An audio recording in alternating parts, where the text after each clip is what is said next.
Good morning, Mr. Salazar. Morning. Can you hear me okay? Yes, sir. Would you ordinarily be working today? Yes. And you're currently employed by whom? Free Speech Systems, InfoWars.com. When did you start working for Free Speech Systems? April 2012. Why did you apply to work with Free Speech Systems?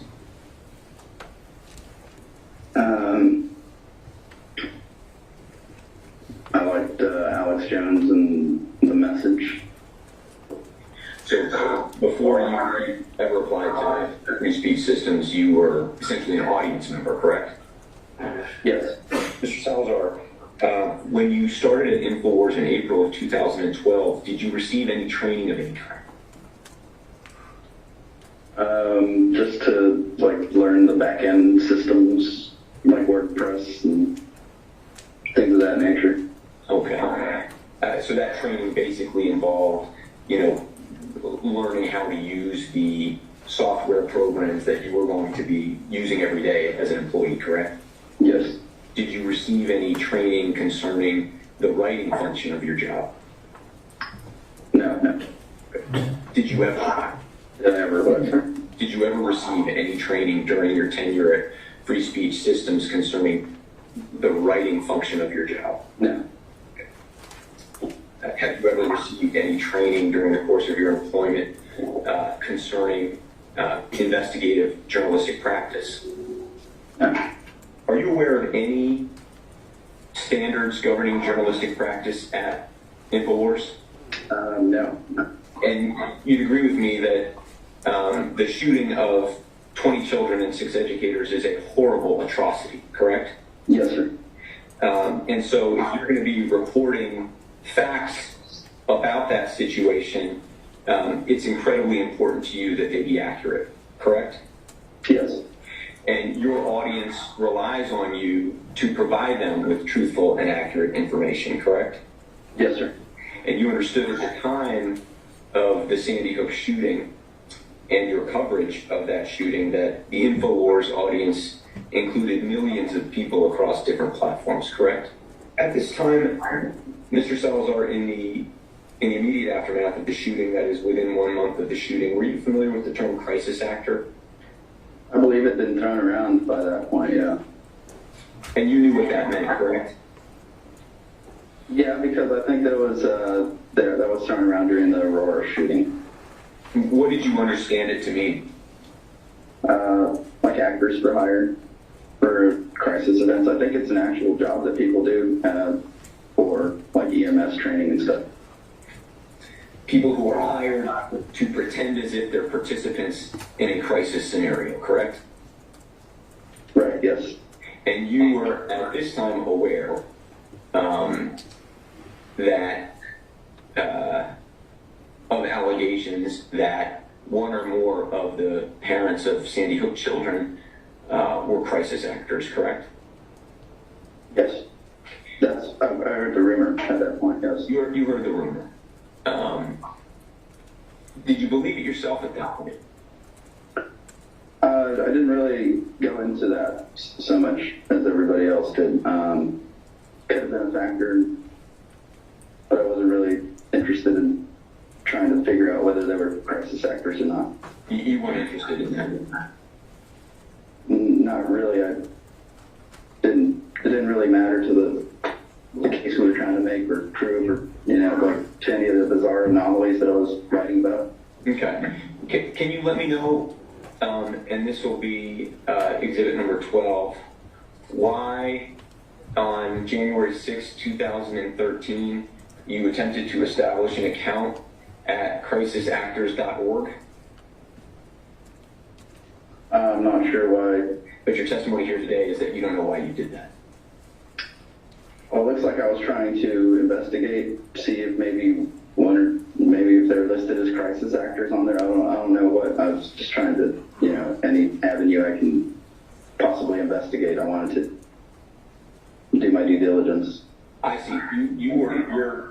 Your assumption is that you were trying to gain access to the site in the hope that you might be able to see if any of the crisis crisis actors appearing on the website were the same as individuals who were family members of Sandy Hook victims, correct? At the time, it looks like I was trying to figure out if any of the people involved in the Sandy Hook event were crisis actors. That's what it appears, yes.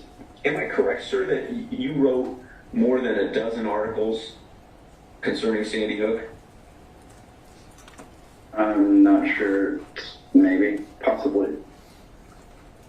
It might be less. You received an email, did you not, on March 7th of 2013 from Daniel DuPont? Okay. And DuPont wrote to you, please stay on top of the story. No names of deceased to be released, etc. The attack appears to be completely staged. The public knows that they are being lied to. And you wrote back to him, thank you for the encouragement, right? Right. And you pointed him to a YouTube video that InfoWars had published in January, correct? Yeah, it looks that way. One of the articles you wrote introduced the InfoWars audience to Wolfgang Halbig, correct? Yes. You see an email from Tom Bastian to you? Tom Bastian. Could you bet this guy? And yes. It's legit. Ask Alex to bring him on as a guest. Okay. Okay. You know who Tom Bastian is? I have no idea. Okay. And you understood Mr. Bastian to be asking you to vet Wolfgang Halbig, correct? Yes, it looks like that. Some February 2014. Yes, sir. Do you have the article in front of you, sir? Yes. Okay. And this was published under your byline. You wrote this, right? Yes, sir. And it's dated February 18th, 2014? Yes. And before you wrote this article, you said you listened to an interview he gave to who? I believe the publication was American Free Press. Okay. Did you do anything other than listen to that interview prior to publishing this article? I believe I looked into Mr. Halbig's accreditations. What did you do looking at Mr. Halbig's accreditations? I think I went to a website where he was, like they had a picture of him or something. I can recall a picture. I just looked, I think it was just the general bio about him. So you went to a website, you don't remember which website, right? I'm guessing it was something Halbig put up himself or something.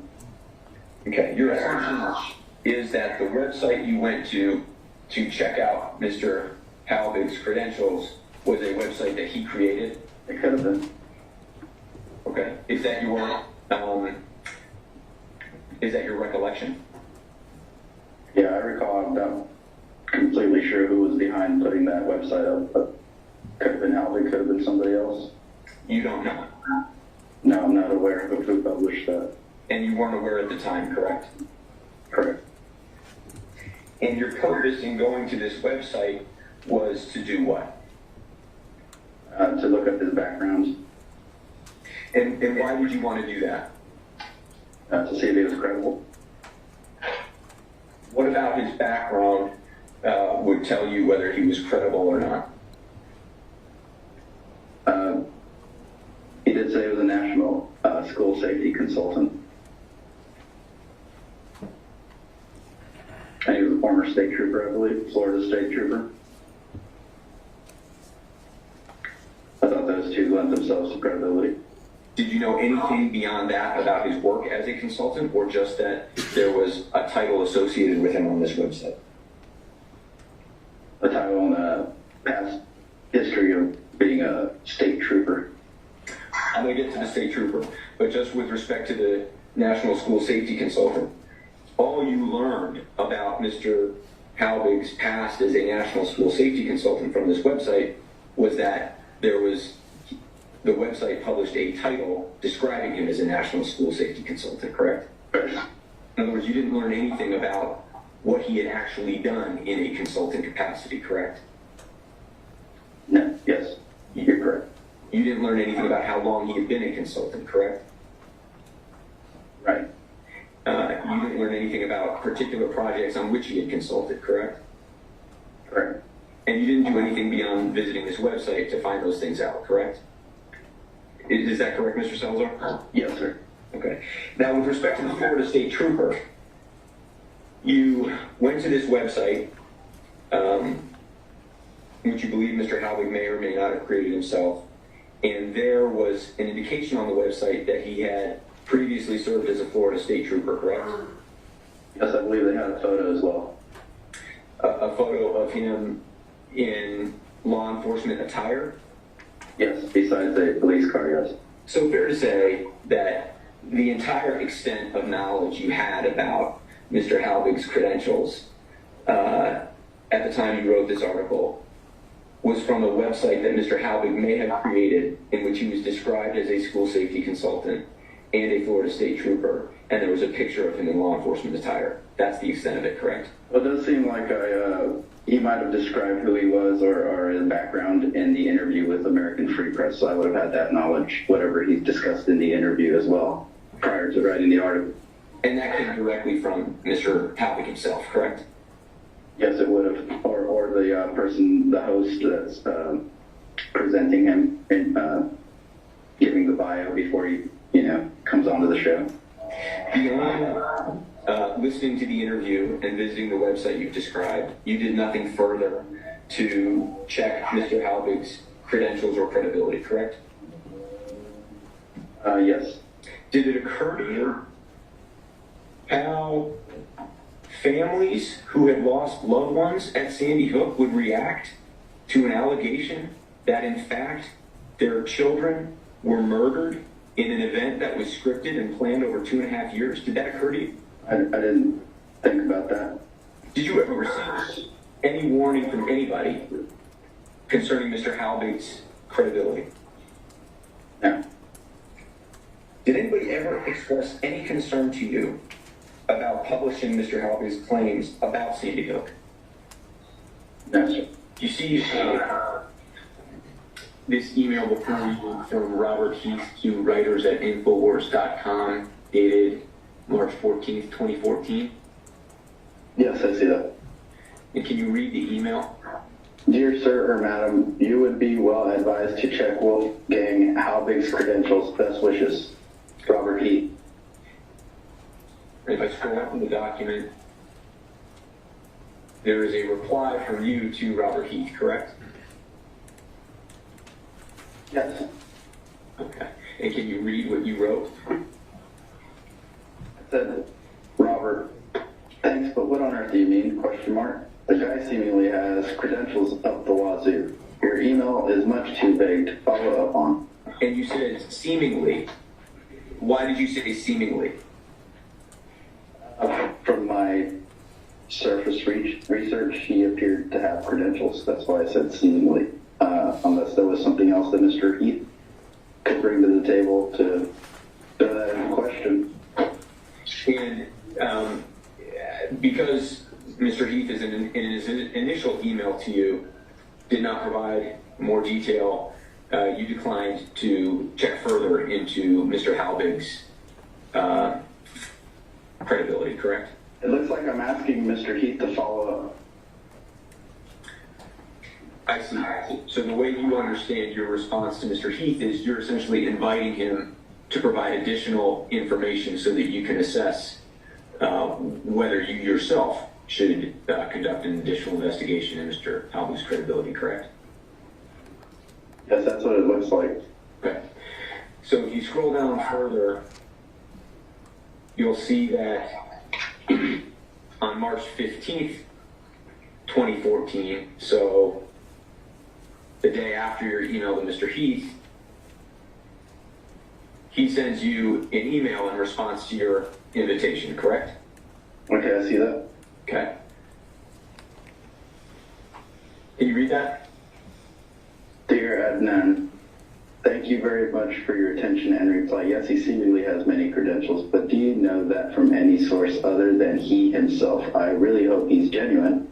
and that I'm being paranoid and wasting your time, but have you tried looking him up in Google as I have? I don't know, but doubt whether it would make a difference that I'm in the UK, but I use Google as worldwide. I can find no trace of him except in connection with his current activities on Sandy Hook.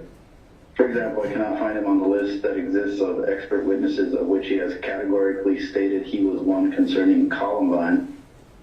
I cannot find any reference to him prior to 2012 as a school safety expert or a principal as a comparison. All the teachers or head teachers, principals I know, I can easily find prior to 2012, the same for a sample of the professionals I know. I tried the same sorts of search for random people I do know who have a much lower profile CV than Halbig and get many results for them. As you know, if one is, for example, on a committee, no matter how small or local, in the minutes of a meeting or online, you will find your name very quickly on a simple name search, especially if it's an uncommon name. I can't find a trace of him, and he has an unusual name, which should make it easier.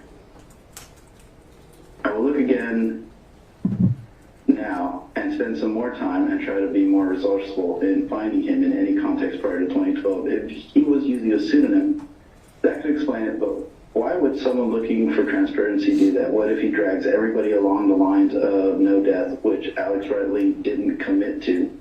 Would not all the questions and doubts be illustrated to the public as just another crazy conspiracy theory if it was exposed that definitely there were in fact deaths and that Halbig was a con man? Again, sorry to waste your time. If I have, I will look again. Best wishes, Robert. So Mr. Heath followed up in his email to you with the results of inquiry he had made online about Mr. Halbig's past, correct? Here's that way, yes.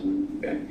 And it seems as though he did, according to his email, quite a bit more than you did to investigate Mr. Halbig's background, correct? I wouldn't say he did more, but it looks like he did ample research. Well, all you did was visit one website that Mr. Halbig himself may have created, correct? He may have created it. I think I did a little bit more searching, but I think it was mainly based off of that one website. And you don't recall whether you raised Mr. Heath's concerns with anybody else at InfoWars, is that correct? I don't recall doing that either, yeah. If you had, do you suspect you would have forwarded Mr. Heath's email along to whoever you wanted to notify about it? Yes, I probably would have, yes. Okay. And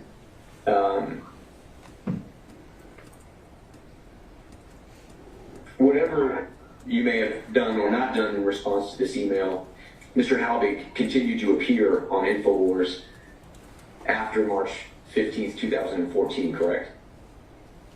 I believe that's the case, yes. And you don't recall whether you did any additional vetting of Mr. Halbig yourself in response to receiving this email, correct?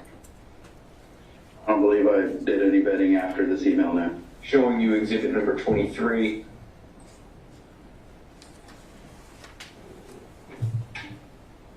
Does this appear to you to be another email sent by Robert Heath to writers at InfoWars.com concerning Mr. Halbig? Okay, I see that. He said he's already sent without subject field filled in. And he repeats his warning to check Mr. Halbig's credentials, correct? Yes. And you don't know when you received this email because it's not addressed to you directly, and others had access to the writers at InfoWars.com email address, correct? Correct. And after receiving Mr. Heath's warning, you did not advise anybody at InfoWars about any concerns concerning Mr. Halbig's credibility, correct? I didn't tell anybody about the email that I'd received from Mr. Heath and his warnings or whatever they were. And Misgivings, really. And nor did you, without referencing Mr. Heath's email, raise any concerns yourself after receiving it, correct? I don't believe I raised concerns after receiving Mr. Heath's email, no. And you knew as of that first article that you had posted about Mr. Halbig that he claimed Sandy Hook was a scripted event, correct? Yes, I knew that was Mr. Halbig's claim. Other than Mr. Heath, did anybody else ever warn you about relying on Mr. Halbig in your reporting on Sandy Hook? maybe. I can't recall. Possibly. Do you know an individual named Robert Jacobson? Yes, Robert Jacobson. How do you know Mr. Jacobson? He was a video producer for Alex. Did Mr. Jacobson ever advise you of his concerns about relying on Mr. Halbig as a source for reporting that Sandy Hook was a scripted event? Mr. Jacobson, I think, did raise concerns, but I didn't really regard them because Mr. Jacobson has some wild theories about a lot of things. So your testimony is that Mr. Jacobson raised concerns about Mr. Halbig's credibility, but that you ignored those concerns because he tends to have wild ideas? Yeah, he thinks Michelle Obama is a man, so, I mean, for one, so. And you've actually posted on your own social media suggesting that Michelle Obama is a man, haven't you? I've gone along with that conspiracy theory, yes. You've actually posted a picture of Mr. and Mrs. Obama kissing and saying, essentially, Happy Gay Pride Day, correct? I might have done that, I don't know. I don't remember. Mr. Salazar, do you agree with me that Mr. Jacobson advised you that it was unethical to rely on a single source like Mr. Halbig for a claim that Sandy Hook was scripted without actually investigating it yourself? He might have said something to that effect, possibly. Can't recall. And did he ever tell you that Mr. Halbig could have credibility issues?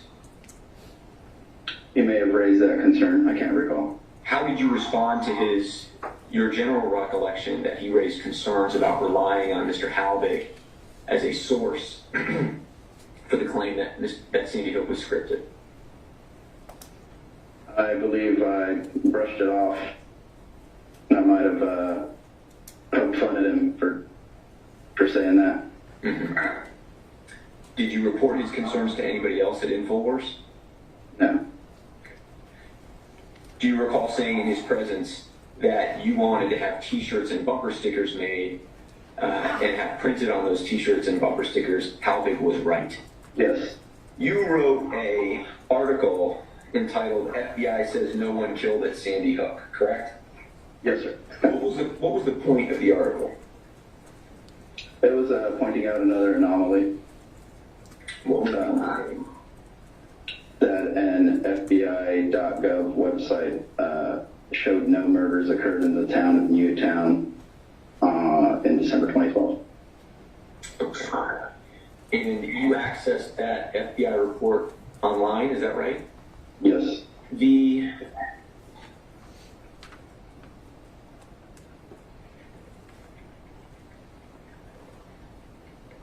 article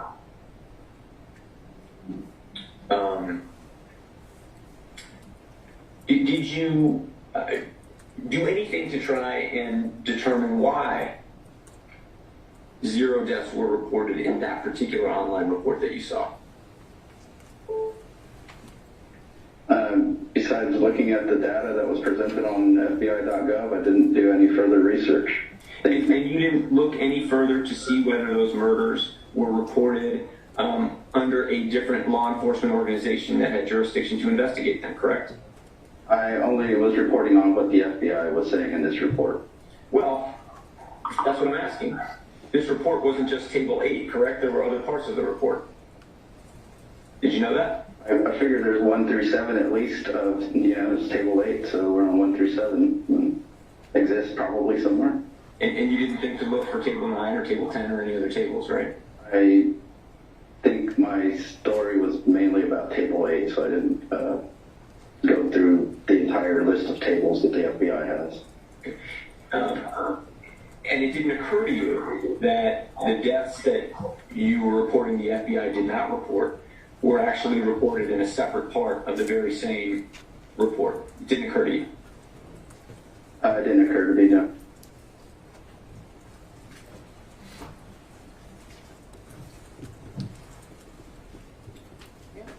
Next witness. Claims call free speech systems by video deposition. The corporate representative, Brittany Potts. All right. Oh, yes, sir. Can I move the water? Oh, sure, yeah. Is it blocking your view? Yes. Yes, absolutely, move that. Your Honor, before we start, Ms. Potts, plaintiffs who move Exhibit 51 ahead. Any objection? No, Your Honor. Plaintiff 51 is admitted.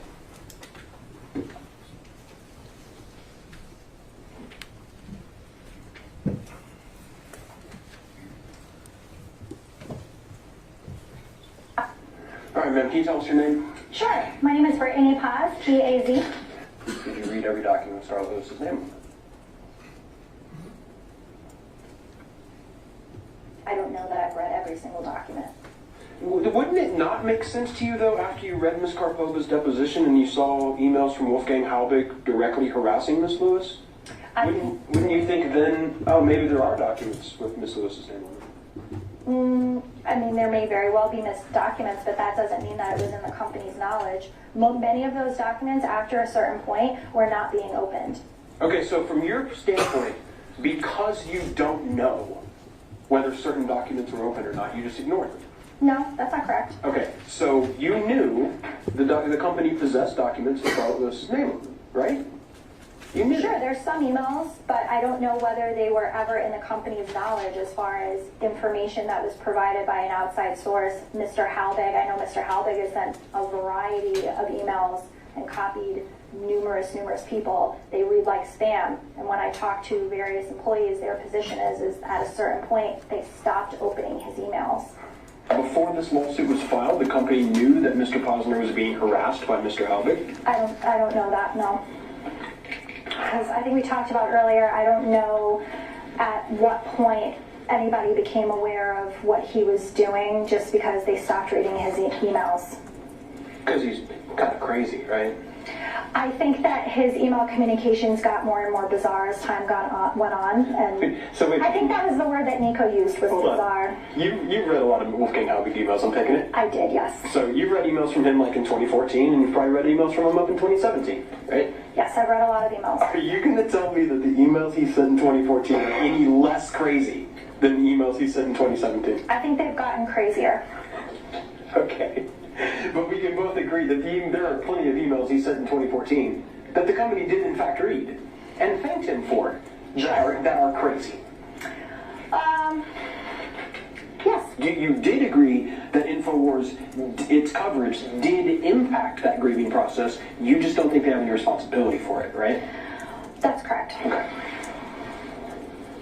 If, over the course of years, InfoWars is telling the world that Sandy Hook is fake, and that controversy stays alive, does the company understand that it might be hard for my clients to have closure on the death of their children? I don't think that, and maybe we need to talk about what fake means. So when you said fake, does that mean children didn't die? Does that mean it is a fake flag? What is No, I get what you're saying. I do. And let's just go ahead and make sure we both are on the same page. Sure. I don't think we do need to split a lot of hairs about what fake is or is not. And would you agree with me that the reason that we don't need to do that is because many times people on InfoWars, including Mr. Jones, have unequivocally said that Sandy Hook is completely fake, totally synthetic, manufactured. You agree with that? I agree, those are direct quotes on Mr. Jones's opinions, yes. Okay. And certainly when reviewing the production, you saw the volume of emails from Jim Fetzer? I know Jim Fetzer sent a volume of emails. I can't speak to whether they were read by the company for the same reason as Mr. Halbig. Right, because after a guy sends you maybe your 6th, 8,000th, 12,000th email, you start just ignoring it, right? Maybe even before that. Maybe before that. Maybe even before that. That's why I'm saying I understand that he sends emails, but I don't know that anybody really read it or responded to it or anything like that. You would agree with me that by June 26, 2017, the company had, in other words, before this video, prior to this video on June 26, 2017 that discusses information from Mr. Fetzer, the company had in its possession an extremely large volume of emails from Mr. Fetzer, which clearly reveal to any rational person that Mr. Fetzer is not mentally balanced. Correct? Are you asking whether they're in our possession Yes. or whether yes, they're in our possession. They're on our email server. And you never read them? I can't answer as to whether they were ever read. Unless there's something forwarding it from somebody else or there was a response to it in any way. But generally, if what he does is, and what I saw is what he does is he copies very many people in his emails. And before his information was used on June 26, 2017, nobody read those emails to your knowledge?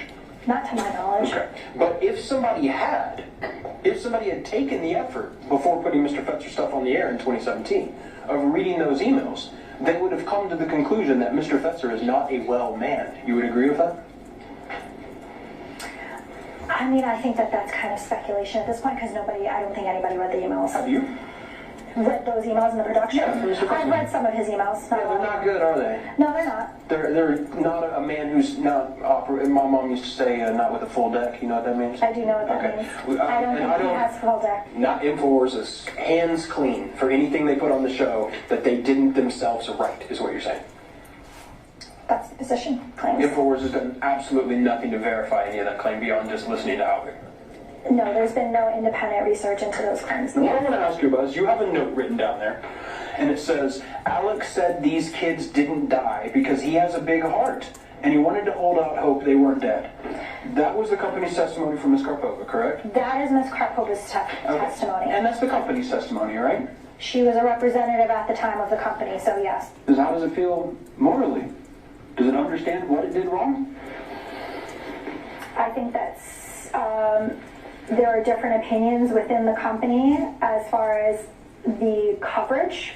I think Mr. Watson made that clear, that he felt one way about the coverage. Well, I want to know about consultants. You want to know about just employees?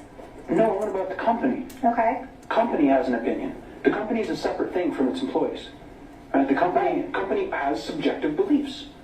And I want to know what they if are. the company takes a position on the morality of the statements. All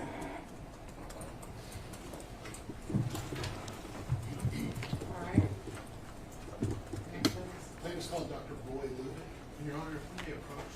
Sure.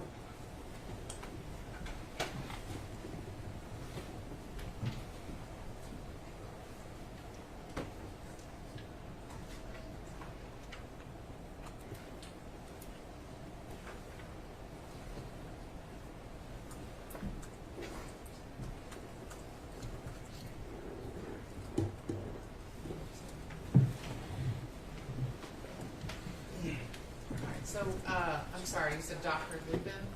Lubitz. Lubit. Yes, Your Honor. Is he in the hallway? Your Honor, he's ready. All right, sir, go come up here, please. Thank you. No right in front of me.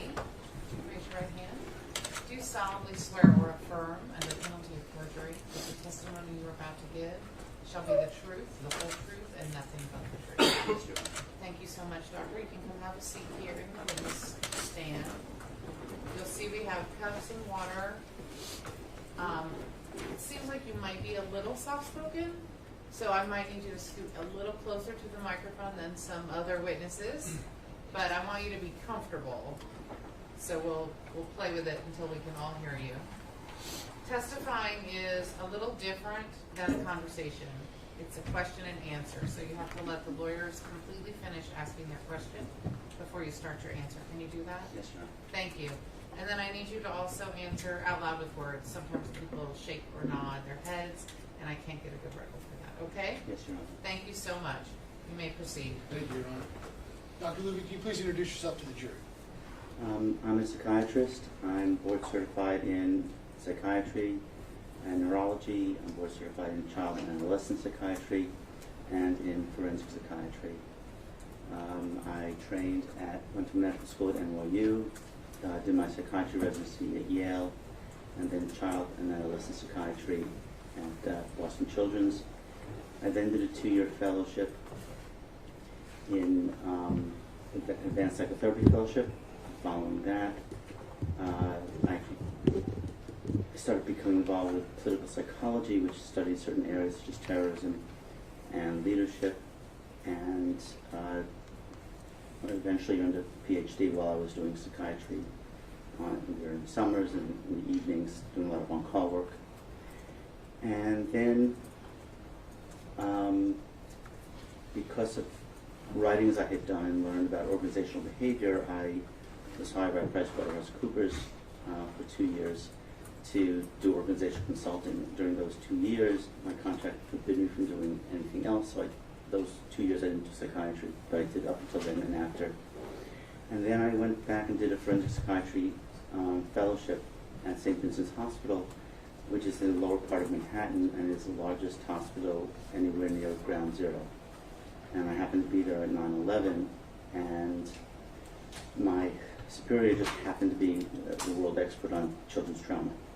And so I did a great deal of, I learned a lot.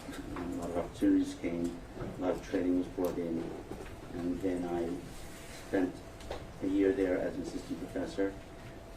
And then I was hired away by Mount Sinai because of my experience with emotional trauma, and they wanted me to teach what I had learned. And after that, so we're talking about around 2004, I've primarily been in private practice. See some patients, do a fair amount of forensic work, do a fair amount of writing. Dr. Lubin, have you ever been deemed an expert in a courtroom before? Yes, I have. How many times? 100, 200, I'm not sure the names. You mentioned the support that you gave during 9/11, dealing with adults who experienced a traumatic event. Can you tell us a little bit more about what you did? I spoke to many adults, did brief work with them afterwards, did evaluations, supervised others who were doing therapy with victims. Earlier you said clinical psychology. Does that mean you see patients currently? Psychiatry, but Psychiatry, yes. I apologize. Yes, I do have therapy patients. When you take forensic cases like this, do you take both plaintiff and defense cases? Roughly equal amounts of plaintiff and defense cases, and a fair amount that I turn down. Have you ever been brought onto a case and given a report or an opinion that was actually negative to the party that hired you? Yes. I try to turn down the case if I think that my opinion is likely to go against them, but there are times when I'm not able to make that determination and I render an opinion. Sometimes that's against the people that retain me. Are you paid for your work in forensic psychiatry? Yes. And you're being paid today, correct? Yes. What are you being paid? The contract, I believe, was for $6.50 an hour originally. How many hours roughly have you spent on this case? I'm not sure. I mean, I had expected it was going to be 30. I know that I ran the numbers from about 30 hours for the two cases, basically. And then, since I didn't testify on Friday, I've been here through the weekend. And I asked you if there'd be some compensation for that, and you said yes. I didn't ask you how much. Were you able to come to opinions in this case? Yes. And in coming to your opinions, what did you review and rely on? I did multiple interviews of the two plaintiffs in the case. I spoke with Dr. Crouch, who has done therapy with Neil Heslin since 2013, and saw Scarlett more recently for about 10 sessions. I've seen various videos. I watched 3 videos of Neil Heslin speaking on the air, one in 2012, one in 2017, and one in 2022.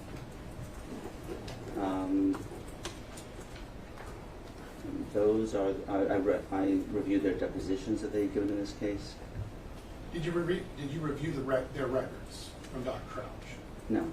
Is that common for you to form opinions without actually looking at the records? Most of the time I just speak to therapists. I found that the records are generally illegible and often don't say as much as the therapist can say to me. And how much were you able to communicate with Dr. Crouch about Neil and Scarlett? We spoke a fair amount of time, a couple times during the last few days. Did you do any independent research? Yes, well, it's complicated.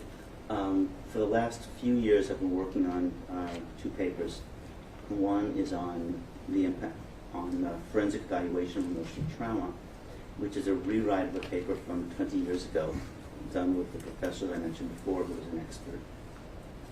And the paper is essentially done. I just have to do the last minute editing. Hopefully it'll go out in the next couple of days. It would have been out this past weekend, but. And also important was a paper on betrayal trauma that is finished. It's a review of betrayal trauma. And it's basically what happens when people who you expect to support them or be fair to you either fail to do so or do negative things, give what we call negative social support. Invalidation sometimes is the most common, sometimes victim blaming. And there's a very large literature on that at this time, and I reviewed it. And a lot of the things that I'm probably going to talk about today come from that research. I want to talk about the specific facts in this case now. Do people heal from the loss of a child, typically? It depends what you mean by healing. Do people ever, does the pain ever stop? Does there ever cease to be a bit of a hole in one's heart? No. Is there going to be sadness around holidays and times? There's going to be. But it's a pretty traumatic event, to say the least, to lose a child. It's completely against nature and our expectations, and usually our hopes go into our children and they die. It's a terrible loss. And people often then maybe have post-traumatic stress disorder or major depression. They're going to have symptoms. Usually after a few years, people are able to move on to a degree. They're able to enjoy things again. They're able to find pleasure in life. They can often have withdrawn at first. Now they're able to do things with people. Their sleep will improve. Their concentration will improve. They won't be obsessing or ruminating about the loss all the time. And hopefully also, and in general, they'll also start being able to focus more on happy times they had together. So, if you get a wound, it heals. When you have a scar, it's healed largely, and you're able to get on with things again, but there's still a scar that may be annoying at times. You mentioned the symptoms that people experience when they lose a child. What affects the severity of different types of symptoms? The severity of all traumas, all emotional traumas, depends tremendously on how much positive social support versus negative social support. I remember hearing this many years ago, and I was sort of surprised and a little bit shocked to hear that the magnitude of the trauma is often less important than the amount of social support. But there's now plenty of literature showing that. And even supporting it more, there's very specific trauma-focused therapy. More recently, people have tried interpersonal therapy, which is not focused on the trauma at all. It's on strengthening the person's social connections to other people, and it works as well as trauma-focused therapy. And how Let me stop you there, because you used a couple of terms that we might not understand. I know I don't, exactly. But you started with positive social support. Tell us what that is. Positive social support is feeling that other people care and are concerned about you and empathize or sympathize with what you've been through. And also what's found is that the emotional part is more important than doing concrete things for them. I want to apply that to why we're here today. Can you give us some examples of the positive social support that Neil and Scarlett initially received after the murder of their son, Jesse? I mean, Obama came down to, across to Newtown, Connecticut. There were vigils. There were many, many people at the funeral. That's showing sympathy, showing concern, helping people to not feel alone with a terrible loss. So positive social support doesn't just come from your loved ones or your close friends, but can also come from society as a whole. It can come from society as a whole. It often comes from, officials, people of power. It's just sliding into negative social support. How a doctor and how the police treat a rape victim has a tremendous impact on how that person does. And Tell us a little bit more about what you do. There, again, there's a very strong literature that, unfortunately, doctors and police often ask invalidating questions of people who've been victimized, people who've been raped, and say things that are somewhat shocking, such as, didn't you want it? Or look how you were dressed, you caused this to happen. And so victim blaming, or are you sure it was rape? Are you sure you weren't interested? Now you're changing your mind. That would just be invalidation that they've been harmed. And that does tremendous damage. And you mentioned invalidation. Is that a type of negative social support? Yes. Tell us a little bit more about what negative social support is. One can have a hierarchy from minimizing how significant it was. Oh, it's no big deal. They'll get over it. To, it didn't happen. No one did anything wrong to you. To vilification, victim blaming. And the only thing above that is actually punishing the victim. Going to the point of saying, which I've seen, you filed arresting someone because they allegedly filed a false police report saying that they had been raped. Tell us the difference between invalidation and vilification. Invalidification is saying it didn't happen or it's not a big deal, whereas vilification is blaming the person, is saying that they're a bad person, that they did something terribly wrong and they deserved it, or for other reasons that they're a bad person. It's attacking the person. So can negative social support start as invalidation and invalification and then morph into vilification? Yes. Can you tell us how that happens? Well, if we're going back to the example of a rape and a policeman, if they start questioning what happened and was it really what you're saying, and then they go ahead and file charges against the person because they don't believe it was a rape, and they file charges against them. In one case I have, they put it on the internet that this woman was arrested for filing false charges, but she in fact had been raped. And invalification and vilification are both subsets of negative social support, correct? They're negative social support, yes. Can you tell us some of the examples of negative social support that Neil and Scarlett received following the murder of their son Jesse? Saying that it didn't occur is negative social support, and it really sets up all sorts of triggers in the brain and increases the pain. Going and saying that they're crisis actors, the children were killed by the CIA, and they had criminal intent. This is vilification.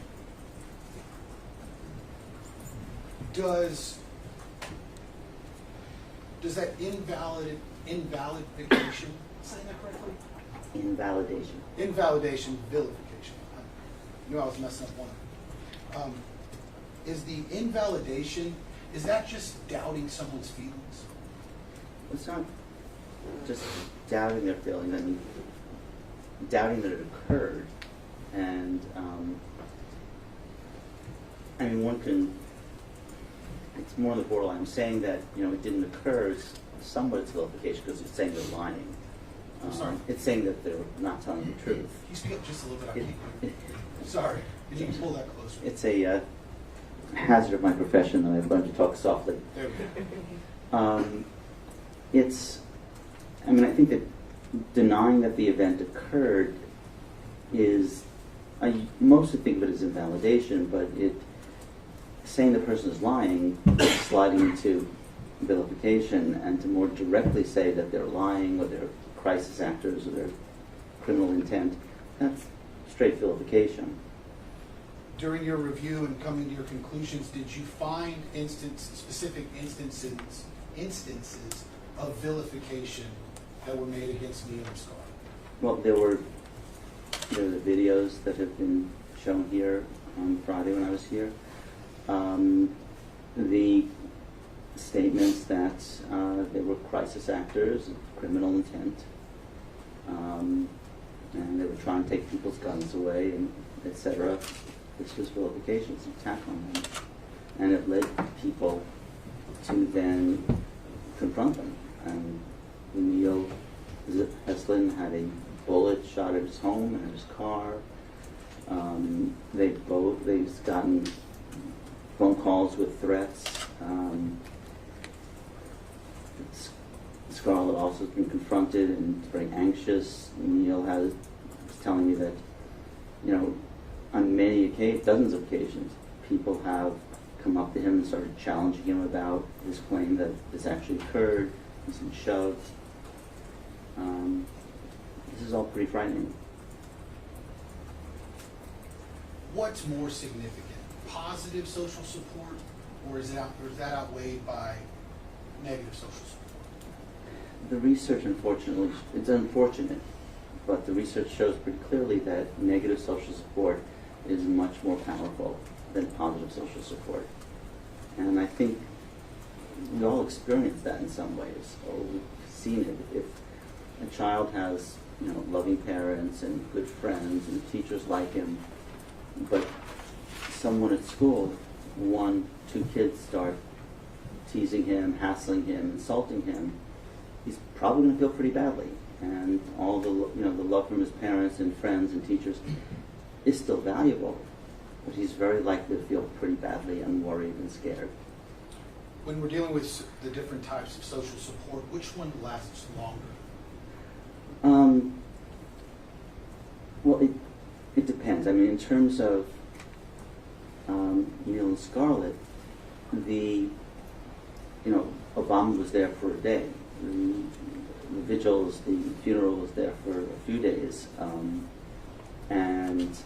but in time that stops, and then the negative statements about it not happening and them lying went on for years.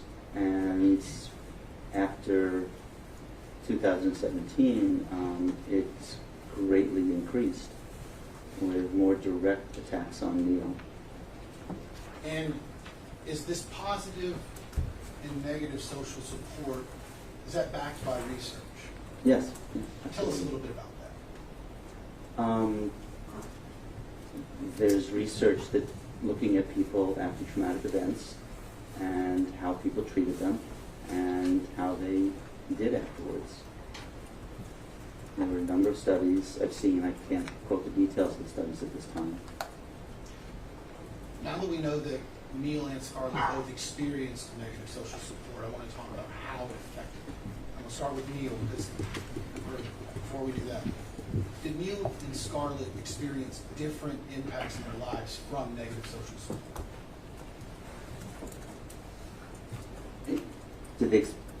Did different types of negative social support or different impacts on their functioning? Did it affect them differently?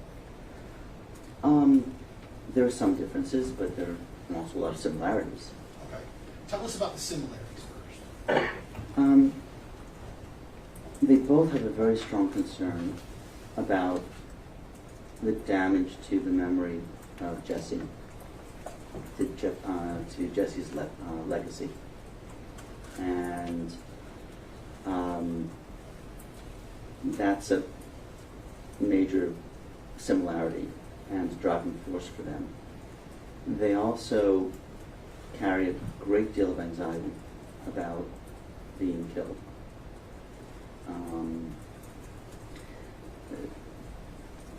Scarlett, I think, talks about it a bit more, just that she's constantly anxious.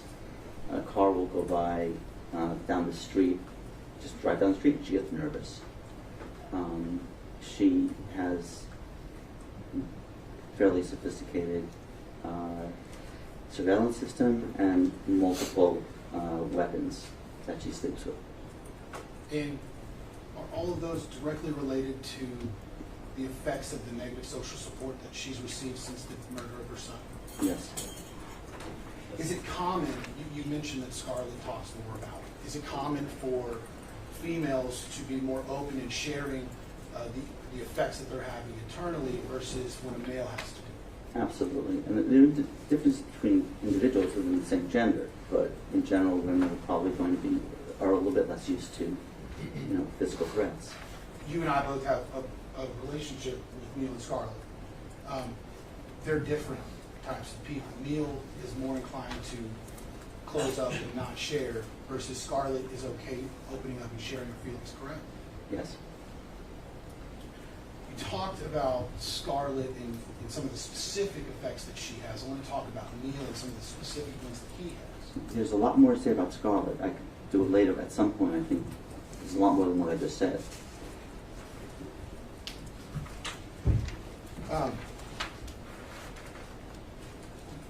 Before we get into, actually, go on a little bit about Scarlett.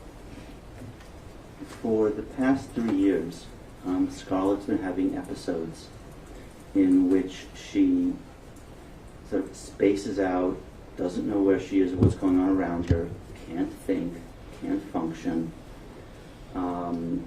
She said that she has frozen on stage in these episodes and had to be walked off. She said it's happened on conference calls. And she said she closed the computer.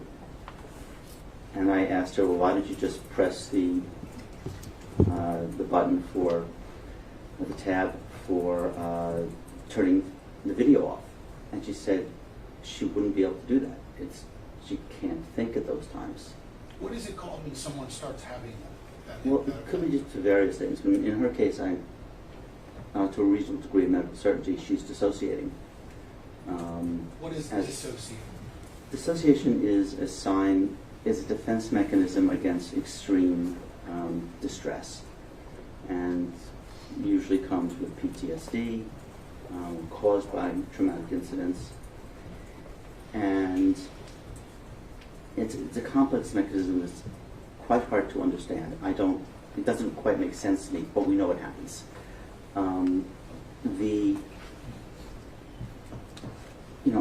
I assume all of us in this courtroom know who we are, where we are, and what our history is. In dissociation, those three mental functions split apart. So at the most extreme, we have multiple personality disorder. Not quite as severe is our fugue states, in which people for hours to months, potentially weeks, could function and could drive their car, they can do things, but they may not remember who they are or anything about their history. And I want to ask, the negative support that's causing all of these things in Scarlett, is that stemming from the conduct of Alex Jones himself? Yes.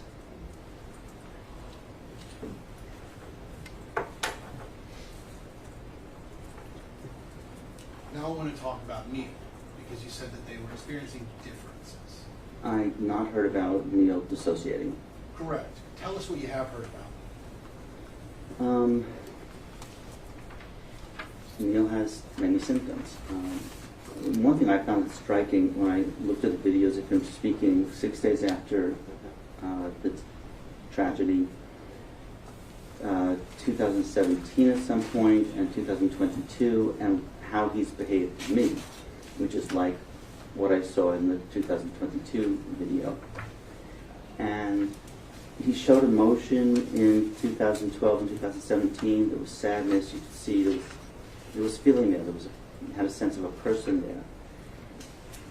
In my interactions with him frequently and in the video in 2022, he was sort of almost expressionless, looking up much of the time, not making eye contact. It didn't seem like he was making eye contact with who he was being interviewed by, and facial muscles were pretty flat, the voice was flat.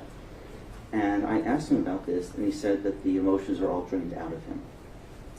Is it common for you to be able to see the toll that negative social support has on a person?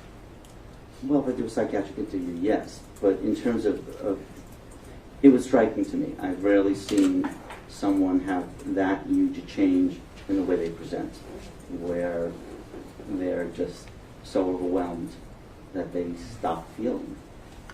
Earlier you told us about betrayal trauma. Is what's happening to Neil and causing that change, is that considered betrayal trauma? I'd consider it, an aspect of type of betrayal trauma. It's not done by an authority or someone you know, but there's a line of research called institutional betrayal. And so even if you don't know the people, for example, if someone is assaulted, raped, and they feel that the institution had done all that it could to protect them and prevent this and make it easy to report it, they will have less severe symptoms than if they feel the organization didn't do things to support them, that it wasn't easy to report, that people didn't treat them that well when they reported it, and that they didn't have call boxes put around campus. Can you tell us what specific things happened to Neil to cause that reaction?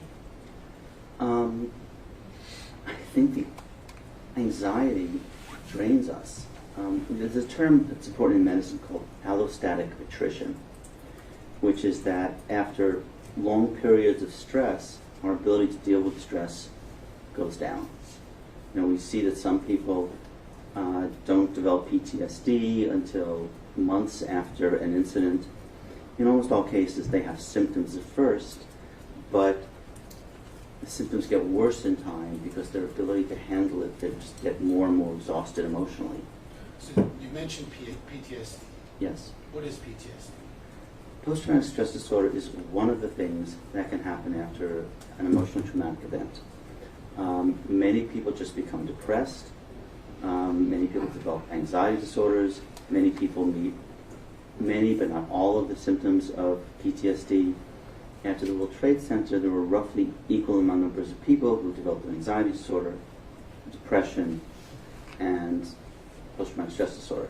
So it's important to remember that just because you don't meet the diagnostic criteria for PTSD does not mean you're all right, by any means.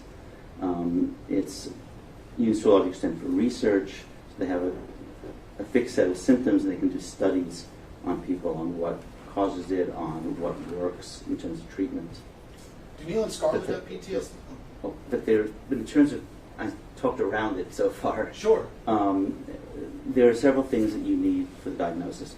Unlike most mental disorders, you need a particular type of cause, which currently is defined as being exposed to a threat of serious injury or death or sexual violence. And then there are a number of symptoms. You need one or more symptoms of intrusive recollections. This could be nightmares.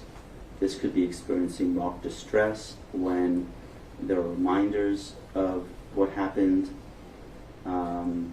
This could be flashbacks in which you feel as if it's occurring again.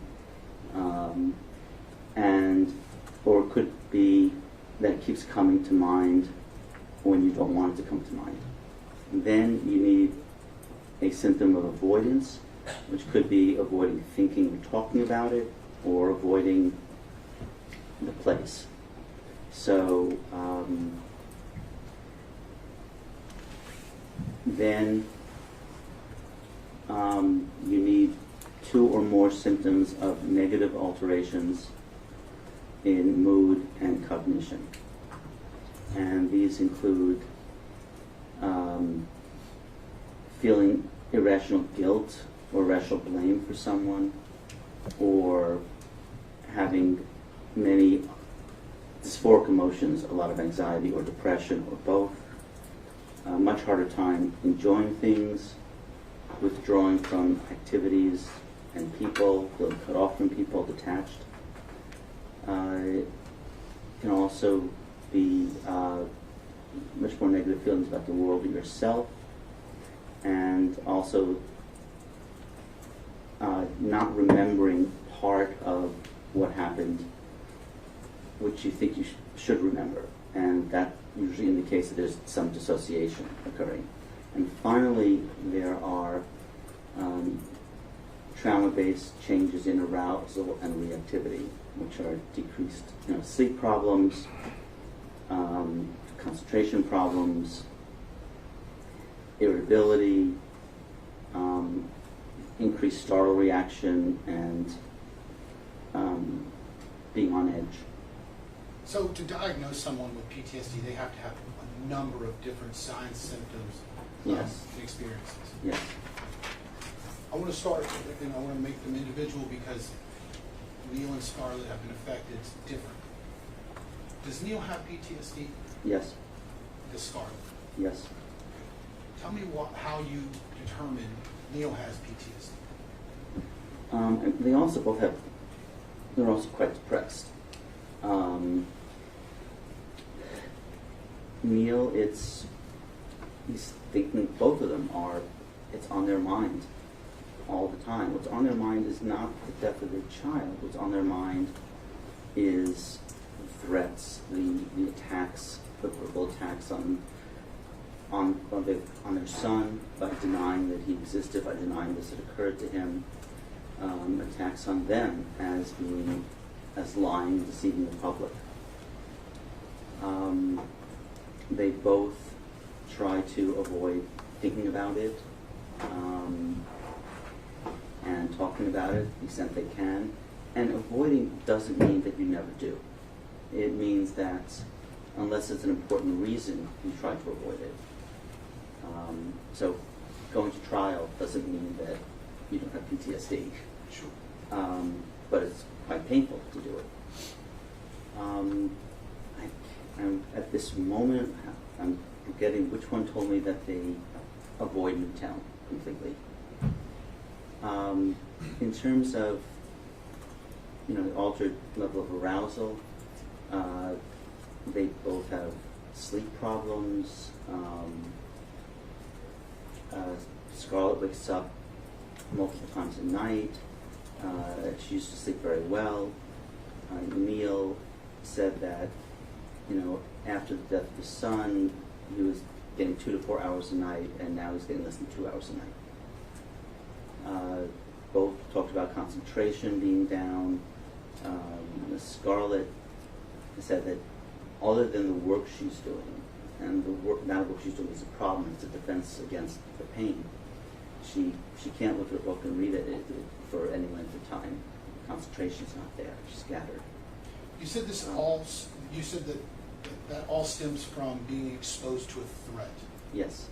What's the threat in this case? The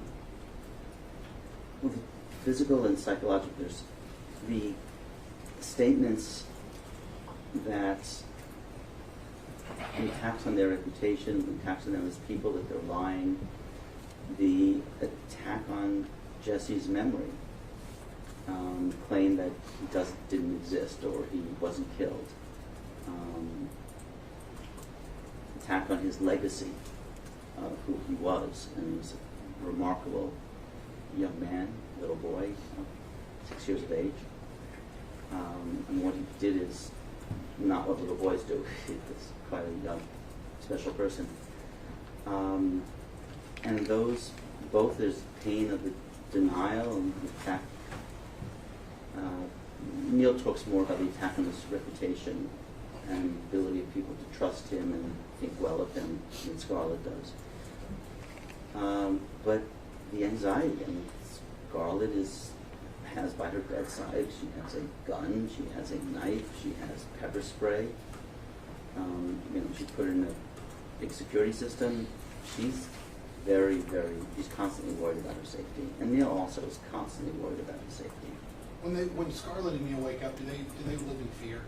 Yes, it's just throughout the day. You were in the courtroom on Friday when Ms. Lewis testified. She was the expert in what sounded like the entire internet. You Yes. remember that? Yes. Did the fact that billions of people were reaching this type of material, these messages from Alex Jones, did the size of it, does that impact Neil and Scarlett? Yes, I don't know if the people outside the U.S. matter to them that much, but certainly within the United States, that they talk about both of them have withdrawn from people. Scarlett used to have large dinner parties and enjoyed that, and now she doesn't want someone in her house. She stopped the dinner parties. Both of them talk about how not knowing when someone's going to bring this up. Neil has been, again, he said dozens of times people have confronted him, sometimes shoved him. Friends will ask him, what about this, Alex Jones stuff? Is that true what he's saying? And this is very painful. And for one thing, it's a traumatic trigger to the loss of their son, but it's a traumatic trigger to all these people and to their reputations being damaged. When Mr. Jones's message finds its way to Neil and Scarlett, it doesn't make them relive the murder of Jesse. It causes them a different pain, right? So on some level, it may remind them and trigger them, and I think that what has happened is that they were both healing quite well, and then this new trauma reversed a lot of the healing that had occurred. And this does happen at times. Something happens that just undoes the healing, the progress. And so now they're struggling both with the constant threat to their safety and more trauma than they would otherwise have had at this time from the loss. I'm sorry to interrupt. Yes, I sure. do want to give the jury a morning break. Absolutely. This is This okay is time? perfect time. It's 10:24. We'll break for 20 minutes. This is just a break. No conversation. You know my instructions are still in place. So just a break, 20 minutes. You may go. All rise.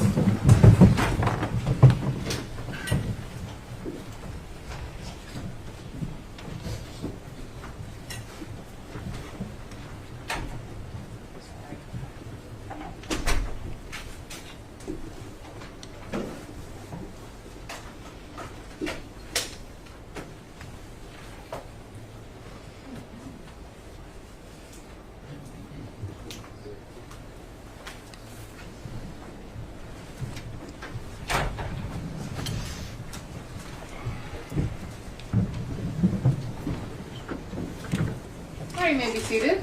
Mr. Ogden, you may proceed.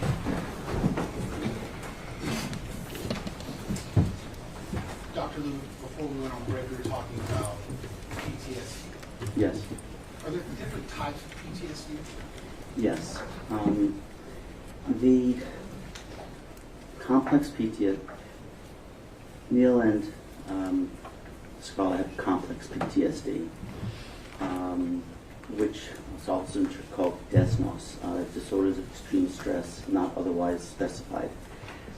It's the PTSD that comes from having chronic threats, being in a war zone, being an abused child, where it's not simply one incident, such as you're in the World Trade Center, you have a car accident, someone hits you in a bar. It's constant draining threat and anxiety. And the amount of anxiety they have is extremely high and constant. So I use the term anxiety because that's the medical term. But it's more accurate in some ways to say they're terrified. Scarlett doesn't use the air conditioner because she's scared that the noise will prevent her from hearing something she needs to hear to protect her safety.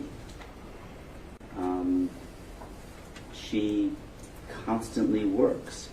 Middle of the night, she'll start texting her staff. She's dropped most of her general activities. She used to like to ride. She doesn't. If she has a boat, she goes out on the boat. She's going to be texting people. And the reason that she's working so intensely is to block out the fear and the pain. This is something that happens to traumatized people. I've seen it before, where it's just so, things are so painful that you block it out by just constantly making yourself busy. I want to be clear for everyone. All of the fear that they're living in, all of the steps that they're taking to protect themselves, all of the feelings that they're experiencing in a negative way, none of those are from the murder of Jesse. They're all stemming from Alex Jones, correct? Yes. They were both doing much, much better before Jones started focusing and attacking much more strongly, which occurred after Neil went on Megyn Kelly and said, no, this actually happened. My son was killed. I did hold my son with a bullet in his, with a bullet hole in his head. So it was kind of shocking to me that the one of the media people who said it couldn't have happened didn't think of that there wasn't an inconsistency. Yes, it's true that in general people did not see their kids, but the first thing I thought was that Neil was likely an exception. And I then went back and asked him, and he said that he stayed there till midnight, after midnight, I'm not sure, and that at some point a compassionate guard let him go and hold his son. I'm not aware if that happened to anybody else, but I assume something like that must have happened, as opposed to just saying he was lying. Why would Neil have to go on national TV to a giant audience to say, I did hold my son? Because people were denying it, and they were saying that he was a liar and that he was doing these bad things. And he was hoping that if he got on TV, that this would stop, that Jones would stop it. Did Neil genuinely think that doing the first interview was going to make this all go away? Excuse me, not the first, the interview with Megyn Kelly. That this was all going to go away? At least decreased markedly. Whether, I didn't ask him whether he thought it would all go away, but he thought that it was going to, deal with it largely. And when you say decrease it markedly, it's because this isn't just a small group of people, correct? Correct. This is a massive, millions of people, correct? Correct. It's every fourth person. So roughly, we've heard it throughout the trial, roughly 75 million people believed some sort of theory that what Neil was saying was not true. I'm going to object to this part. He's not an expert on statistics. I think we had Ms. Lewis the other day, Your Honor. Overruled. Yes, I mean, it's the idea of walking down the street and every fourth person that passes you, well, you don't know which one, but out of every four people, one of them likely believes that you're a liar and trying to fool the American people, and that many of them, shove him, confront him, etc. And this is anywhere they go in the country. Yes. When a person deals with a traumatic event and is suffering from PTSD that stems from a person influencing that large of a number of people, what does that do to the severity of what Neil and Scarlett are feeling inside? I mean, it creates a great deal of anxiety. It creates terror, and we see that in the things they've said to me and the cautions that I mostly talked about more with Scarlett. We were having a gun and a knife and pepper spray and big alarm system, not even being willing to use the air conditioner despite how hot it is this summer. And all of those things that she does every single day of her life, none of them have to do with the death, the murder of Jesse, correct? No, they don't. They all have to do, they all stem from what Alex Jones did to him. Yes, from Alex Jones stirring people up, and then people believing him and believing that they're lying and trying to take away their guns.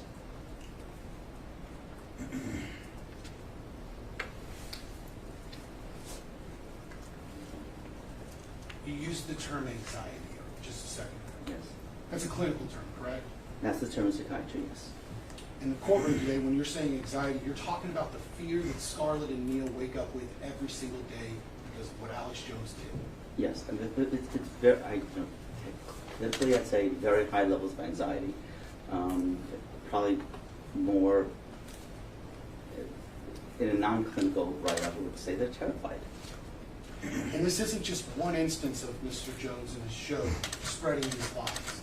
They're confronted with different people who've seen different videos or stories, and that all fuels the abuse that they receive, correct? Object to the leading, Your Honor. I'll sustain the objection to leading, but you can ask the question a different way. What fuels the different fears when they're out in the world around other people they don't know? That knowing that roughly 1 in 4 people believe they're doing something terrible, that criminal, immoral, lying, etc., and trying to take away their Second Amendment rights, and not even knowing which one of those 4 people, or which one of, you see 8 people, you don't know which 2 are the ones that despise you. After experiencing that out in the world, do Neil and Scarlett withdraw from society to an extent? Oh, tremendously. Neil, both of them have pulled away from people tremendously. Neil has sort of withdrawn from his historic friends. I think he maintains his phone contact with a couple of people that he still has contact with, but much, much less social. And I mentioned earlier, Scarlett used to have large dinner parties and enjoyed that. And now she doesn't, and she just doesn't really want interacting with people when she doesn't have to, and prefers not having anyone in the house. Why are Neil and Scarlett isolating?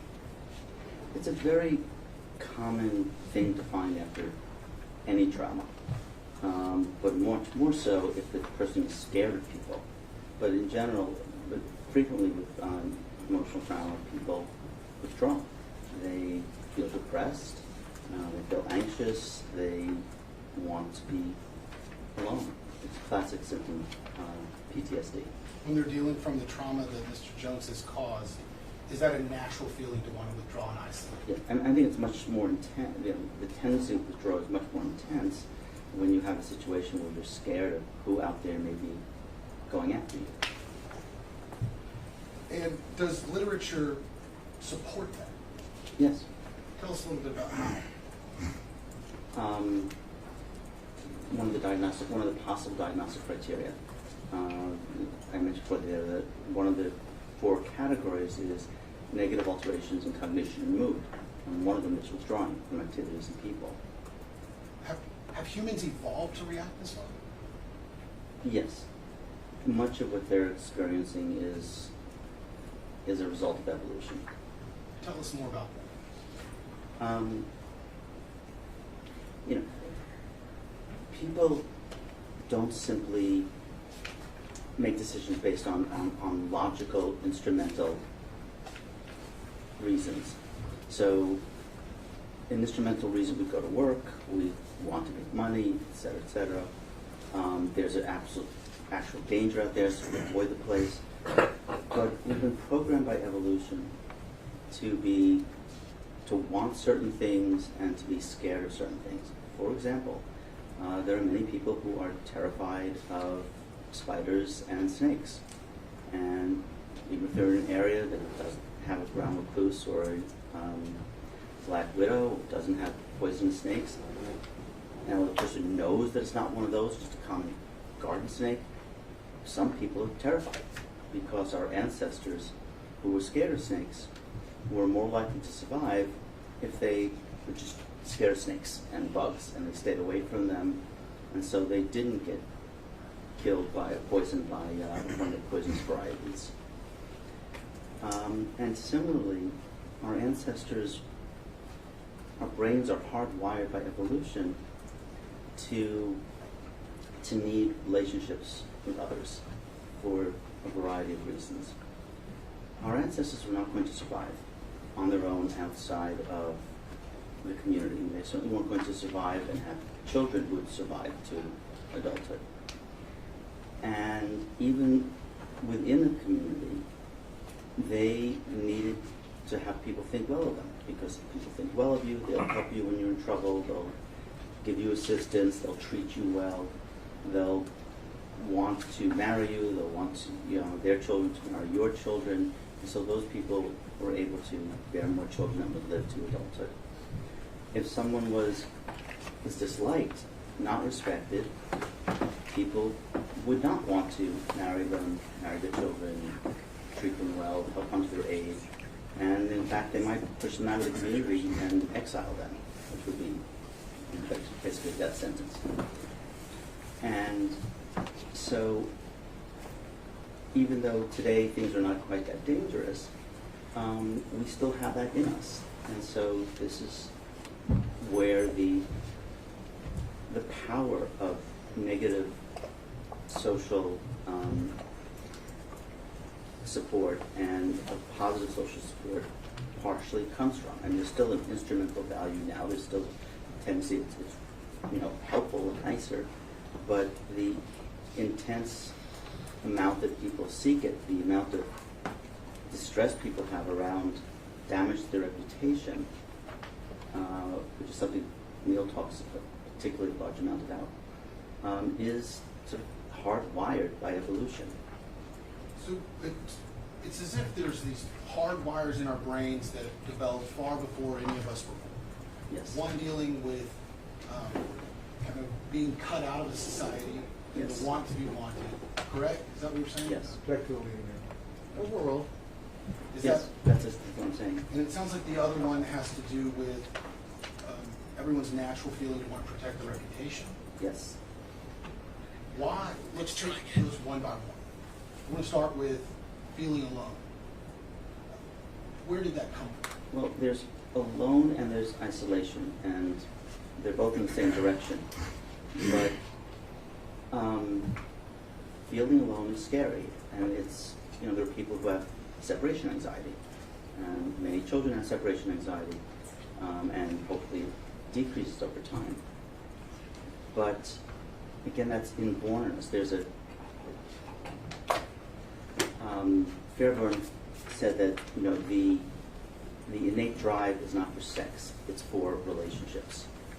He disagreed with Freud, and that there's a very strong drive to connect with people, to be around people, for most people, and to not be isolated in the world. Does that kind of go back to being exiled? Yes. Exiled in the past has a different meaning than the current society, but can you explain why humans feel pain when they are exiled? Our ancestors were pushed out of the community, they were exiled, they were very unlikely to survive. We don't have claws and we don't run that fast, or have strong jaws, and they were likely to be killed. And they certainly were unlikely on their own to have children. That would pass along their genes. Have you ever treated a patient in your entire career who has had that feeling stemming from 75 million people in the country thinking it? Not from 75 million. People who felt cut off and isolated and generally feels extremely painful. But feeling that 1 in 4 people anywhere in this country you go is going to reject you, think poorly of you, despise you, could hassle you, verbally assault you, or physically assault you. No, I'm not seeing anything like that. Does that make a person, let's ask this, has that made Neil and Scarlett doubt who they can trust? Oh, completely. Tell us more about Neil's withdrawn, generally talks about withdrawing from friends, and very much not knowing who's going to say what, or on the street who's going to confront him. And Scarlett stopped her business, her dinner parties, and her socializing with people.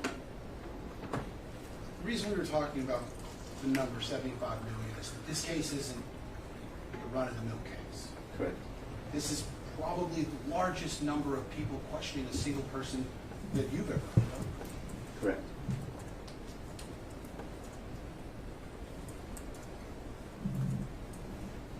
Are any of the questions that those 75 million people are asking, or excuse me, or the lies that they're believing, are any of those related to the murder of Jesse?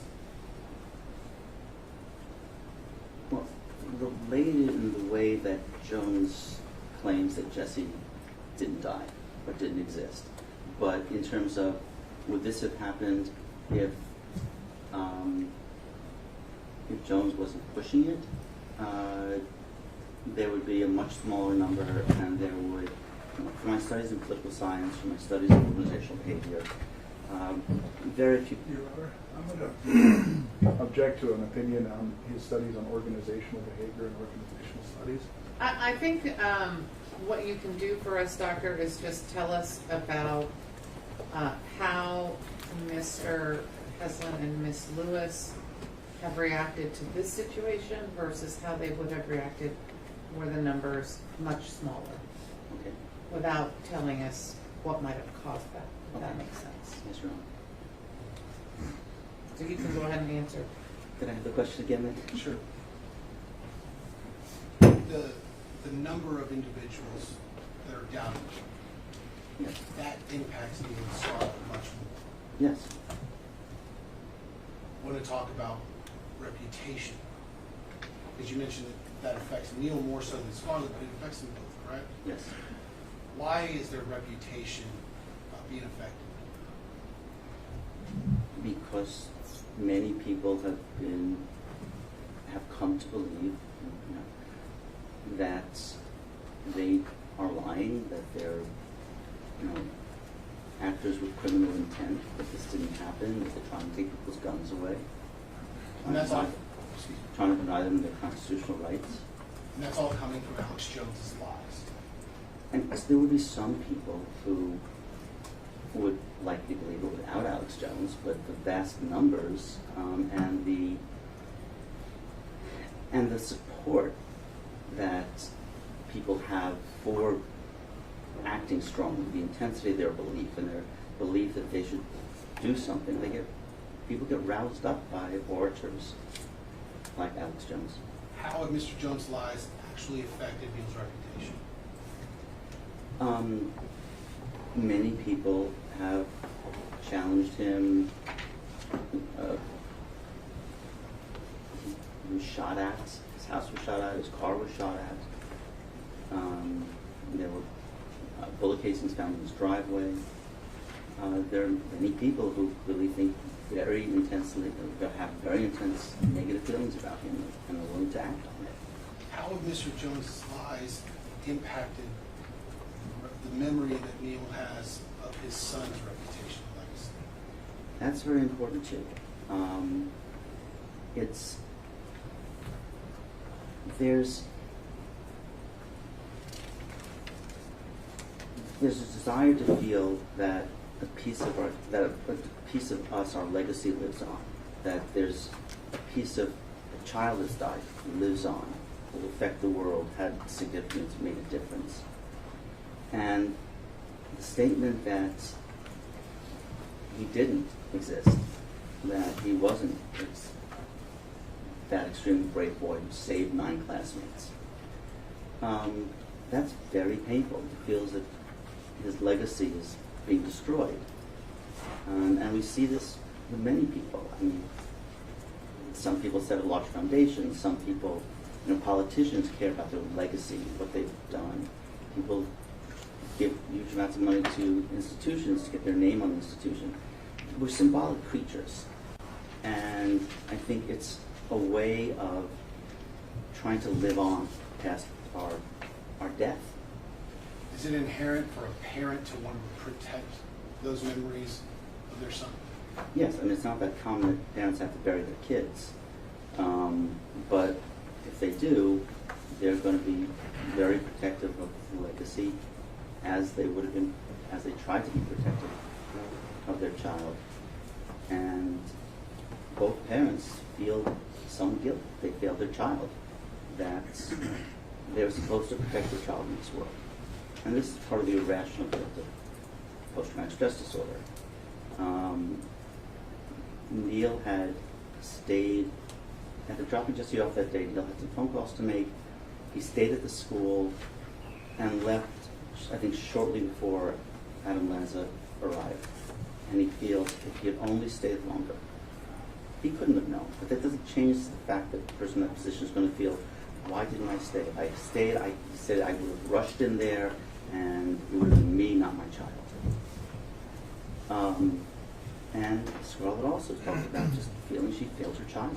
How have Mr. Jones's lies impacted Neil and Scarlett's ability to heal from the murder of their son? Well, it's more than just interfered with healing. It has pushed them back. It has shoved them back into some of the earlier pain. And I've seen this again. I've seen this with others, where an individual is healing from a trauma, sexual assault at a restaurant, over extended assaults over a period of time, and they were pretty much their symptoms had gone, and then at deposition they were badly roughed up and challenged and invalidated by the defense lawyer, and they fell back to the original symptoms. Just so we're clear, the original symptoms are similar, but they're different in the fact that they're upset from the lies that are being told. Yes. They're not going back to step one. It's a different pain. It just hurts as much. Well, it prevented them, it reversed some of their healing, but the primary cause of their trauma and stress now is not the loss of their child. I mean, I think there's some from that still, much more than there would be if this lies had been told. But the primary thing now, what they speak about, is terror for their own physical safety. What they obsess about is Jones. Neil told me that he has nightmares about Jones, not about. I stood there asking, "Do you have nightmares about your son?" I would, "No, I have nightmares about Jones and what he's done and what he does." So the overwhelming cause of their pain is what Jones is doing, and there's also some addition from re-evoking some of the damaging some of the healing that had occurred in terms of the loss of their child. And when you say some of the healing, how is that affected by a new trauma that's coming in that's different than the healing that you've already done from one? Well, having had a prior trauma makes you very vulnerable, makes the individual less resilient and very vulnerable to future trauma. So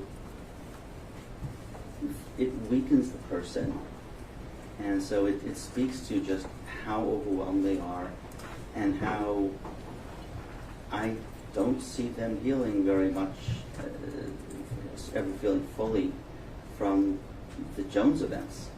That because this happened on top of someone who's already weakened by earlier trauma, the symptoms are going to be worse than they would otherwise have been, and they'll last a lot longer than they otherwise would have lasted. And you weren't asked in this case to tell us why Mr. Jones decided to attack the vulnerable people in this situation, were you? No. What about the statement, "Sticks and stones may break my bones, but words will never hurt"? Oh, I wish that was true. But it's not, Tell us why. unfortunately. We say that to people to try to get them to step away a bit from the pain of verbal statements, but the reality is that verbal statements are far more cutting. We know that verbal abuse of children is worse than physical abuse of children. The magnitude of the harm, the longevity of the harm is usually much worse because it attacks the sense of themselves, who they are, what they believe about themselves, how they feel about themselves, their self-esteem. And they can come to see themselves as bad people, and it gets ingrained into their self-image.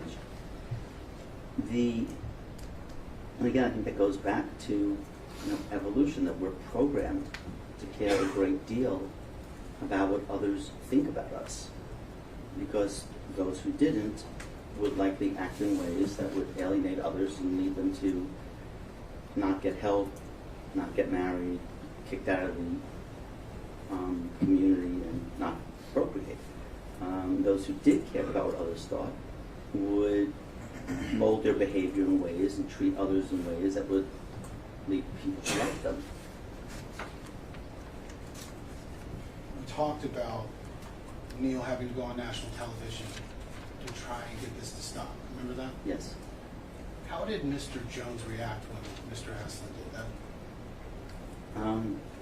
The attacks focused on him, became much more intense and frequent, and particularly picked him out and then made him much more of a target than others.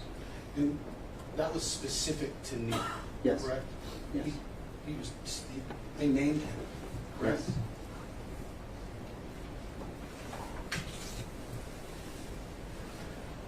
As Neil started being attacked individually, how did he react? He was scared. Tell us a little bit more about that.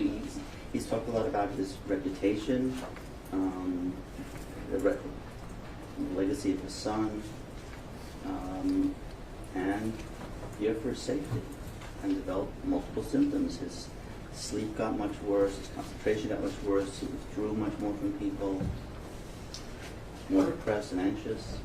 Earlier, you mentioned Neil's last memory with his son. Yes. And it's a hard memory to have, but it was his. Yes. The video that we saw last week with Mr. Schroyer talking, questioning, and then saying that it was impossible. What did that do to that memory of his? He feels it tarnished it. That it's a painful memory, but it's still his last memory of he and his son. And we are generally programmed that if people start challenging us and questioning us, that no matter how sure we are about something, many people would start wondering and start being unsure of themselves. And that makes things very uncomfortable. When a memory like that is ruined, it has nothing to do with what happened to Jesse. It has everything to do with what Mr. Jones and his company did in response to Neil, correct? Yes.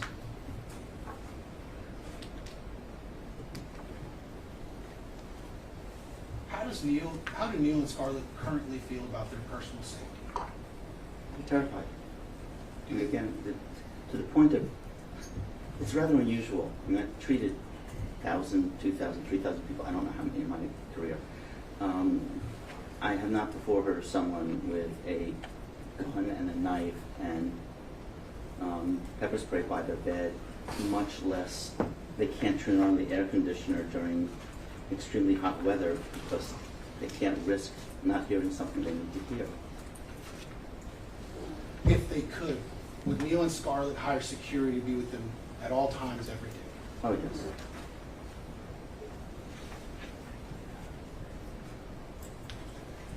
You've interacted with Mr. Heslin and Ms. Lewis a number of times over the past few days while you've been here, correct? Yes. Have they hired security for this specific case? Yes, there's quite a strong security detail. Why?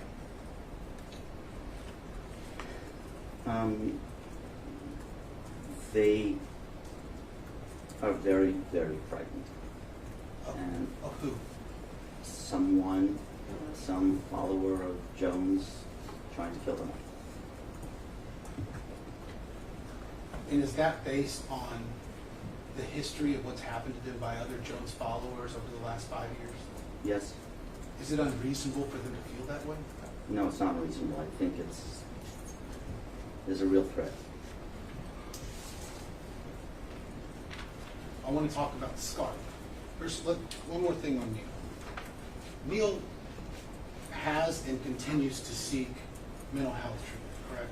Yes, I continue to work with Mr. Crouch. Mr. Crouch. And Mr. Crouch is in the courtroom right now, correct? Yes, You've spoken with him at length for both Neil and Scarlett. a couple of times.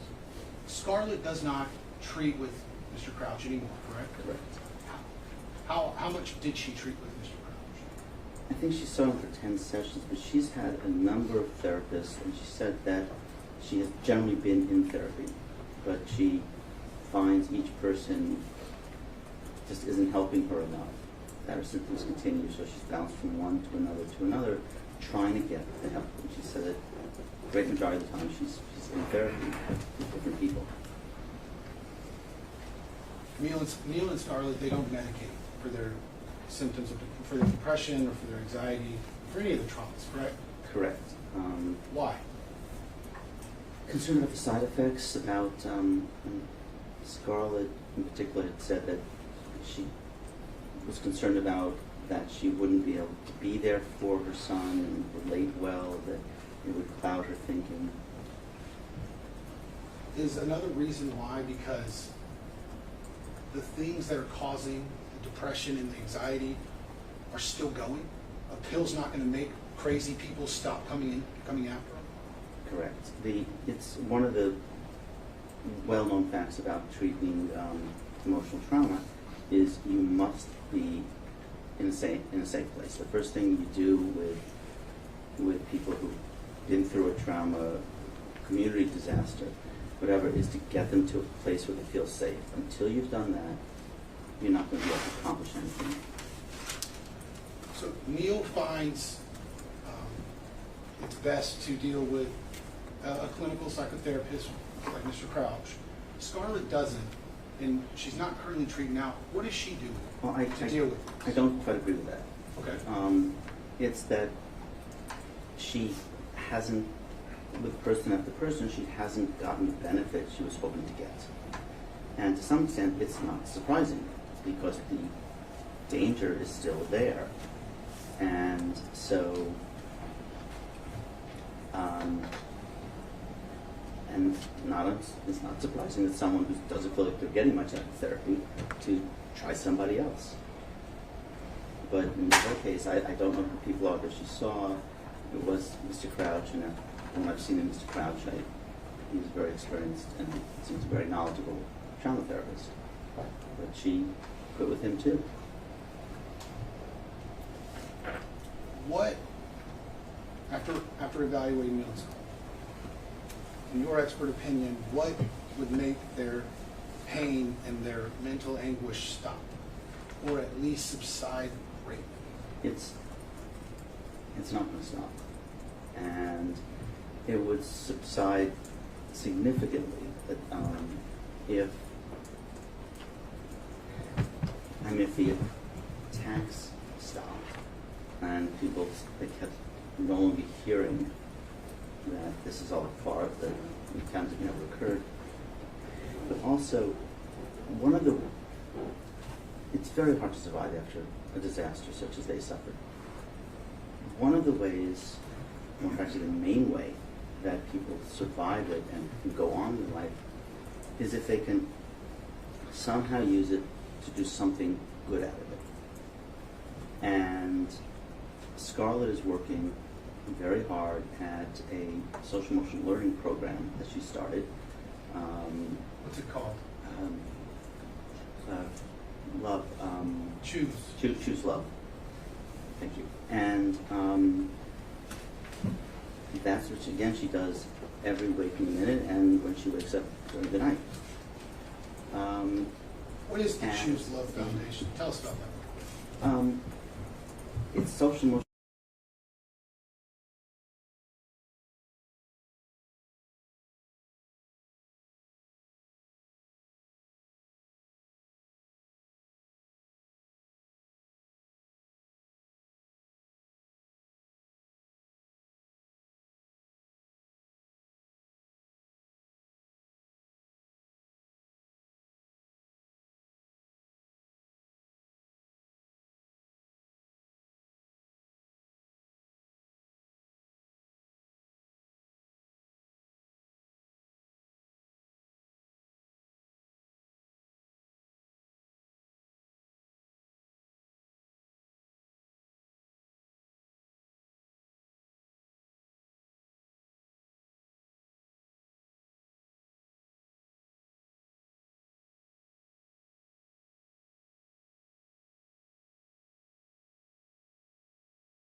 after a little bit, did you speak to the plaintiff's attorneys over the break? Yes. And what did you guys discuss? I noted there were some things that I thought we might cover about the impact on the brain and the body.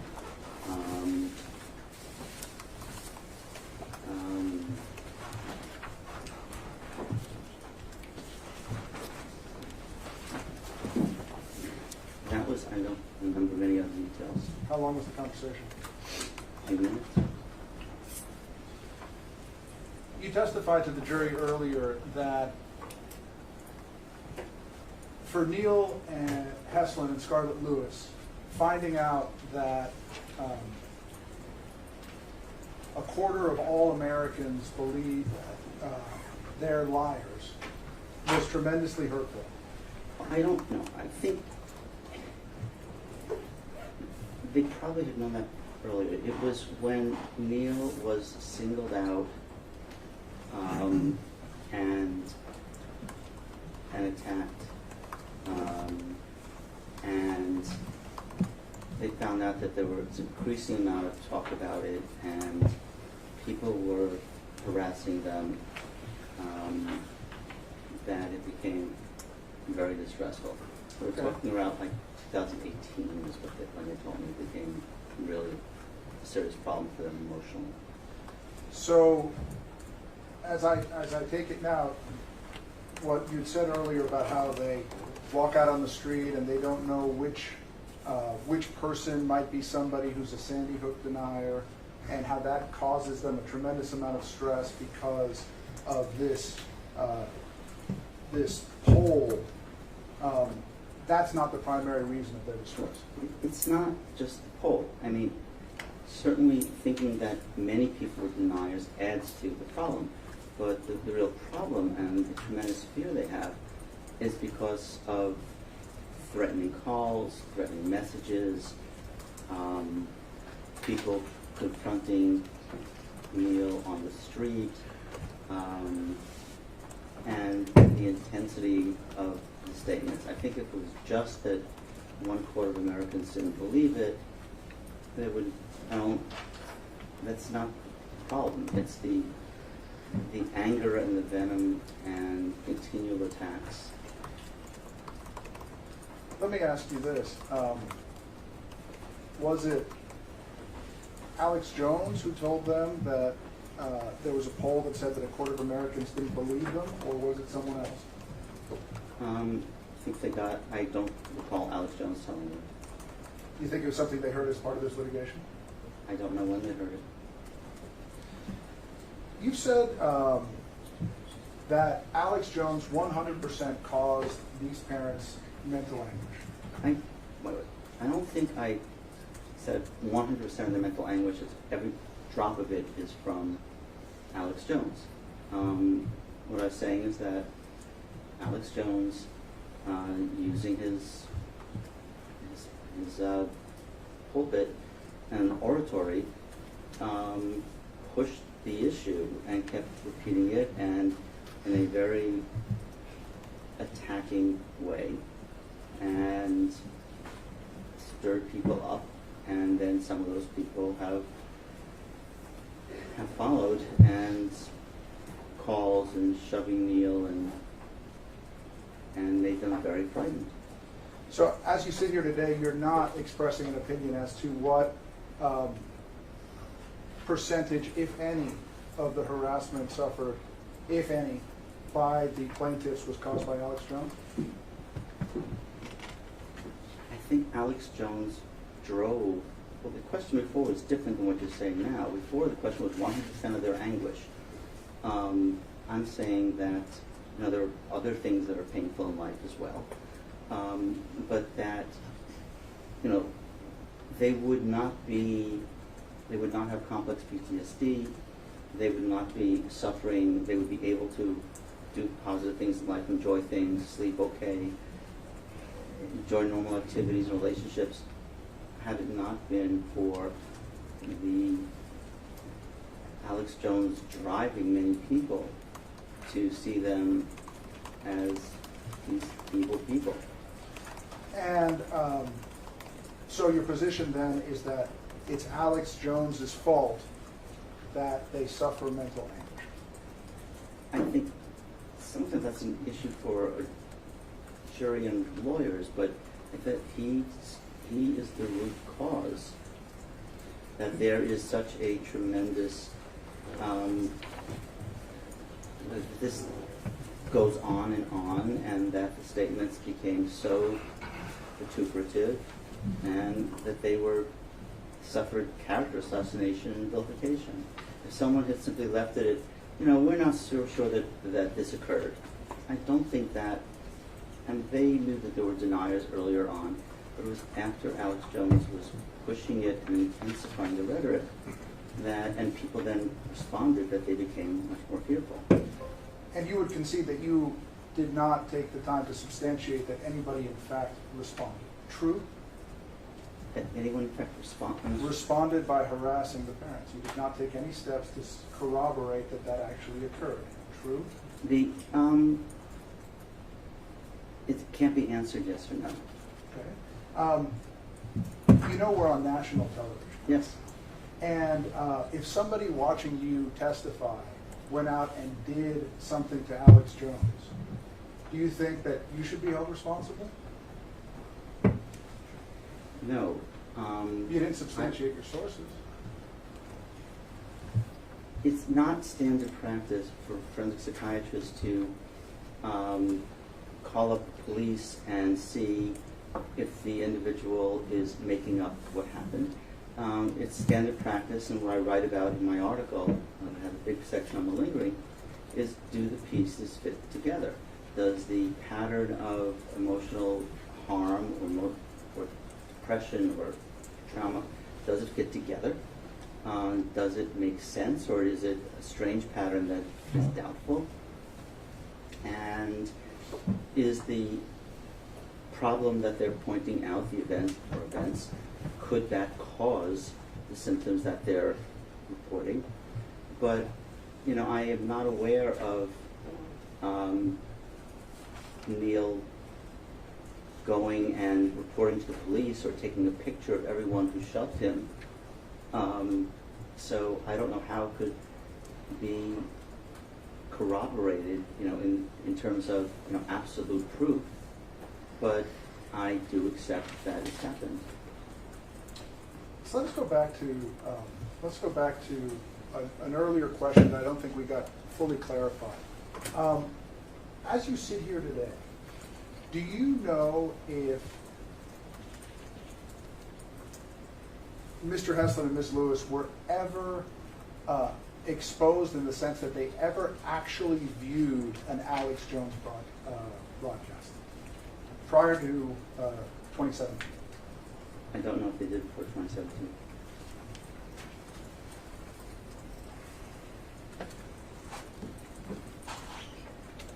Do you have an opinion on what percentage of the mental anguish that you have described is attributable to participating in this litigation?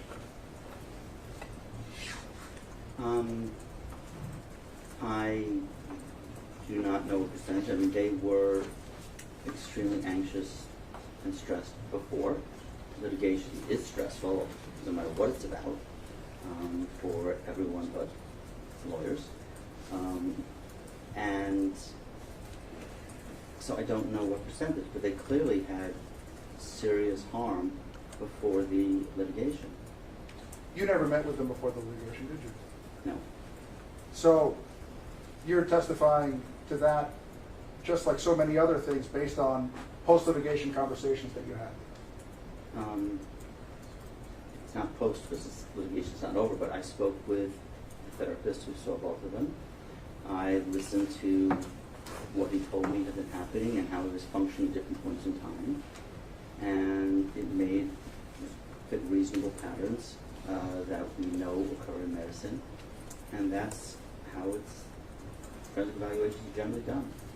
Do you know that on Father's Day 2017, Alex Jones issued a video invitation to the Sandy Hook parents to contact him? No, I wasn't aware of that.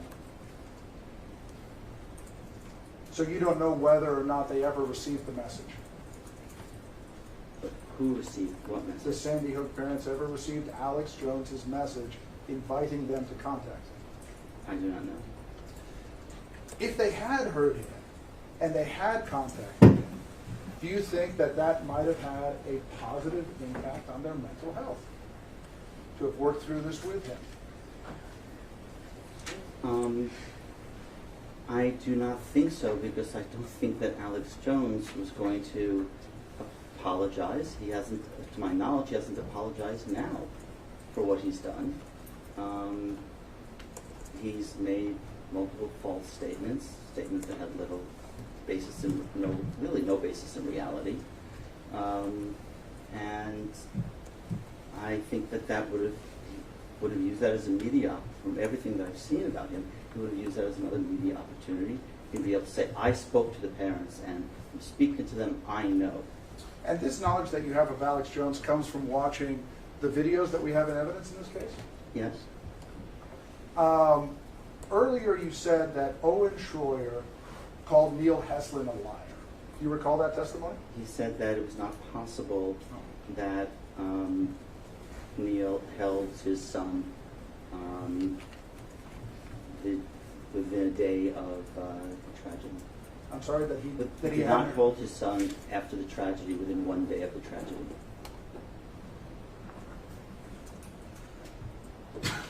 Because you know that, in fact, Mr. Heslin did hold his son the day of the tragedy, or that night at around 1:30. I wasn't there. I haven't called up the policeman. That's not really the job of the forensic, and to get into that level of detail. My first thought, I was surprised when Mr. Schroyer said that this is, not possible. The first thing that came to my mind was, of course it's possible. At some point, he may have stuck around and somebody may have let him, even though, people were told that they couldn't, that somebody may have let him out of pity, out of compassion. So your belief when you watch the video is that Owen Schroyer's comment was directed at whether or not Mr. Heslin had held the body that day, or that night? Directed at, that was a gist of it? specific comment. I think the underlying statement was that they're liars. Now, harassment is a crime, is it not? I believe so. Stalking is a crime. Yes. And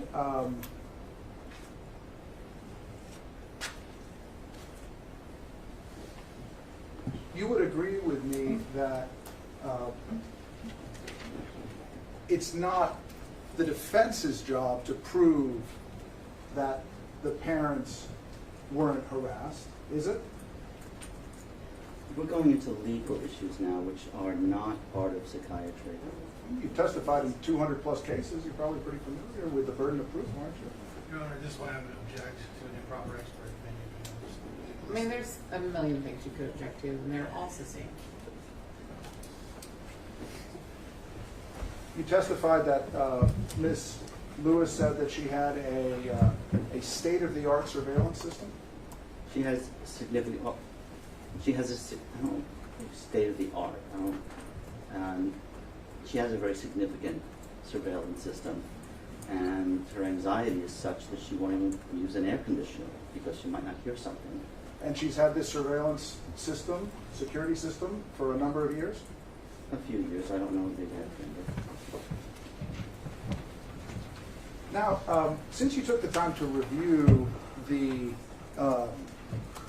videos, you know that there's less than 23 hours and 39 minutes of video that InfoWars released about Sandy Hook over the entire 5-year period. Isn't that true? I do not know the unit number of hours. Your Honor, I'm going to object. Sustained. He testified. No, you asked a question that assumes facts that are not in evidence and misrepresents the testimony that we have had in this case so far. Does not. Excuse me? Should I move on? You had better. You testified you reviewed the videos? No, I saw some of the videos. this trial and therefore. In 2016, did Neil Heslin or Scarlett Lewis ever tell you that in 2016 the Sandy Hook controversy was thrust into the public attention again by the Hillary Clinton campaign? We didn't discuss that. Would it have been relevant to you if at the time that controversy had arisen, it had been 16 months since Mr. Jones had made any kind of a statement about Sandy Hook? Objection, Your Honor. It's misleading, and that's facts not in evidence. I'll sustain that.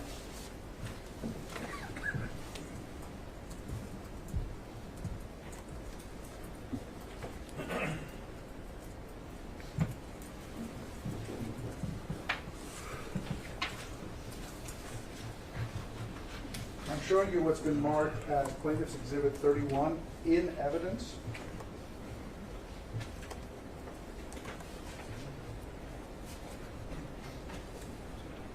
And I'm going to direct you to the second to last entry on that. Yes? It says, it's for a video entitled "The Fight for Freedom of Information in Sandy Hook." Is that correct? Yes? And the date on that video is July 8th, 2015. Yes? And the next entry states that the title of the video is "Alex Jones' Final Statement on Sandy Hook." Yes? And the date of that video is November 18th, 2016. Your Honor, Yes. objection. He's doing the same thing. He's just trying to use Exhibit 31 as an exhaustive list, knowing that that's not all videos. It's the only ones that they've produced to us or that we had to find. So the questions so far are allowed, but I don't know if the next one will be. So I take your point, Mr. Andre.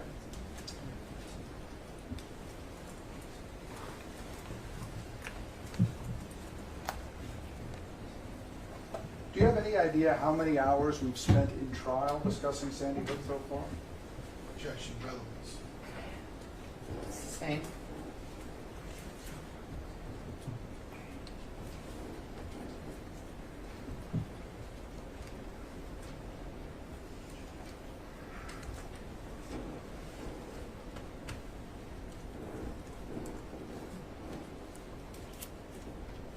You testified earlier that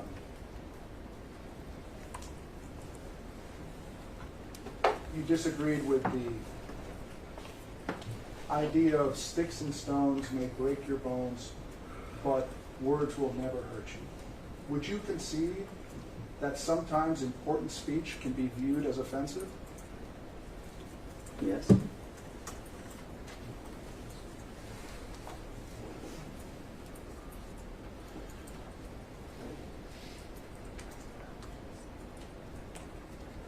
We briefly touched on the psychiatric concept of malingering earlier. Do you recall that?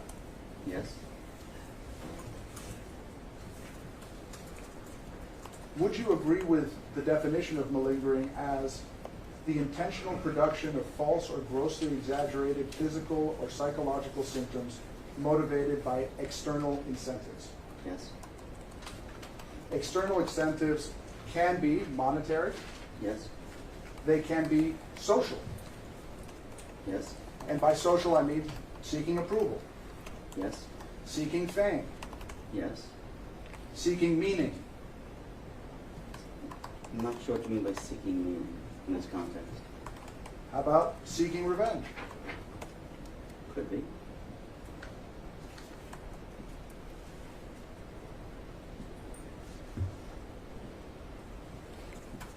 You stated that you reviewed the depositions in this case. Yes? You reviewed Mr. Heslin's deposition. Yes? You saw where he says that he has a vendetta against Alex Jones. Yes? A vendetta is a blood feud, correct? I don't know what he meant by the word. I didn't ask him about that word. And it would be very crucial to ask him what he means. Did you ask him what he meant by that word when you read it in his deposition? No, I took it to mean that he was very angry that Alex Jones had done the things he had done and caused so much harm to himself and the mother of his child, and also harm to TJ. It's JT. JT. You testified earlier that in the wake of a tragedy, people often look to find meaning in the tragedy, in the sorrow, the loss. And they seek to do something, to create something that they wouldn't have created without it. And So some benefit comes out of what's basically a horrible thing. And part of that is because nobody likes to think that something that awful would happen for no reason at all. Well, I don't know if that's necessarily the case, that it happened for no reason, but they try to make something good from it. And would you agree that people sometimes can be influenced in the causes that they embrace in the wake of a tragedy? It's too vague, I don't understand the question. Well, is it possible that in the wake of a school shooting, a bereaved parent would take up the cause of gun control in order to find meaning in the tragedy that they suffered? There are people who've done that at school shootings. And in fact, Mr. Heslin's one of them. I don't know, yes. And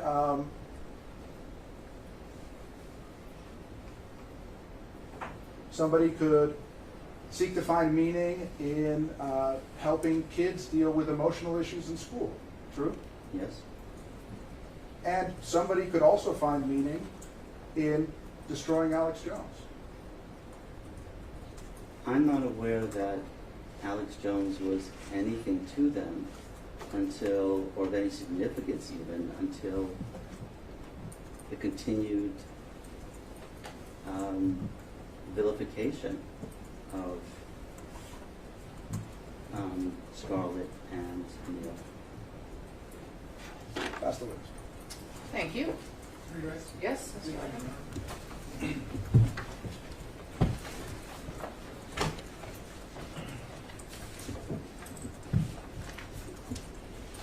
Dr. Lewitt, I'm going to ask you a few questions about the questioning and answer that you earlier gave. Mr. Reynal.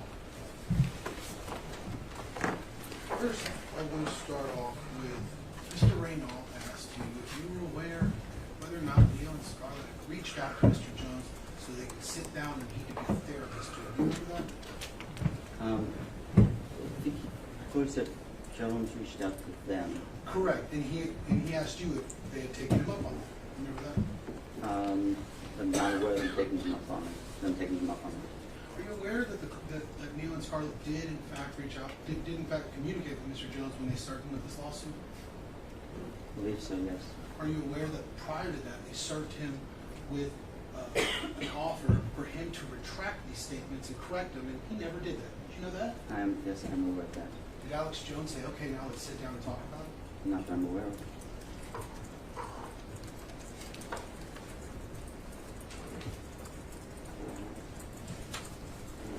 I want to talk about important speech. How important is it for someone to lie about the murder of a bunch of 6-year-olds? How important is that speech? Well, it goes beyond not being important.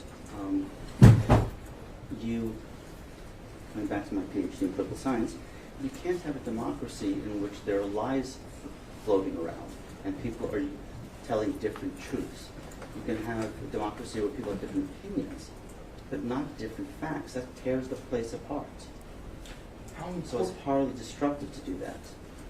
Similar question. How important is it for an individual to intentionally inflict emotional distress on two parents who lost a son for the better part of 10 years? How important is that? Well, it's important for the person who does it because generally will make them a lot of money if they're on TV. But it's not to the benefit of society in any way. Were you in the courtroom when Ms. Lewis testified on Friday? Yes. did you hear her testimony when she said that the video about Sandy Hook and the vampires is Alex Jones' third most read article he'd ever published in the history of his company?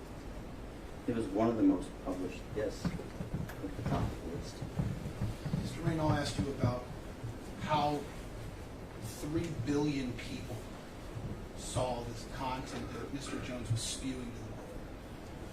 When Ms. Lewis said that number, did she say 3 billion people or did she say 3 billion views? Oh yes, she talked about it very clearly, 3 billion views, that she didn't know how many times, how many different people did it, or how many were reviewing as opposed to separate individuals. It is a staggering number either way, but it's much more believable if it was 3 billion views.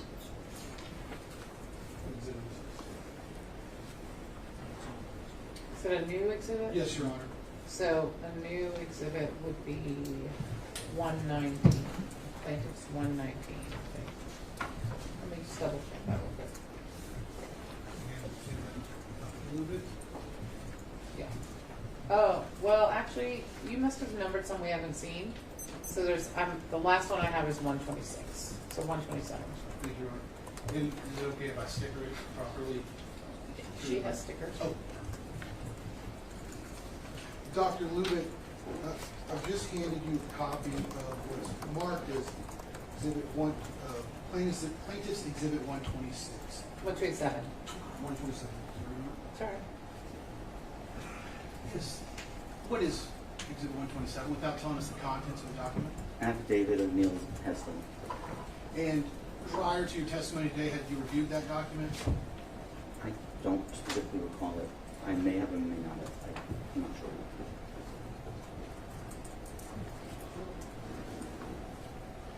Take a moment and read what's in it and see if that refreshes your recollection on whether or not it's seen.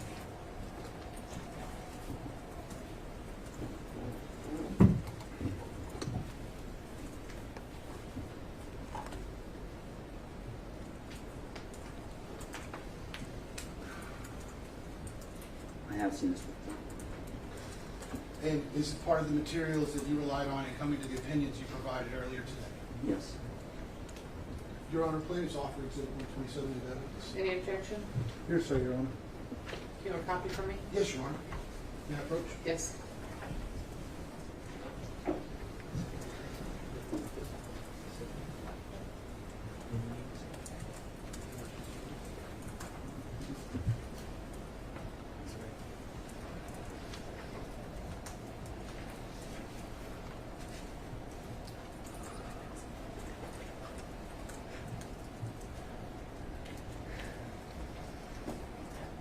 I'm a little confused. If I may respond to the objection, Yes. Your Honor. Under 703, an expert can rely on hearsay or other inadmissible evidence, and it can become, it can be disclosed to the jury if the probative value, or if the unfair prejudice is not outweighed by the probative value. There's zero unfair prejudice with this document. So he certainly can rely on it, no doubt, can talk about it, but I don't know about it coming into evidence as a standalone document. So where do you think that's in the rules? Your Honor, instead of admitting it, I can withdraw my admission and we can just disclose it. We can put it up on the screen and go through it without actually admitting it. Well, he can talk about it, Okay. and he can talk about everything in it if he relied on it as part of developing his expert opinion. Sure. But you can't show it to the jury unless it's admitted. Okay. Okay. But yeah, he can absolutely talk about the whole thing. Dr. Lubick, when you were answering questions earlier, you were asked about timelines and if anything had been seen before 2018. Now that you've reviewed this document, what was marked as 127, can you tell me what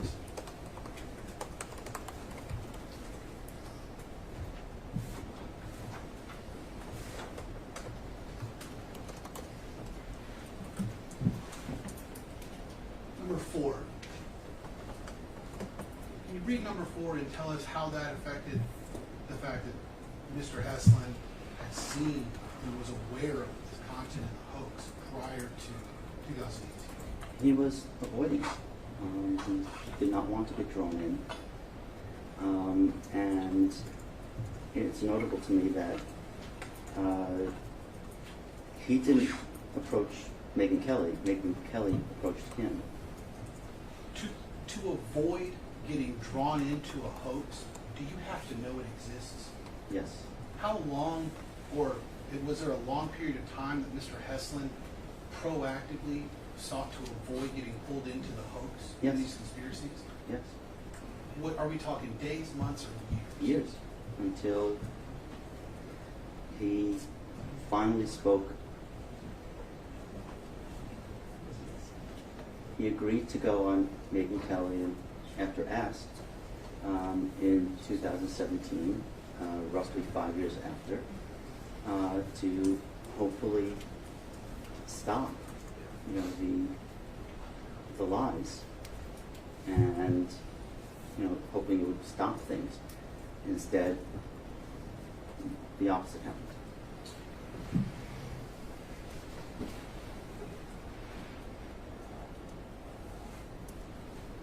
We go up to section 2.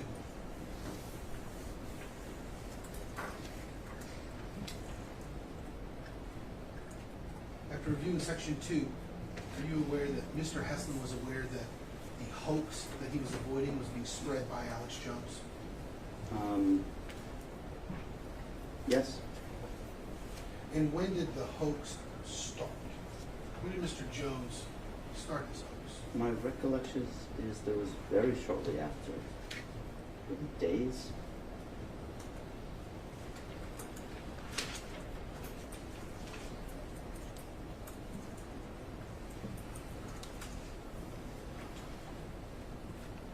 Mr. Reynal was asking questions about 2018 and saying they never saw anything before. They didn't know anything about Alex Jones. Do you remember that?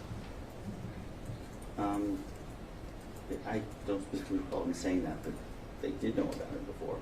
Why would Mr. Heslin go on a Megyn Kelly show to refute Mr. Jones's claims in 2017 if he didn't know any of those hoax claims existed until a year later?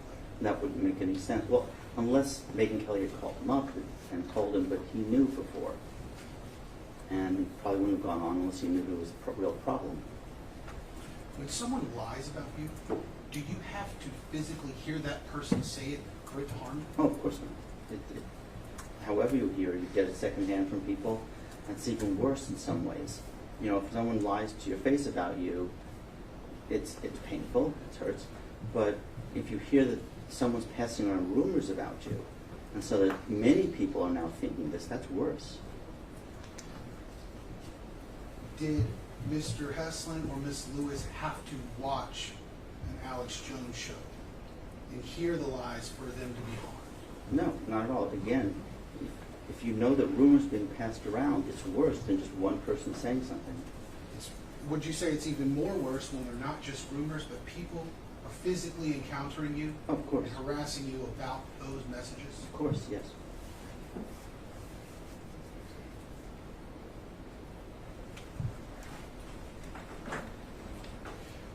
Corroboration was talked about a lot. Remember that? Yes. You spoke with Mr. Crouch, correct? Yes. He's right here in the courtroom. He's coming up next, right? Yes. We're not going to hide him. Correct. Everything that Mr. Heslin and Ms. Lewis communicated to you, did you then go and corroborate it with somebody who documented it as it was happening? Yes, I did do just that with Mr. Crouch. And I saw a number of tapes myself of what Mr. Jones was saying. The last area I have is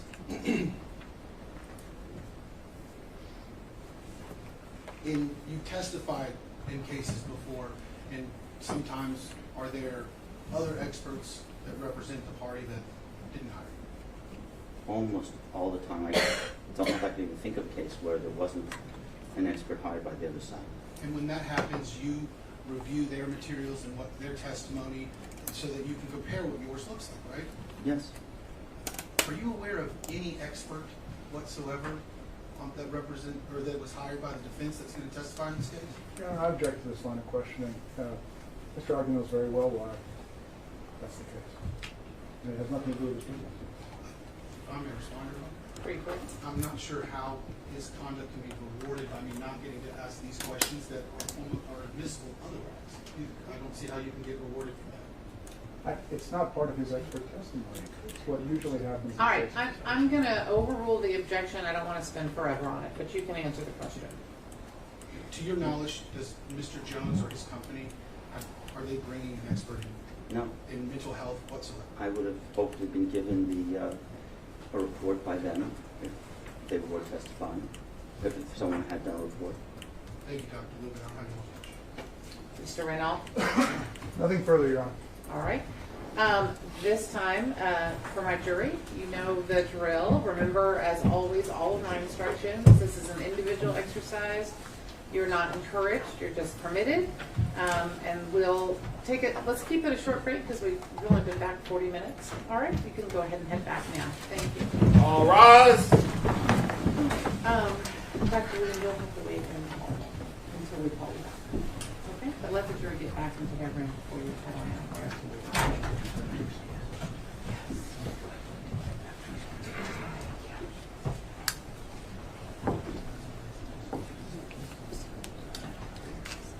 And if you'll just shut that door for me. Thank you. All right, you may be seated. So like I said, you can wait in the hall. There should be a copy, I think only one. If you want some more, let me know, of the charge so far on each table. Okay. So you can take a look at it.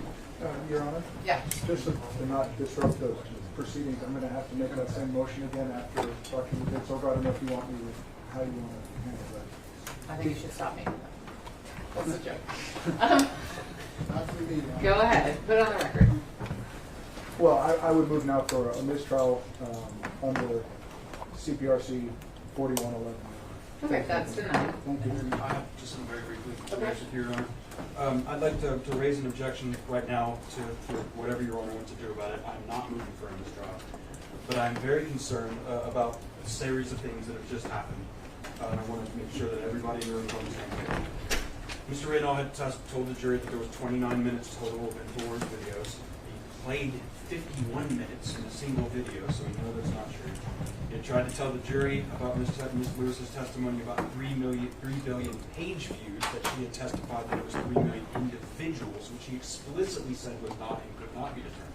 And in fact, were people returning multiple times, attempted to mislead the witness into thinking that's what she was saying. He has routinely, every single day of this trial, broken rules that a first-year lawyer knows. He has routinely placed inadmissible material in front of the jury. It is from our perspective at this table that Mr. Reynolds is actively trying for a mistrial. And obviously, we don't want that to happen. We would hope that at this point we could have Mr. Reynolds instructed to please follow rules which we all know he very well knows, and to not attempt to sabotage what has happened to the claims. Otherwise, I want this on the record, and why I'm bringing it to you now, because we will be bringing additional motions for sanctions if this continued conduct continues. All right.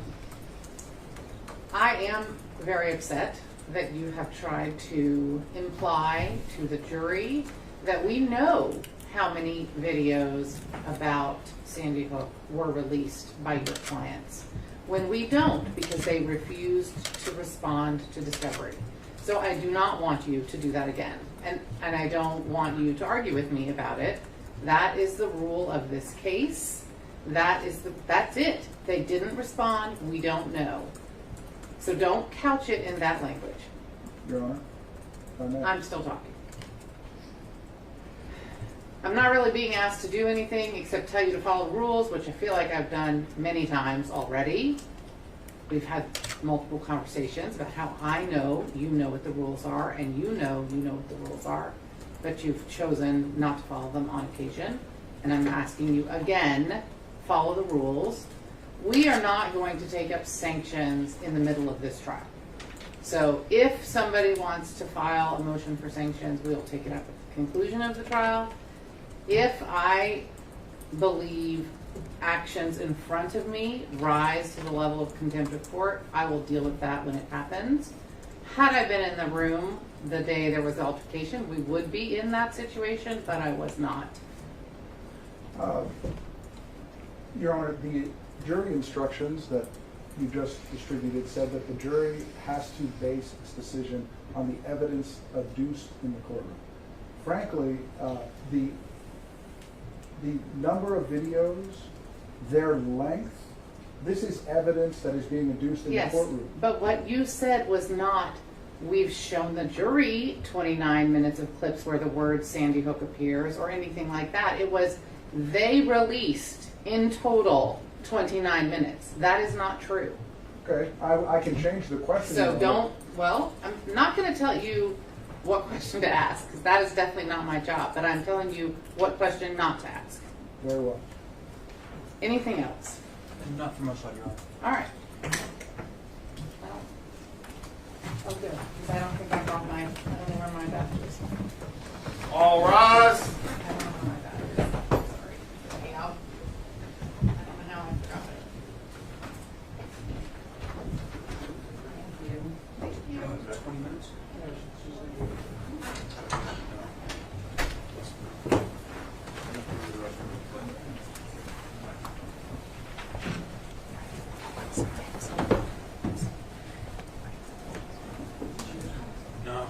No, it's Roy's, I believe.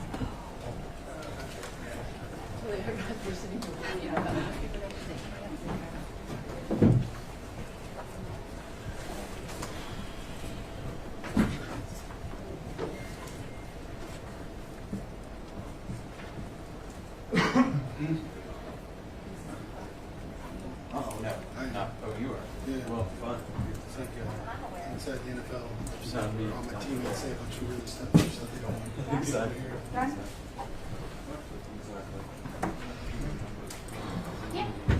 I'm gonna run the rest of the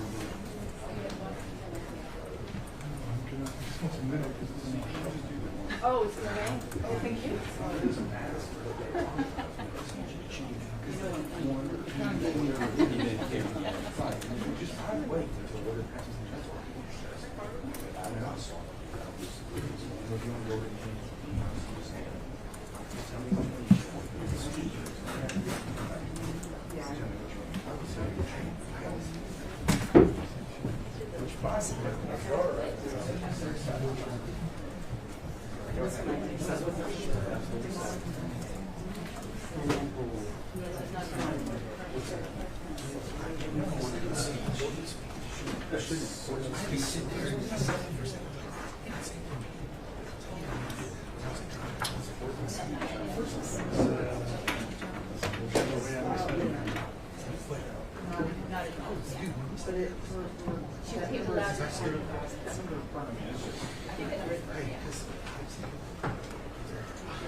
Oh, no, just his dad.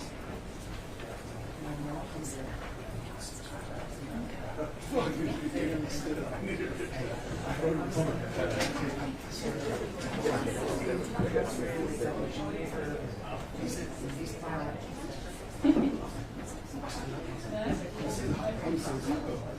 gonna say, you gave me the opportunity. I can say and get away with it right now. And I was like, oh, I might turn it down.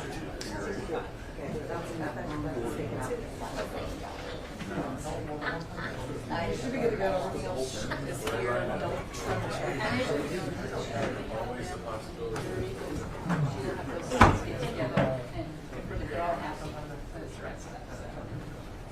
Thank you.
Say again? We watched In the Valley yesterday. Oh, the Valley, yeah. The Valley. Yeah. It was weird that you said it'd be. Oh, yeah. I've never been there, obviously, but the countryside was so bad. It's just rolling hills, creams. God, I really want to. I'm just gonna go up there. I got here. You're too late. Well, we should speak to the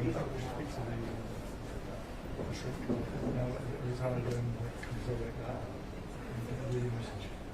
Yeah. Because it's like this associate. I've seen stuff for like 3 months. 3 months. I get all sometimes I'm choosing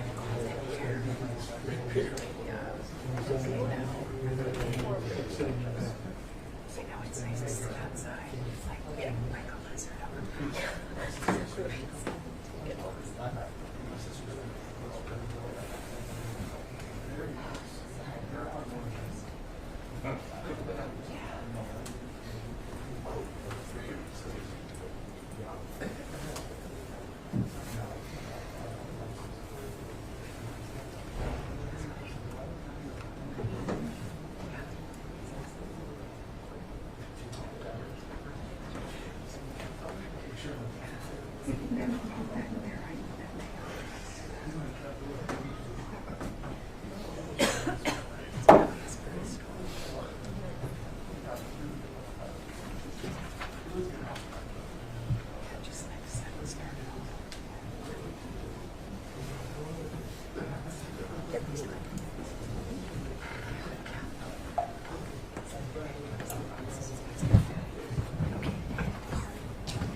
right.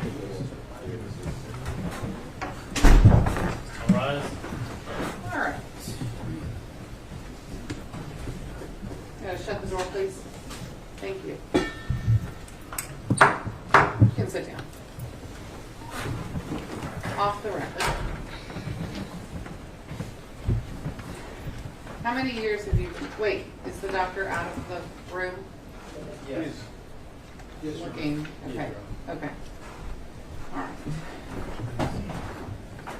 How many years have you been treating Mr. Heslin and Miss Lewis? So get that cleared up. I started treating.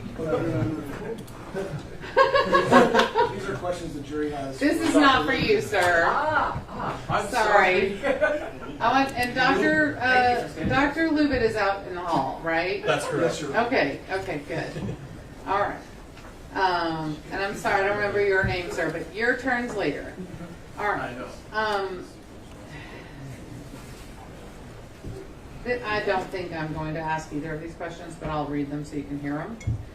Alex Jones has helped promote the idea that Sandy Hook was a staged event with crisis actors to do away with our guns. However, as per your own testimony, Scarlett Lewis keeps a gun for her own self-protection. What are your thoughts on the irony of that comparison? This is not a proper question for a variety of reasons, so I'm not going to ask it.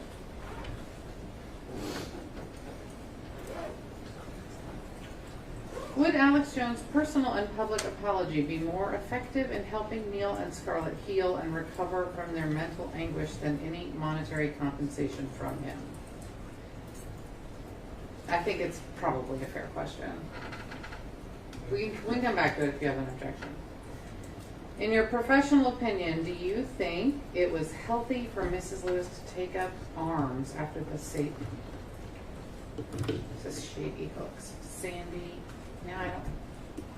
Sandy Hook, right? Sandy Hook incident. If so, why?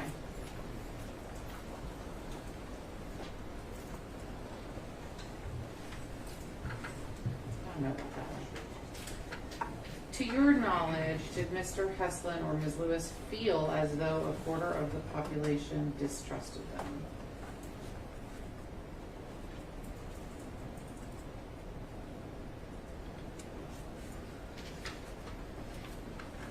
There's a lot of Neil and Scarlett's which I'm replacing. Have Mr. Heslin and Ms. Lewis discuss with you what good they would like to do or come from the tragedy at Sandy Hook? How do you think orchestrated campaigns of lies, such as we've seen in this case, are affecting our society? What are the signs that a person might be malingering? If the statements from InfoWars stopped today, how long do you think it would take for the healing to occur? Is it possible that forensic psychologists, academic researchers, news editors et al. Are able to set aside their own potential bias in their search for the truth in the same way that this jury is asked to? In your opinion, why would it be more important for a news organization to verify its claims and conduct investigations than a forensic psychologist? I don't know that he testified to that, but did your work with Mr. Posner involve the same defendants? And I don't know if there's ongoing work there or if they're referencing something prior, so there might be a problem there. All right. How many years have you been treating Mr. Heslin and Ms. Lewis? And that's fine. Would Alex Jones' personal and public apology be more effective in helping Neil and Scarlett heal and recover from their mental anguish than any monetary compensation from him? I don't think this is a proper question. We cannot order an apology. That's not what our judicial system does. It monetizes arms, and I don't know that he would know the answer anyway. So I don't think that's a proper question. Does anybody want to argue with me?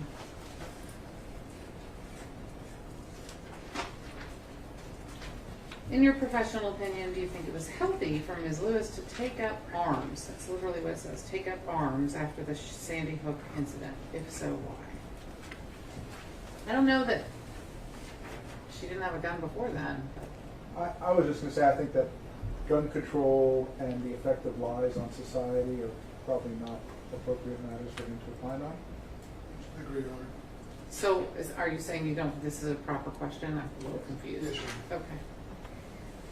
That's fine with me, because I find it a little confusing. To your knowledge, did Mr. Heslin or Ms. Lewis feel as though a quarter of the population distrusted them? That seems okay. Have Mr. Heslin and Ms. Lewis discussed with you what good they would like to do or come from the tragedy at Sandy Hook? Any objections? It's just to the extent that we have a motion in limine, and I think that there was already a statement about giving all the money to charity. I think that they already... There was no statement. He just said... Sorry. Okay, go ahead. I was just going to say my objection would be that seems like the kind of question that may elicit that type of an answer, and we've already heard that that's not an issue in this case, so I just want to bring it to the clerk's attention. I think it goes towards punitives, Your Honor. I'm sorry? I think it goes towards punitives, Your Honor. I'm sorry. I mean, we have the motion in limine that says you basically can't put on evidence that they're planning to start a charity, right? We have that. I think we have testimony from this witness that says people, and I think you elicited this, they strike up, you know, they care about things that maybe they didn't care as much about before, right? Like, what's it called? Social, I can't remember what it's called. But anyway, the stuff they do at schools and or gun control. I think it's probably open at this stage. I don't know what he'll say. Are you worried? No, we're okay. All right. We'll ask it. How do you think orchestrated campaigns of lies, such as we've seen in this case, are affecting our society?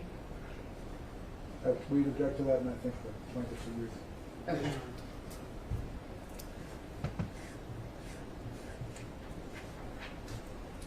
What are the signs that a person might be malingering? If the statements from InfoWars stop today, how long do you think it would take for the healing to occur?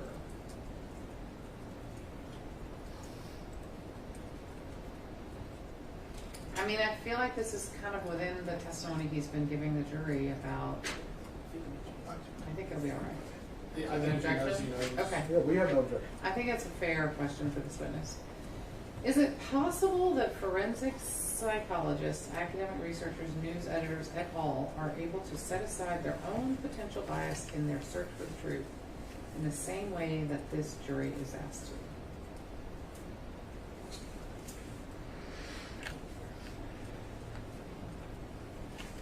I don't know. I don't have a strong feeling about it. I don't really think it's not one that I would wonder why no one was objecting, but it's not necessarily one I wouldn't exclude either. Kind of in the middle. So I don't have a problem with it. But I think it'll depend on if anyone objects. Okay with the question, Your Honor. All right. In your opinion, why would it be more important for a news organization to verify its claims and conduct investigations than a forensic psychologist? I mean, to the extent that he testified to that, which he didn't, but I think he'll be able to clarify. I think he's talked around that, so I'm okay with that if you are, if you guys are. All right. Did your work with Mr. Posner involve the same defendants? I don't know what difference it makes, but I think it's a fair question. We're already talking about it. Do you have an objection? The only thing I would mention is, because of your in my office, I've specifically instructed the witness not to mention his other Posner InfoWars suit, so I would try Because to... of your what? I'm sorry. We have another, he is also the expert in Posner, pending before you. Oh. And because of your MIL, I've specifically instructed him not to talk about that, and so... But he was asked about, Mr. Reynal asked him about... He has another one too. Another different There case. was a small suit against Mr. Fetzer in Wisconsin as well that concluded with a modest verdict. So do we want to say... But I'm just worried because I think he's not going to... Sure. So what if, I think that was the last question, let me find it. And I agree, we don't want to, so we might want to say, did your testimony with Mr. Posner or in Mr. Posner's case? Because didn't he already testify? Isn't that what that? if you could say in your case against Mr. Fetzer. Well, no, the jury doesn't know anything about that. This is from the jury. I mean, I'd be fine if it, as long as I could tell him, you're not bound by not having to be able to talk about the Posner case in this court. Then you can answer the question. Otherwise, I think he's going to get crossed sideways because isn't going to be able to talk about, yes, I am involved with Mr. Boswell saying because he thinks he can't talk about that because I told him not to. But the only thing they know is that didn't he testify? That he testified for free for the He's truth. done work for other, right. Right, in a case that involved Mr. Posner. And I think that's the only thing the jury knows. So that's what they're talking about. I don't know. Let's Well, just I think not they're ask it. asking the It's answer- too confusing. Right, okay, that's fine. That's fine. All right. Does anybody need to hear them again? No, let's go on the record. We've just been discussing the questions for Dr. Lubit, and we've reached an agreement on which ones we're going to ask and which ones we're not. Any further objections, Mr. Ogden? No, Your Honor. Mr. Reynolds? No, Your Honor. Okay. We are ready for the jury and the witness.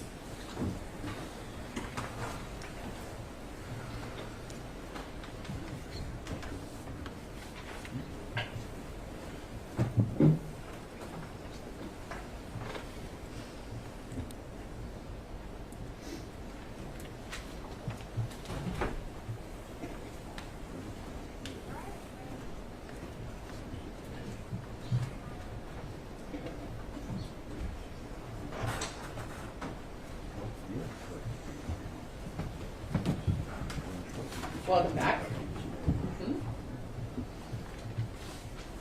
We're just waiting for the jury.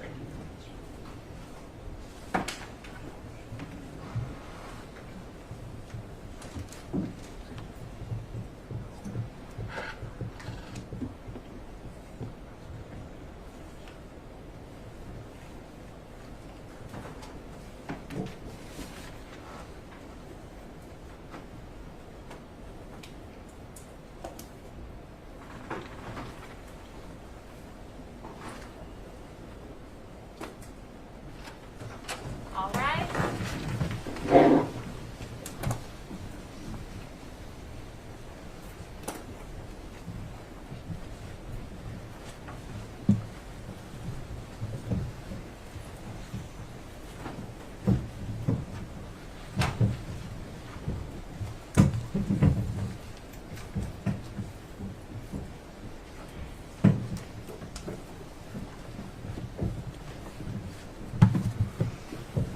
All right, you may be seated.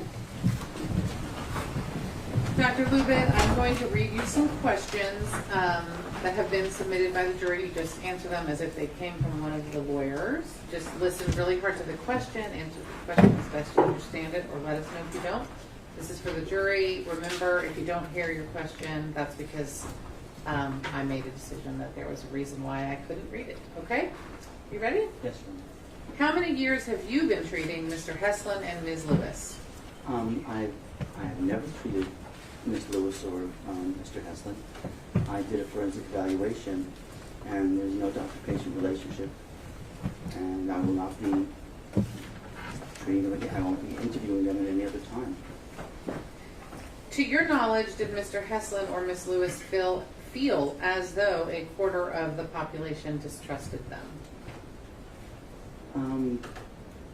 I believe so. That there was, especially Neil talked about just how many people out there, and he would never know who, and people would come up to him, and also Scarlett withdrew from people, not knowing among her friends what people thought anymore, or who she had people over who might be part of. Might be feeling that she was a fake and a fraud too. Have Mr. Heslin and Ms. Lewis discussed with you what good they would like to do or come from the tragedy at Sandy Hook? Scarlett has talked, there's her foundation, Choose Love, and trying to develop social emotional learning programs in schools and to help children so that there isn't another Sandy Hook. Both of them have talked about the tremendous harm that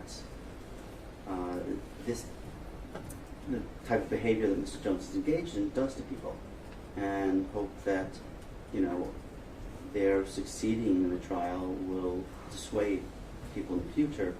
There's also the issue of their son's legacy. and wanting that to be clear, and for them to be able to try to put some closure on this period in which they were invalidated and vilified, and so many people were made to believe that they were bad people who lied and did bad things.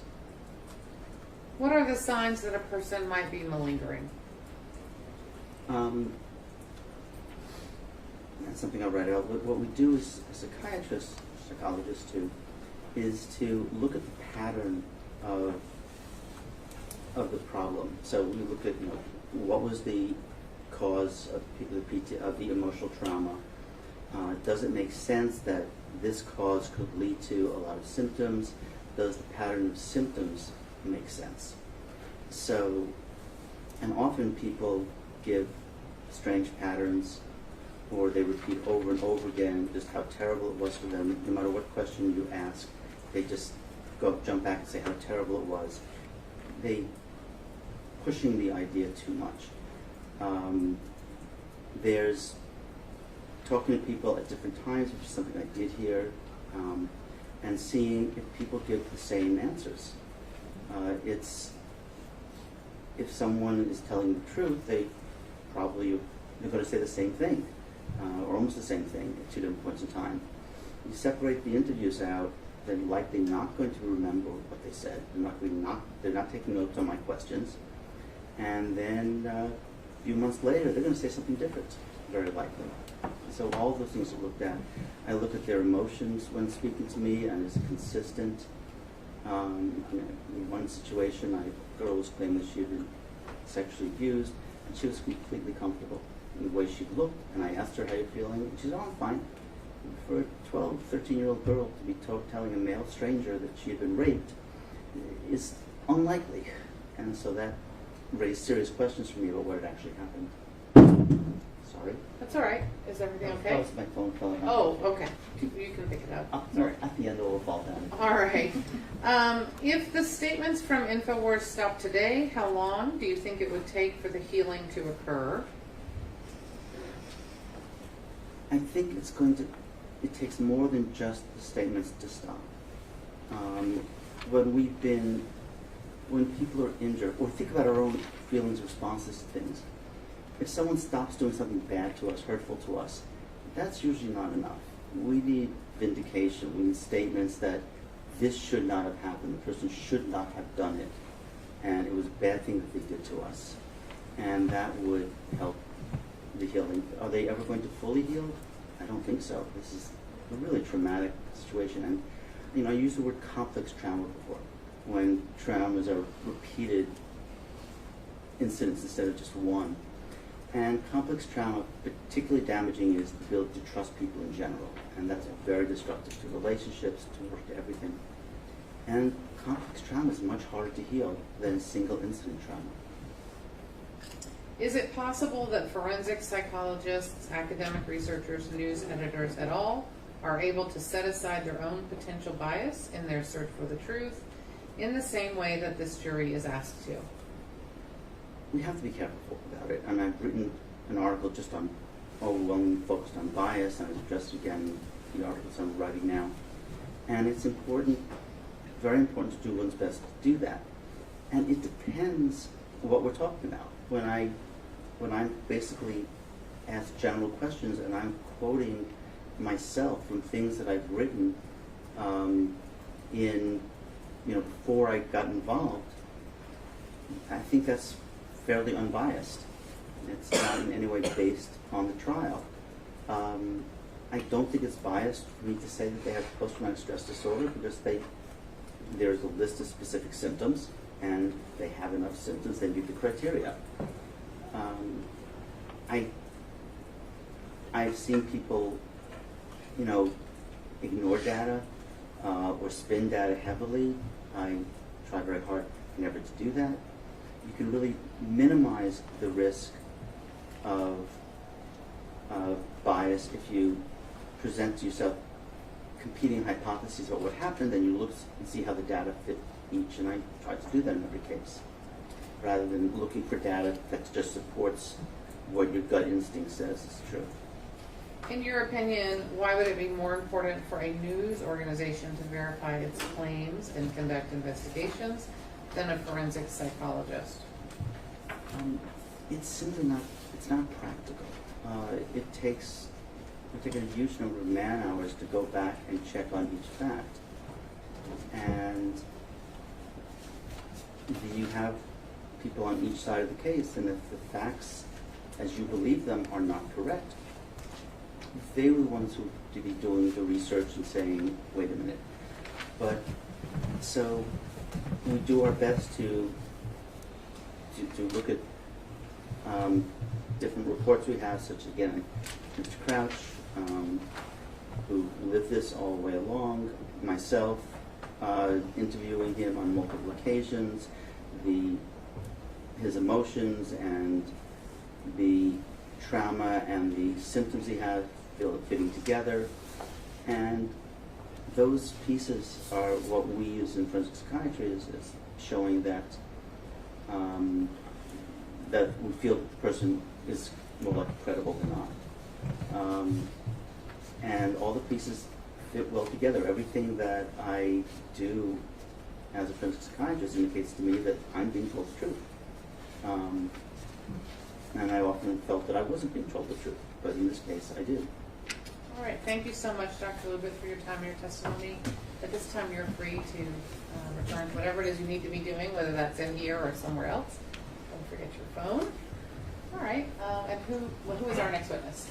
My name is Michael Crouch. All right. Mr. Crouch, come on up, please.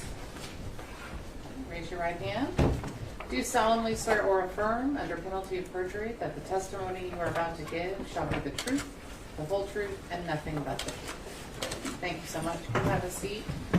Here, you'll see there's water and glasses and microphones. Thank you.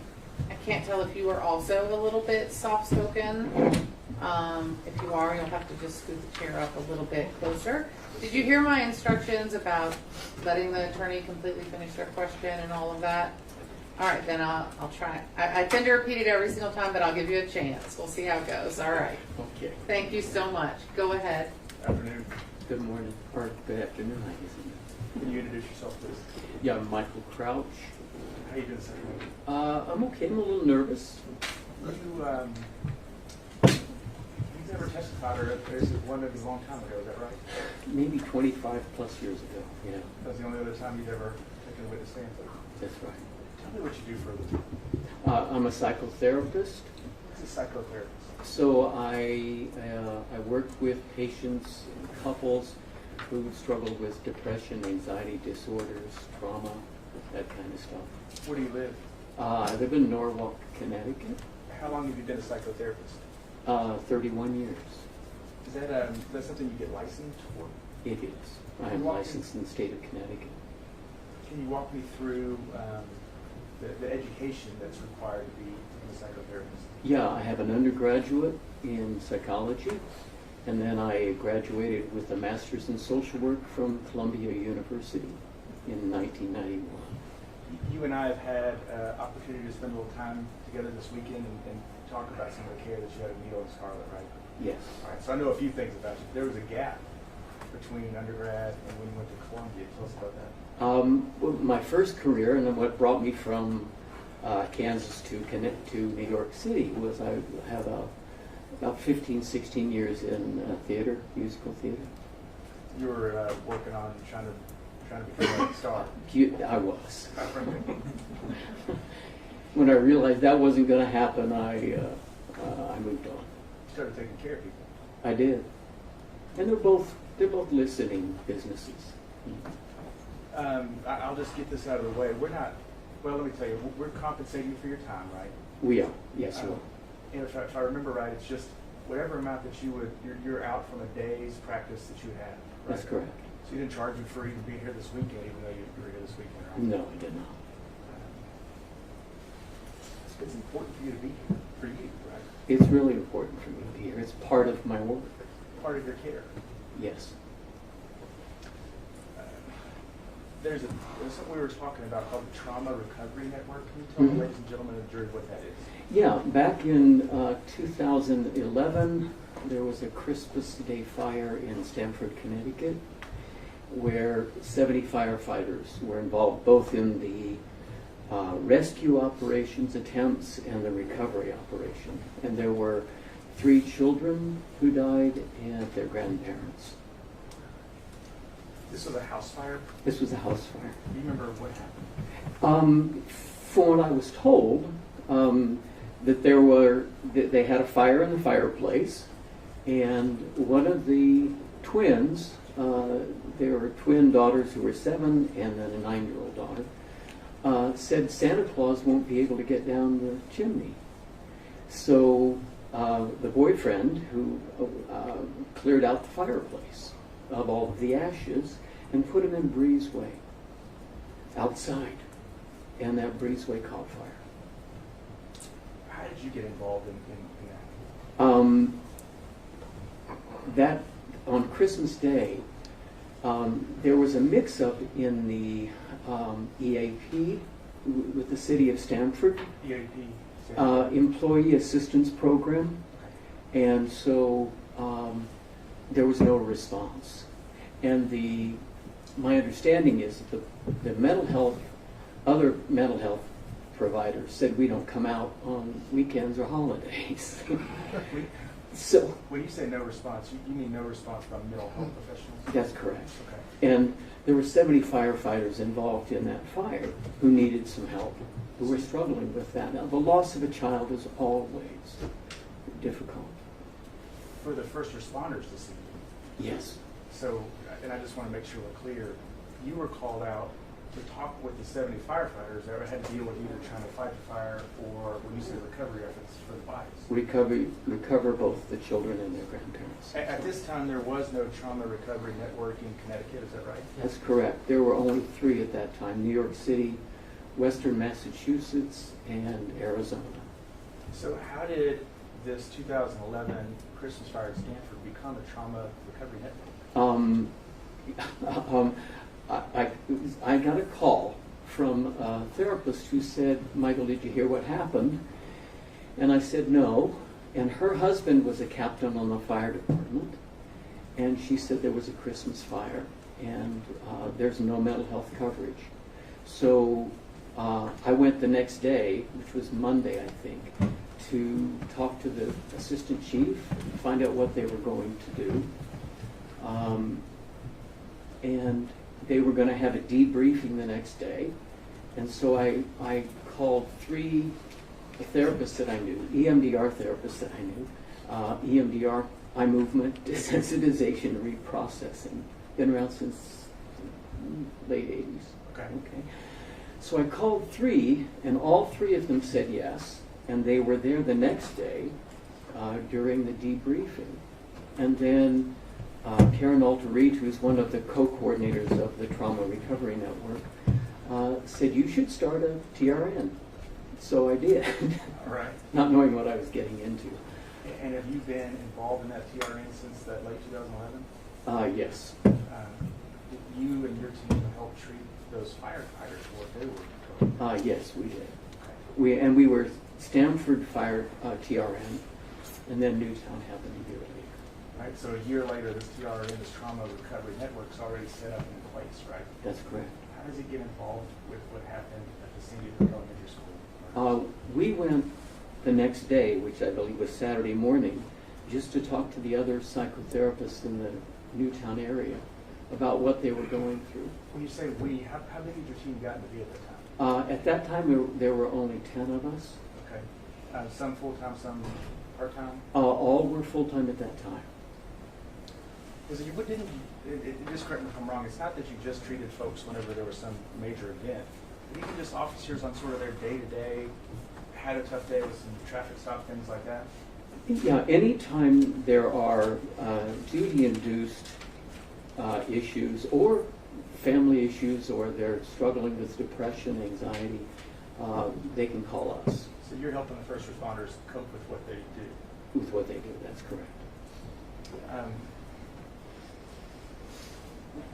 I know you treated Neil and Scarlett. We're going to get to that in 1 second. But just your work at San Diego, how many folks did your TRN treat for mental health problems that they had from that? Oh, my guess is between 2 and 250. You treated a handful yourself. I sure did. Okay. Both individually, I treated about 6, and then a number of groups and things like that we were involved in. And I think you told me that's how Neil Heston ended up finding you, right? That's correct. All right. When did you first start treating Neil Heston? In July of 2013. So about seven and a half months after. Mhm. Are you still treating? I am. So he's been your patient ever since, right? That's correct. We're going to talk about Scarlett too. Scarlett didn't start with you back in 2013, right? No, she had been through a number of different therapists and came to me, I think at Neil's suggestion, around 2020. You're not still treating Scarlett, is that right? I'm not. You know how many times you treated Scarlett? I saw her about 10 times. Was this during, so 2020, is this during the pandemic, so your treatment is Zoom? That's correct. I use a platform called Simple Practice. Okay. Because it's HIPAA compliant. Fair enough. But you never got a chance to really sit down and be in the same room and connect with Scarlett? No, I did not. It's probably a silly question. You keep notes of your sessions, right? Okay. And as part of your sort of weekend assignment, did you look at those notes and try to refresh some recollection? I did, yes. You also looked at the affidavit of Neil Heston that we talked about with Dr. Rubin, is that right? I did.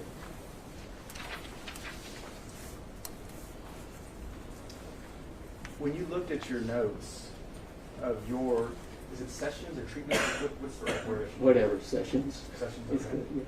With let's talk about Mr. Heston first, then we'll move to Scarlett. Okay. When you look back at your notes with Mr. Heston, when is the first time you saw in your notes some issue about either Alex Jones or people profiting off of what happened at San Diego? Way back in 2013, when I first started with Neil, he said that there are a number of people who are profiting off of what happened at his son's schools. And then he went on to say there are a number of people who are profiting off the loss of children. That was in 2013. When was the first time let me ask you this, did that intensify as the years went along? A little bit, in that he was certainly scared a little bit of what was going on. He was dedicated to the memory of his son. So he worked on gun control and mental health issues to honor his son Jesse. Did you see where Mr. Heston had said that he was trying to distance himself from that hoax controversy for the first several years? For the first several years, he said, I don't want to dignify, and that was the first time he used Mr. Jones's name, Alex Jones. He said, I don't want to dignify his false claims. The hoax. The hoax, that's correct. And so that was in 2013, he said that. Okay. Did it intensify in early 2018, Yes. Actually, that was the first time that he realized, because he spoke to Mr. Posner, and he said, Mr. Posner said, Neil, they are using your name back in 2017 when he went on Megyn Kelly. After the first time you saw the words Alex Jones in your notes, what percentage of your notes thereafter had the word Alex Jones in it? 90%. It became an obsession? Yes. I'm going to talk to you, we're going to try to separate sort of two parts of time. I want to talk to you about before that 2018 when Alex Jones was really intense, and then after, okay? Mm-hmm. So let's talk about before. And I know as you started treating him 7 months, just walk me through, how is he doing as the years go by? Well, I think, whenever we lose a child, it's not easy, ever.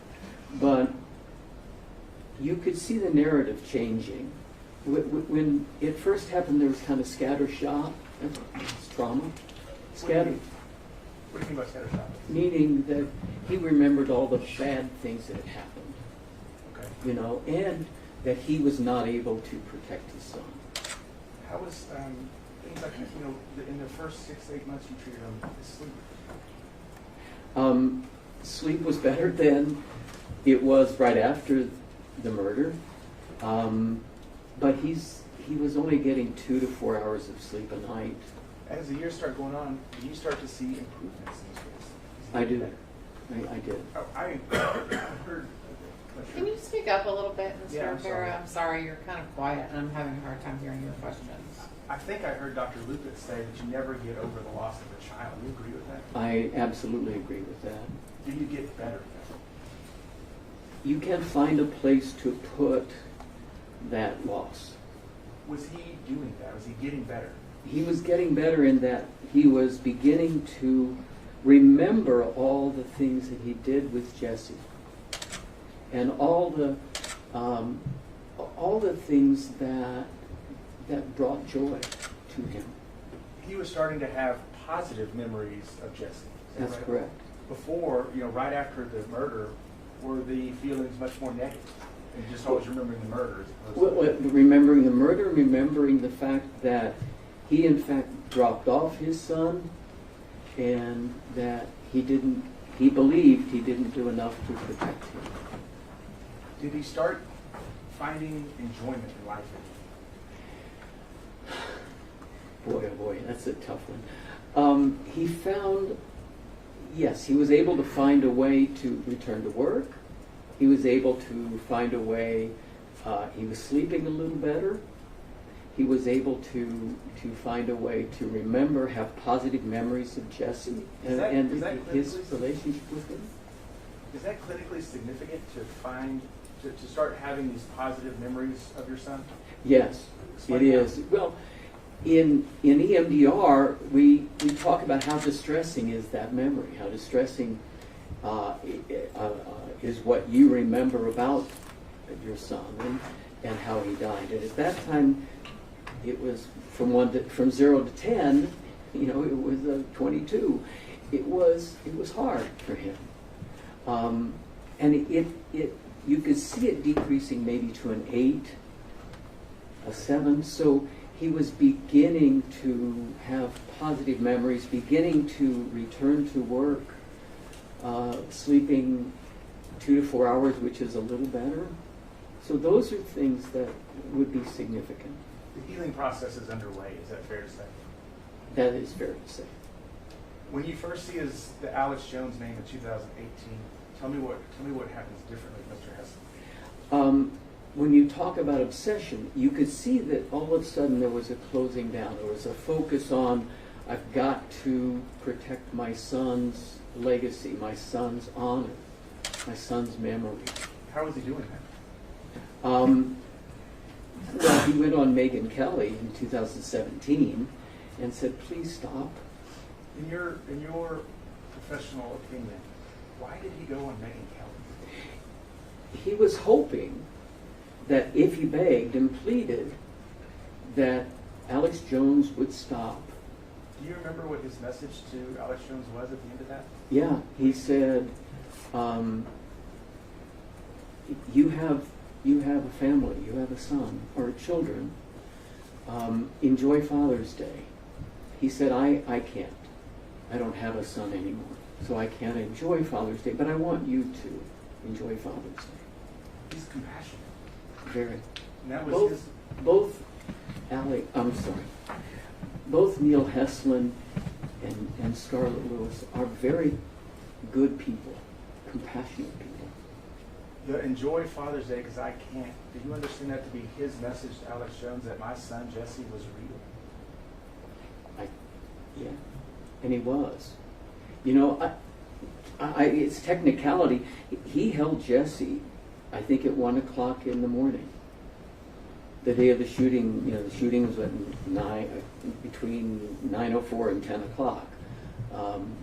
So he held his son because he asked a law enforcement officer, please let me in to see my son. and the law enforcement officer allowed him to do that. After he talks to Mr. Posner in 2018, you continue to treat him all the way up until he's still your patient, right? He is. I'm sorry, I admit that when after Mr. Heslin spoke with Mr. Posner in 2018. You understand that? Okay. I want, if you can, to describe to the jury the differences in Neil's mental health after the 2018 meeting. When he realized that Alex Jones was not stopping, he became very focused on, I've got to protect, which is what all parents do. I've got to protect my son. I've got to protect my son's name, my son's honor, his memory. Because if Alex Jones, if he was spreading the belief, the lies that that Neil's an actor, that means that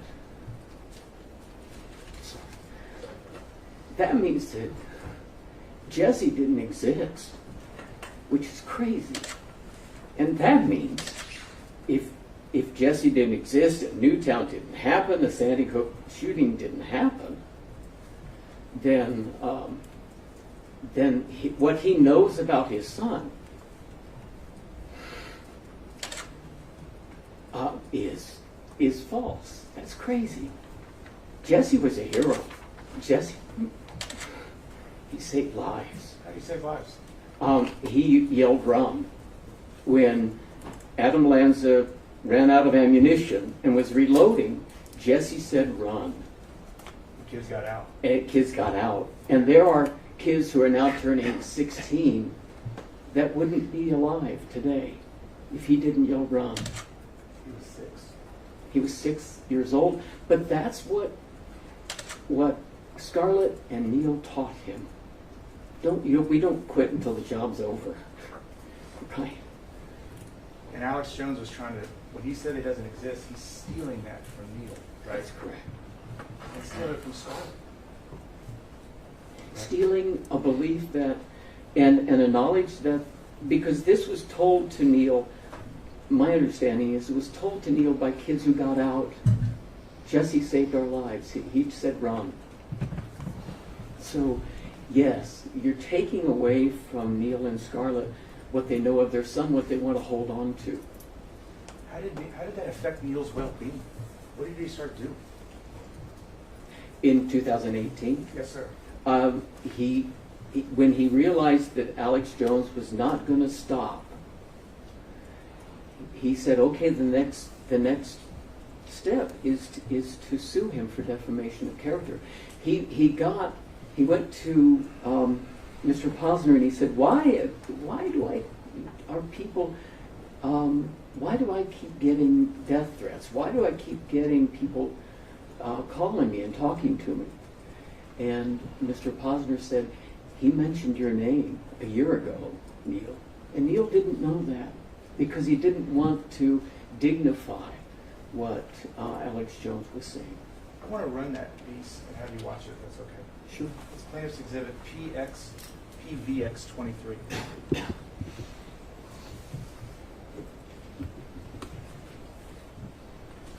Show up on this.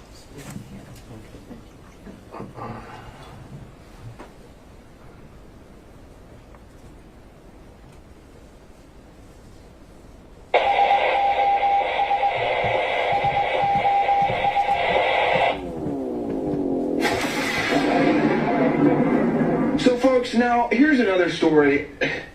You know, I don't even know if Alex knows about this, to be honest with you.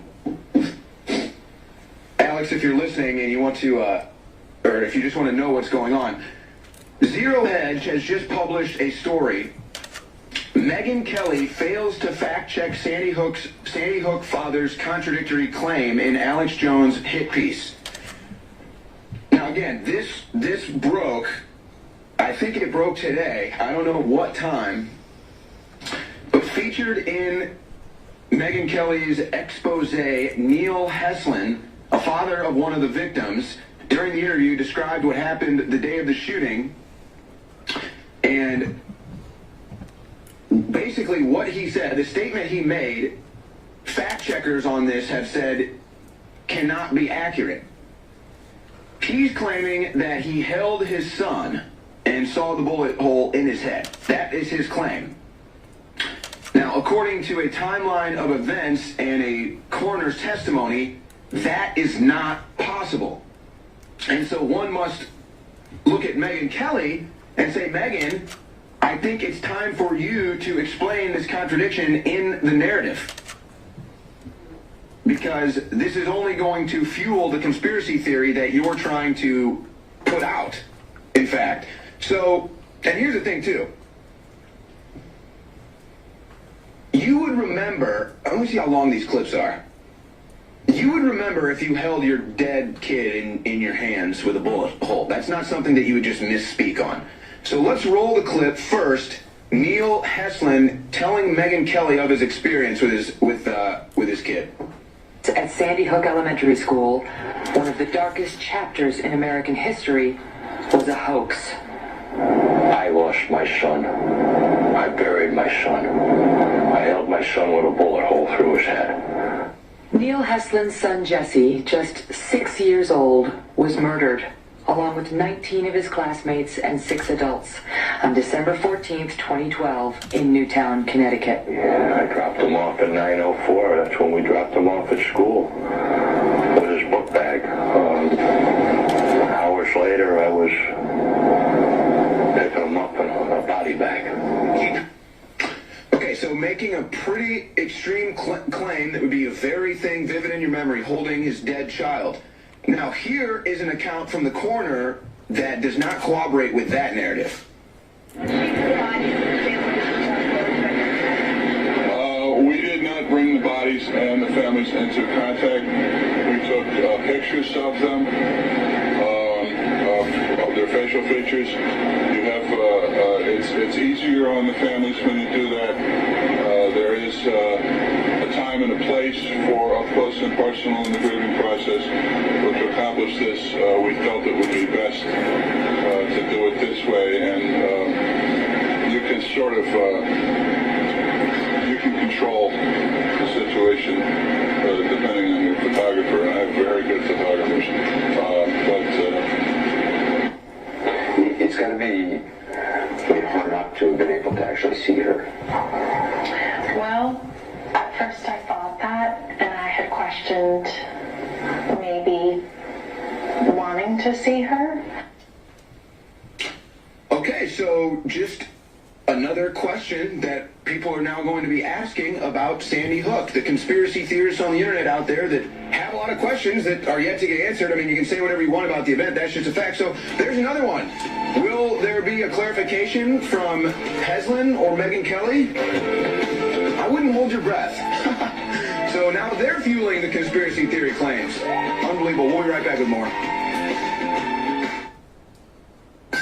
after 4 years of research.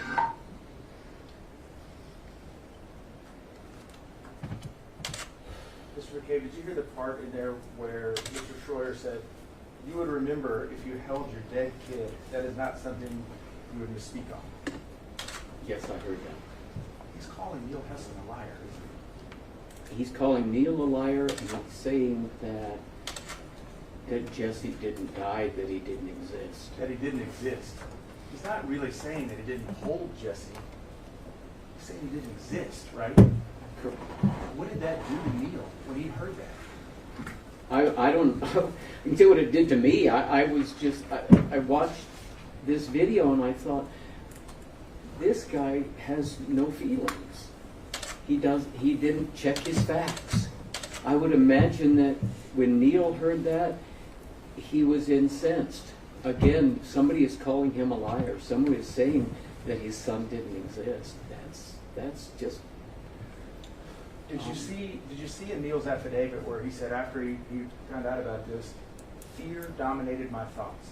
Yes, I saw that. Is that consistent with your treatment and what you saw in your notes? Yes, when he realized that this was real, this was going on, you could see Neil change. There was a lack of emotion. There was a lack of affect, and he was focused on, I've got to right this wrong. This is not right. How did you try to right that wrong? We're here today. He went on Megyn Kelly a year before to try to say, please stop. When that didn't work, I think he said, I've got to go take the next step. This is the system we hold people accountable in America, right? That's right. It's sort of what separates us from wild animals who just fight each other to death, right? Right. There's criticism. You've heard the criticism that he filed this lawsuit and somehow making it worse. This is what he has to do, right?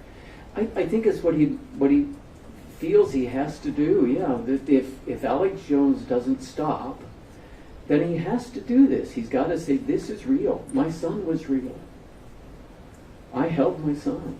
When he went on Megyn Kelly, he was reaching out to Alex Jones before he filed this case, right? That's correct. He was hoping that would get him to stop.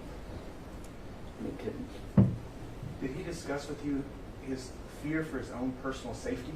Well, that's the new injury, is that now he not only is aware that there are a number of people, and I don't care if it's 1 or 6 billion, I don't care, but there are a number of people who are believing that Sandy Hook was a hoax, and so he needs to right that wrong.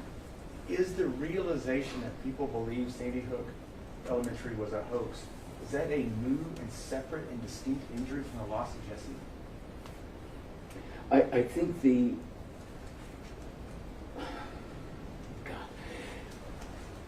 I think the loss of Jesse is a loss by itself. You can't make that okay. You can't. He's not going to recover from that. We'll find a place to put it. The new injury is his own personal safety, and that there are people that believe that Sandy Hook was a hoax, and he has to set that right. That became his sole... That's his sole purpose, yes. I want to talk to you a little bit about Scarlett. I know you didn't get a chance to see her as often. I saw her only about 10 times. That was it all in 2020? 2020. Okay. Tell me a little bit about what she was going through. Can you tell me about that? She was things were out of balance. She was so focused on Choose Love. That was her focus. And that was how she was healing the loss of Jesse, was staying focused on that. So there was a loss of a balance, so personal happiness. That didn't happen. She did like to have people over and have dinner parties, and she didn't do that anymore. She loved going out on her boat. That was her happy place. And she talked about how Jesse loved the boat. And all of that was taken away when she lost Jesse. Was some of the obsession with work, was it related to her fear that it was caused by Alex Jones? I can only assume. She never really talked about that, but just things were out of whack. Okay. She focused more and more and more on Choose Love. Yes. Sorry. It's okay.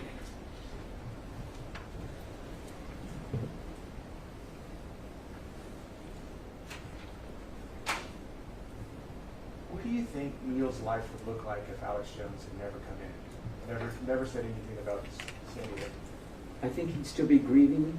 He and Scarlett both would be grieving the loss of Jesse. But I do think that he would have found a way to return to life, have a more social life, have more of a work life, more balance in his life. I think he would have found a way. And, Scarlett would continue to choose love because that's how she's healing.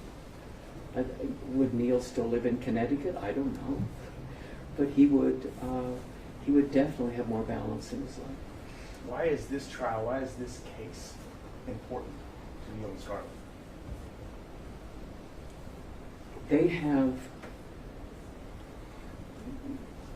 they need to know and to have the world know that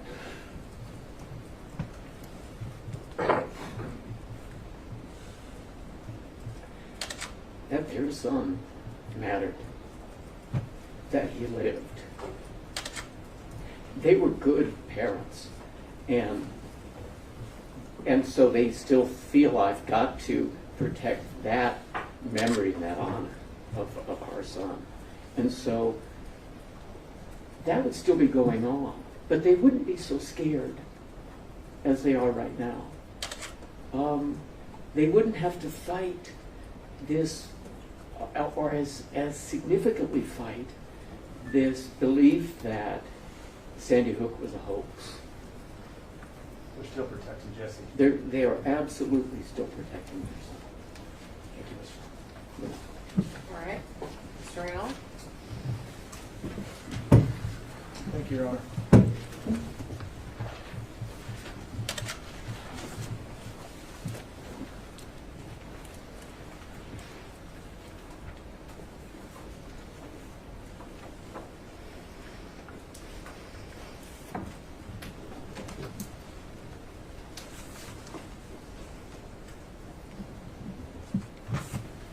Thank you for appearing here, Dr. Crouch. You're welcome. I want to take you back to December of 2012 and when you first became involved in this tragedy.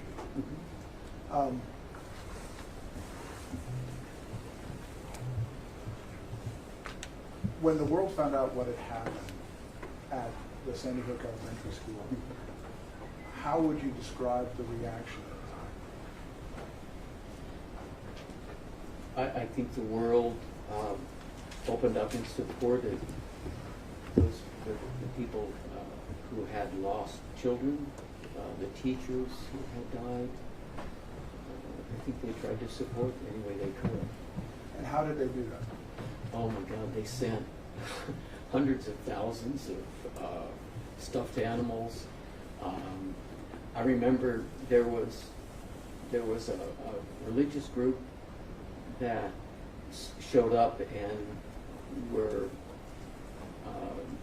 going to confront the families, and the Hells Angels literally lined the streets and made sure that they didn't get in close to those families during the funerals.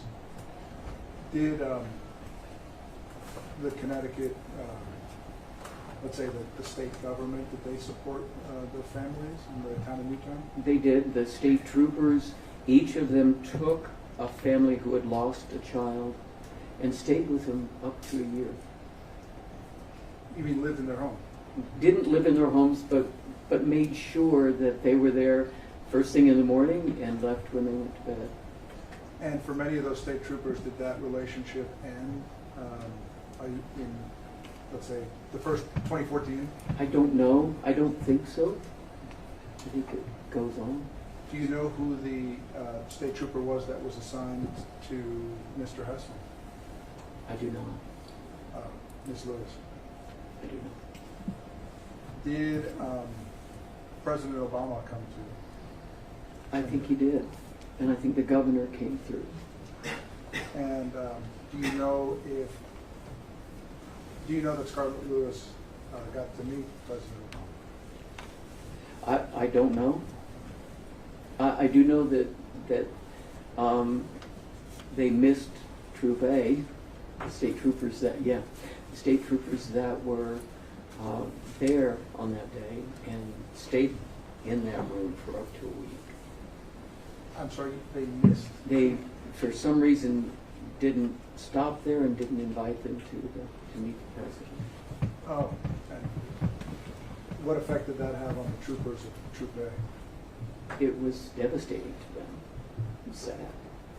They felt like their government wasn't supporting them? I think so. You spend most of your time working with first responders. A significant amount of my time. And I say that you have several YouTube videos out? I have one TEDx talk on grit. If I can disagree with you, I think you have two pieces. Yeah, there's a speech as well, where you go through everything. Well, it doesn't You know, I don't know. Maybe so. Good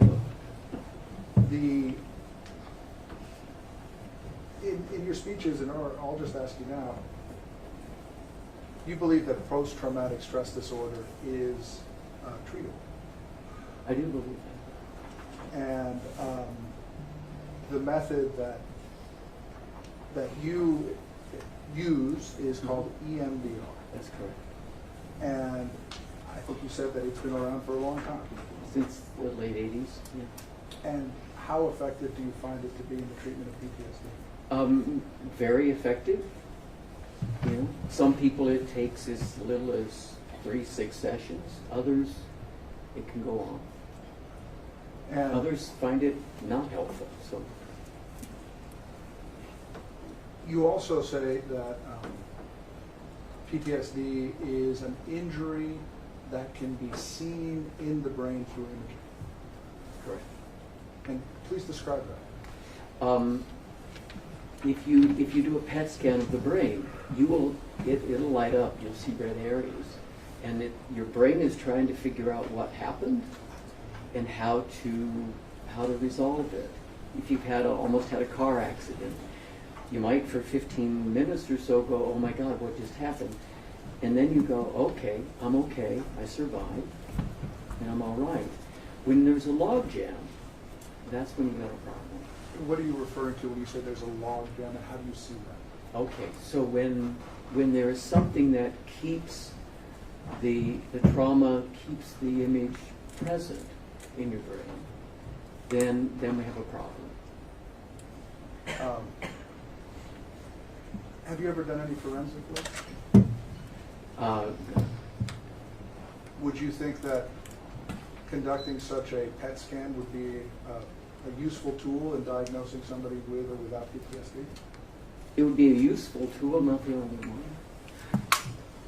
one. You're familiar with the DSM-5? Mm-hmm. Can you explain to the members of the jury what that is? Yeah, it's a diagnostic manual that we use to determine, in fact, the DSM-1 had 100 diagnoses. The DSM-5 has a little over 300. We can argue what that's about, but that's the difference. And it's how we diagnose. And there are a list of symptoms. And you work with it often? Mm-hmm. Almost routinely? That's correct. In order to diagnose PTSD, what symptoms have to be present? There are a number of them. Avoidance of something that reminds you or is similar to the issue that brought on the trauma. Some of those symptoms are similar to depression, problems sleeping, problems with concentration, problems with focus, those kinds of things. When we speak of trauma in terms of the diagnosis of post-traumatic stress disorder, mm-hmm. What kind of trauma are we talking about? There are a number of things, and it's really how the individual responds to it more than the symptom. Is it fair to say that in the DSM, they limit trauma to physical or sexual assault upon yourself or a loved one? I think I'm not sure about that. I think it would be physical, sexual, and emotional assault. So any kind of, your testimony here today is that you believe that any type of an emotional assault qualifies for post-traumatic stress disorder? I would say so, yes.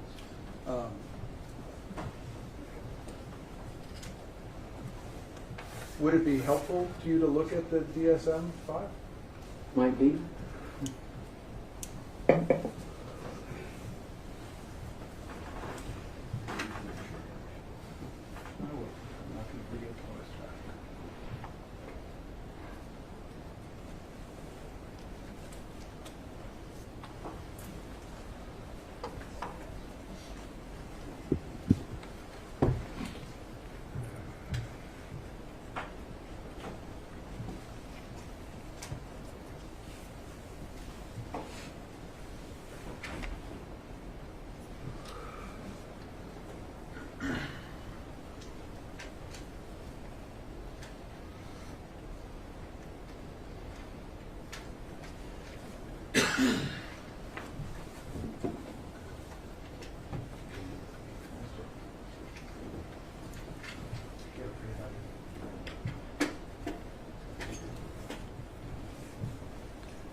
I don't have a problem with if we had, if I knew that this was the right DSM-5, it's obviously website has got it.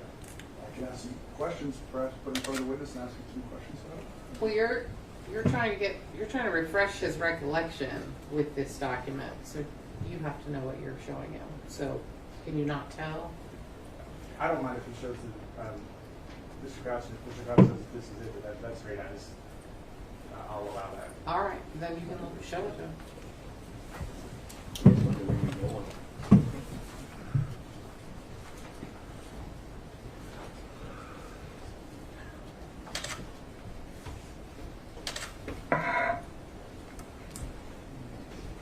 I don't know if this is the DSM #1.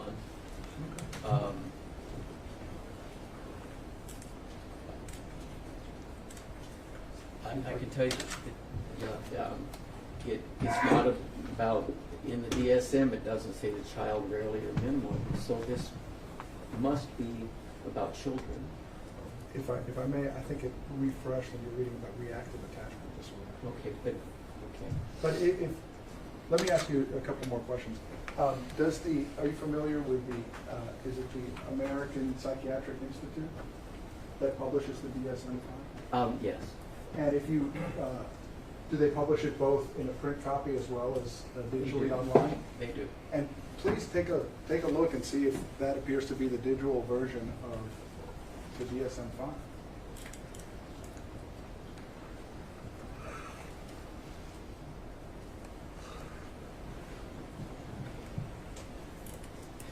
You know, I think this is an explanation of what the DSM-5 might say.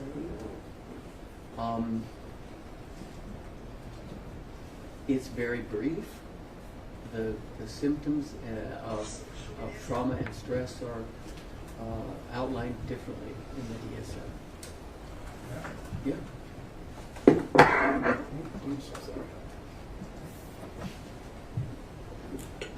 If you look here, yeah. So again, this is not the DSM that I'm aware of.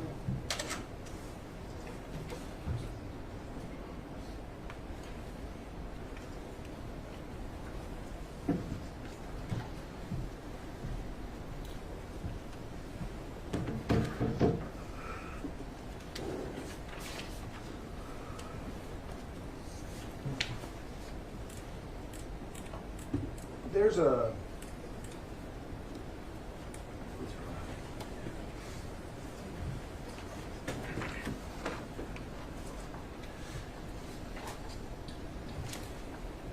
how often do you visit with Mr. Hessler? It depends. It's been weekly and it's been monthly. It depends on the meal calls. Has it ever been more than once a week? No. And how much do you charge? $195 per session. And you've been seeing him for 9 years, 10 years? Been seeing him since 2013, so 9 years, yeah. What intervention are you recommending for Mr. Hessler at this point?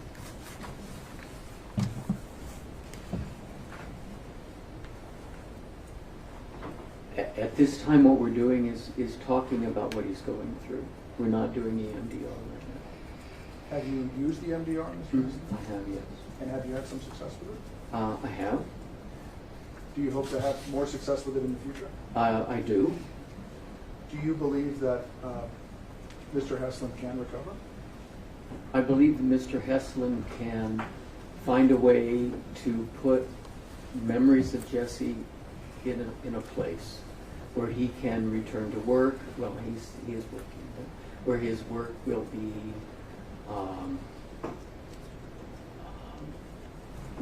actually he may retire, but he will be able to have a life. And that's an achievable goal in your view? I think that is achievable. And when you talked before, it's I think you testified words to the effect of, or tell me if you agree, that it is, when you lose a child in this manner, it is something that in some way or another will haunt you for the rest of your life. I think that's true. And I think what's important, I talked about log jams. Alex Jones is a log jam. What happened to Neil, that's a log jam. The log jam, and I wanted to get our timeline a little bit cleaned up, because I heard 2013, and then I heard 2008. When did Alex Jones become an issue for me? I think he became an issue in 2013 when Neil was aware that people were claiming that Newtown had not happened. Then he really became an issue in 2018 when Neil realized that he was directly being attacked, viciously attacked. Between 2013 and 2008,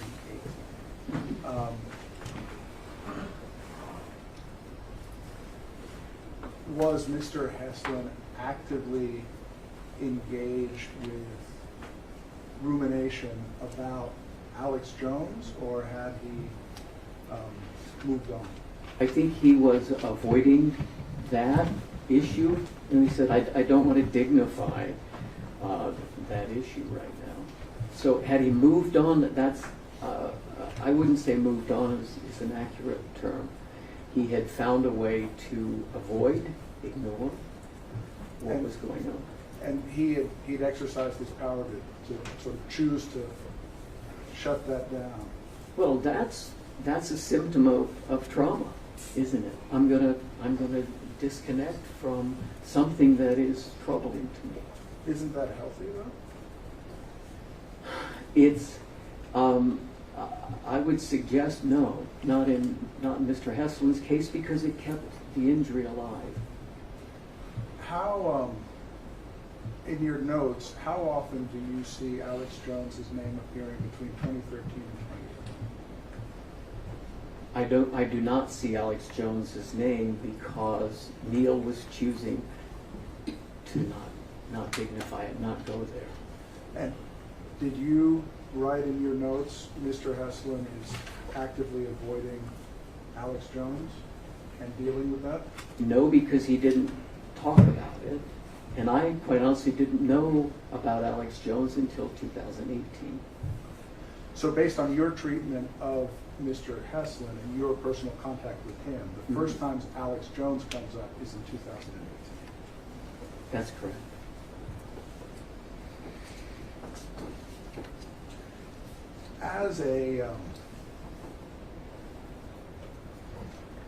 As Mr. Heslin's therapist,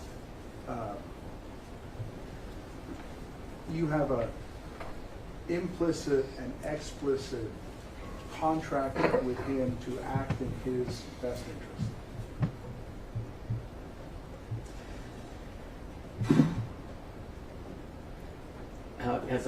As I see it, not necessarily as he sees it.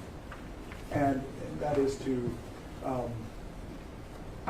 your relationship isn't defined by necessarily giving testimony in court. It's defined by whether or not Mr. Heslin is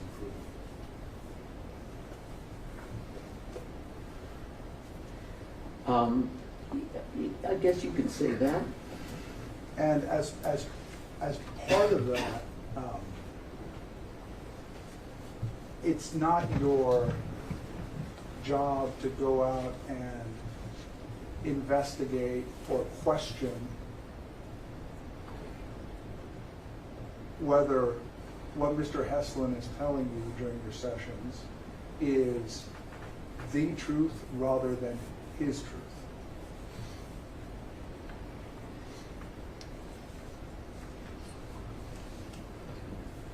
I think my job is to listen to what he has to say and help him move towards a more functional life. And I guess what I mean, and maybe this will be a better question, after you have a session with Mr. Heslin, you don't go out and investigate if what he told you is true or not true. No. That's not part of what you do. That's right.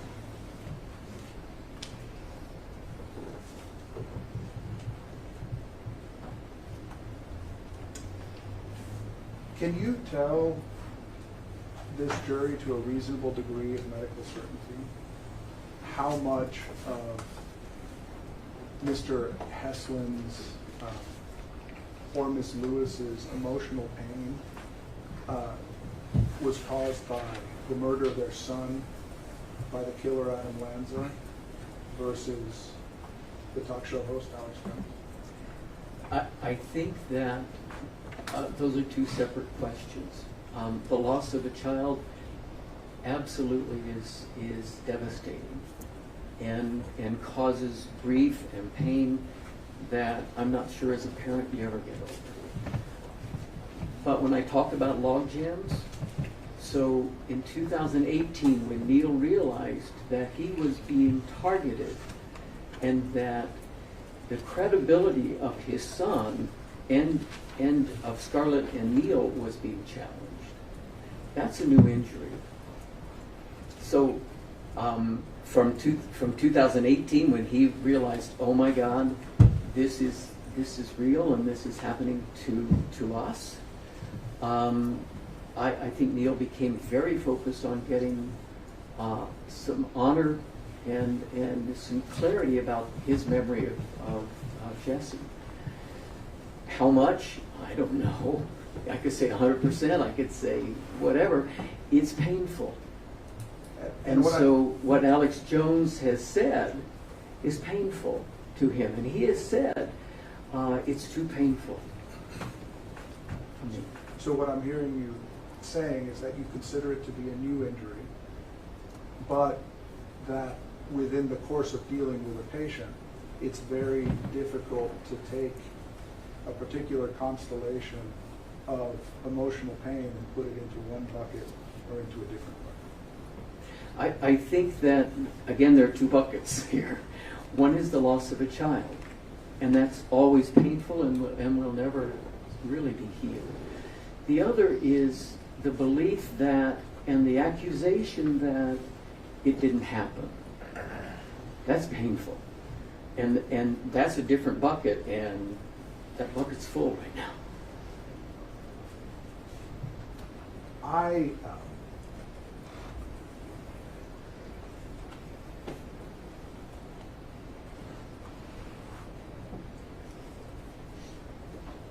When you testify about negation, that Alex Jones is negating the existence of Mr. Heslin and Ms. Lewis's son. Mm-hmm. I think I called it a log jam. I'm sorry. That's okay. You are basing that off of what Mr. Heslin and what Ms. Lewis have told you, and not on a dispassionate analysis of the evidence in the case. I'm basing it off of, yes, what Neil and Scarlett have told me, but also what I have observed on the internet in terms of watching Alex Jones claim it was fake.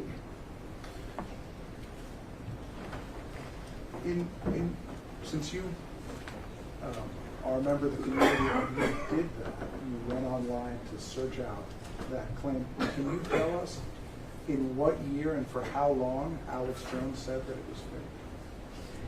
I don't know when he said that or when he started. No, I don't know.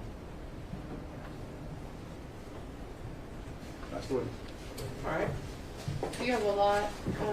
Okay, I think we'll just keep going and do a break and questions all at the same time. Mr. Krause, did you sort of pick up on this theory that maybe Mr. Heslin or Ms. Lewis was not being honest with you?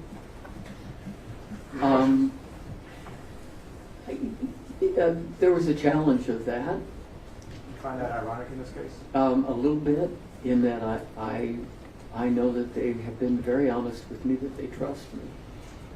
They pay you money to help them, right? That's correct. Actually, I get paid by Sandy Hook. Okay. We're paid by the town. you were asked whether the EMDR is effective for PTSD. Mhm. Is EMDR effective to treat PTSD if the PTSD is ongoing and complex and that trauma hasn't stopped yet? No. Nothing is, quite honestly. Thank you, Mr. K. Mr. Renault? Thank you. All right. So then jury will combine. It's 3:46. We'll do a 30-minute break and question break. Remember all of my instructions about how these questions go and everything else, please. Thank you. You are excused. All rise.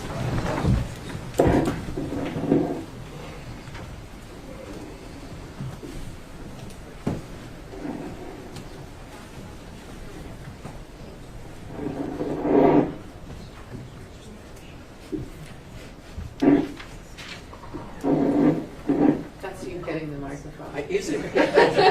Don't forget to shut the door. I'm sorry. That's okay. Everyone does it. All right. So at this time, give the jury a minute to walk past, but then I'll ask you to wait in the hall until you're called back in. Okay? All right. Anything? Not from the front. Okay.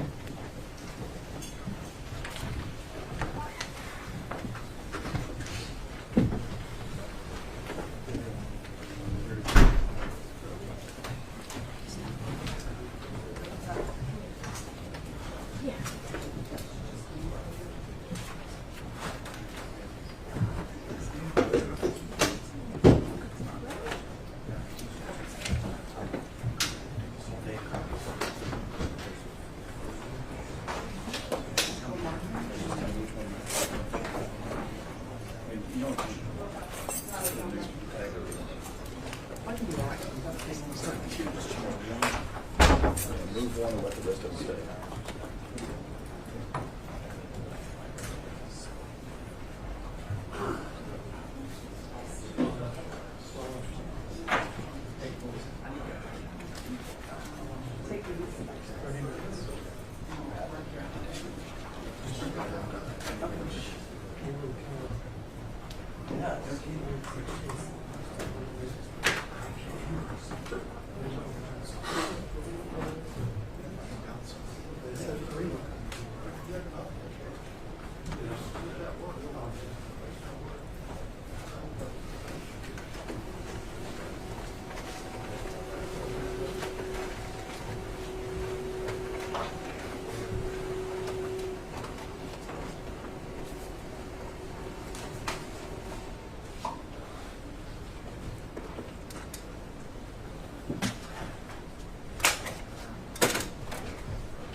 Well, we said it, those people are coming.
You have different, so things that we've talked about are actually the future we have even it's been pretty big.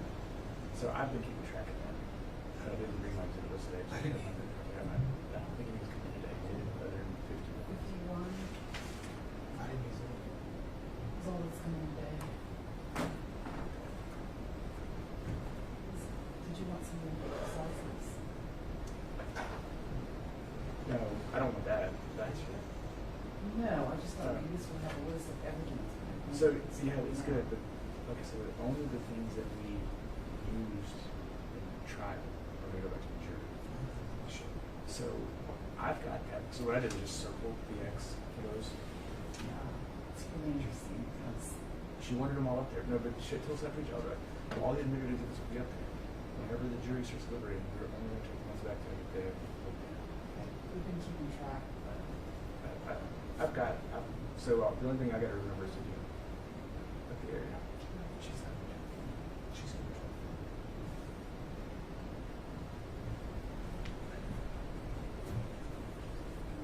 Okay.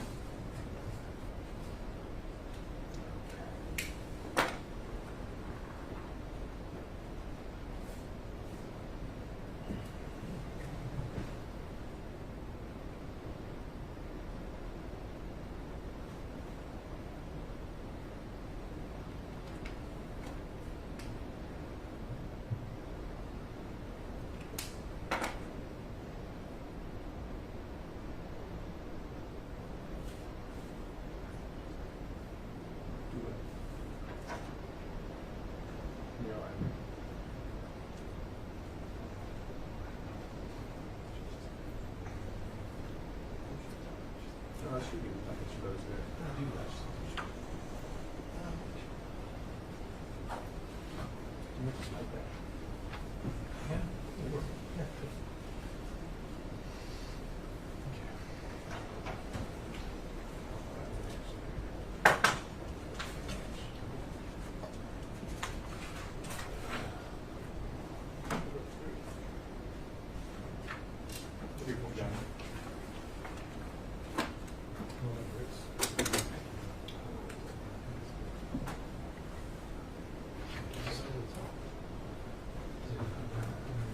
Hey, you're Chuck, right? I'm Chuck. Hey, down south. I just wanted to say hey. You're Dan Solomon with Texas Monthly? Yeah. See, you're all week. So it's all funny with my boss. Yeah. Yeah.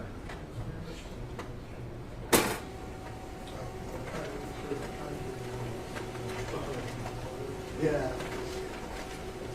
There's so much too.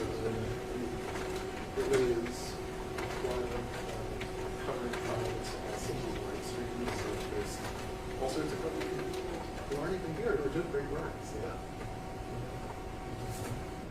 I was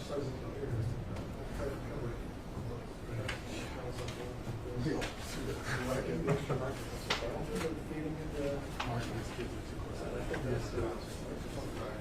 Oh wow. He was just thinking, it's not good. Yeah, that's it.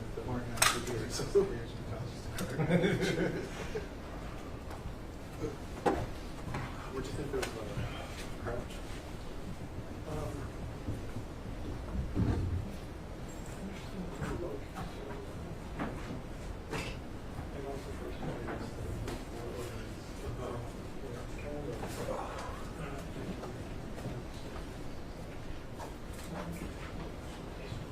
Yeah. Right.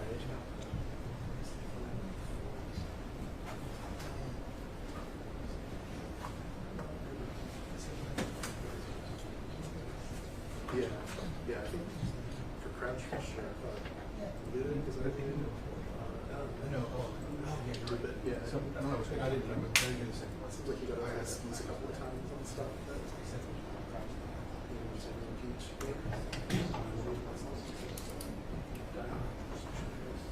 so you don't know what the answer is? No, not at all. Have a good time.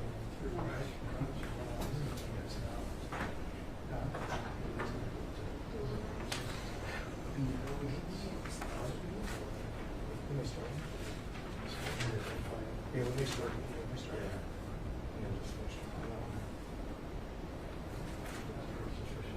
Yeah, it's not good. oh wow, okay.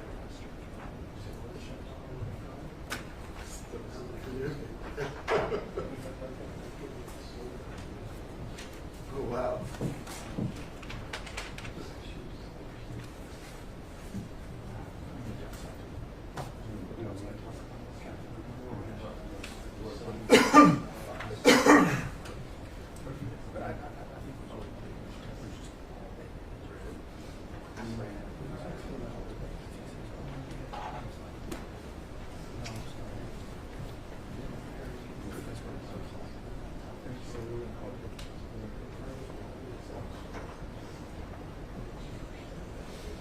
Yeah.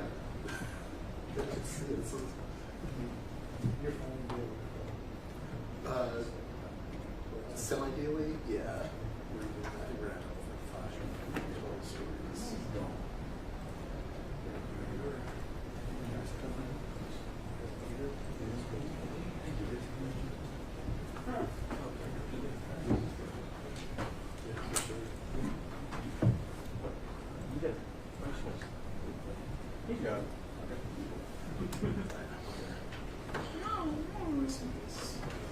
Those last few questions.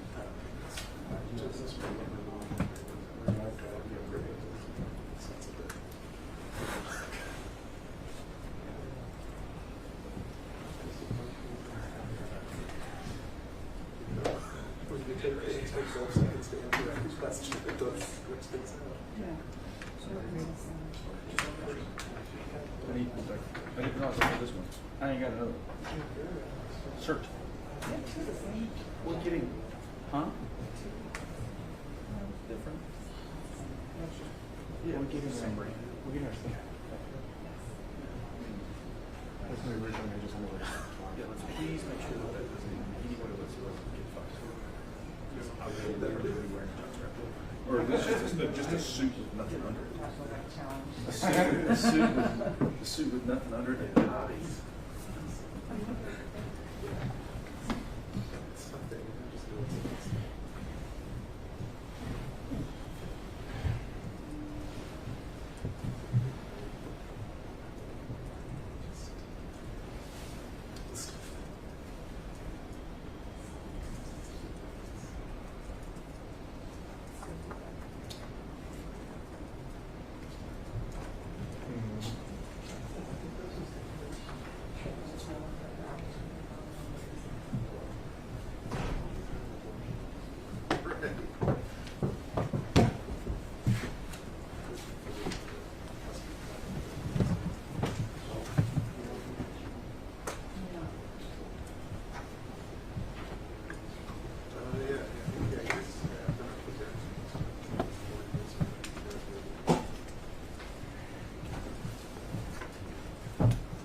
Yeah. Definitely needed. Yeah.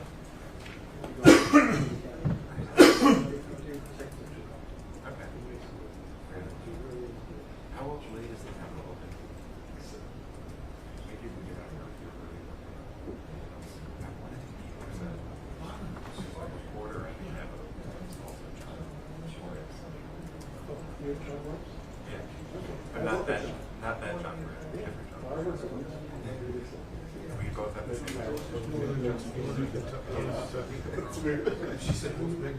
I work for Hearst now. I used to work for the State House in Little Rock for the Democratic Gazette. On a couple occasions, people sent me messages that were meant for him, but they came to my account. I'm sure that was the first that's happened.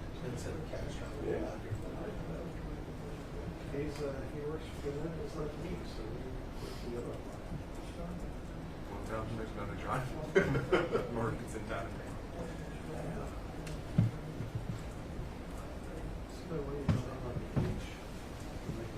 Yeah. When I was in Little Rock, there was we had like a fishing tournament that was run by whiteboard. People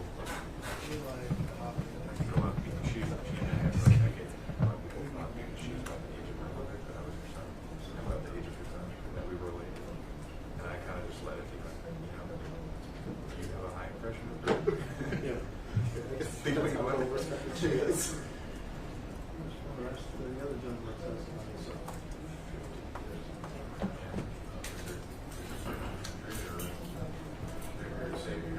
Well, very interesting. So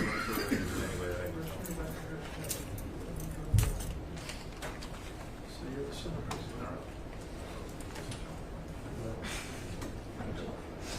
They locked you in when I don't know where.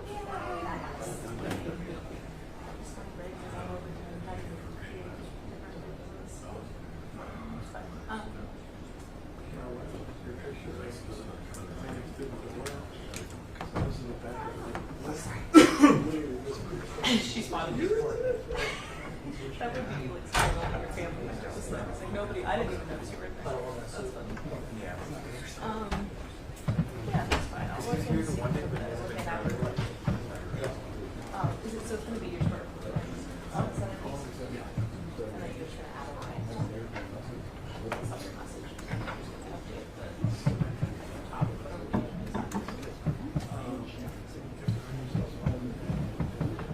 okay.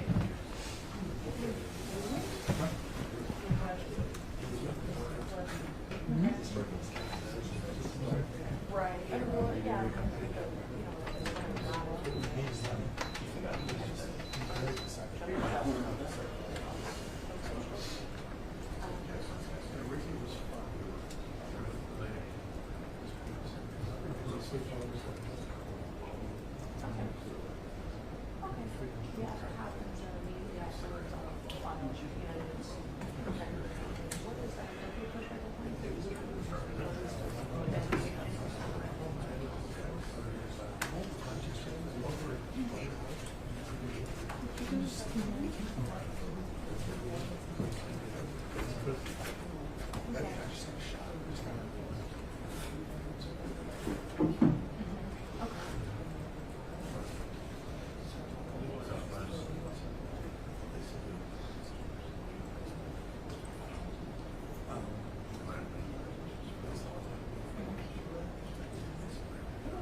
Yeah, never mind.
Mr. Crouch is out in the hallway, yes? He is at the hallway. All right, you can sit down. Let's make sure the door's shut then. Off the record. Do you think Neil and Scarlett are at all interested in the money that might come from this case? Besides this lawsuit, what other ways have you suggested that Neil cope?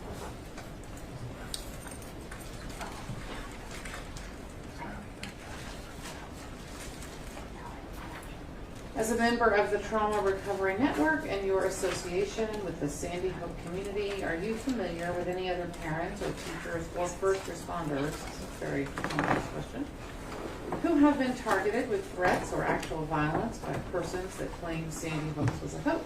Should we add judges to that? Did Mr. Heslin receive a PET scan to determine PTSD? If it is not an important method to determine PTSD, then what is the value of the PET scan ever used for? We gotta shut the door.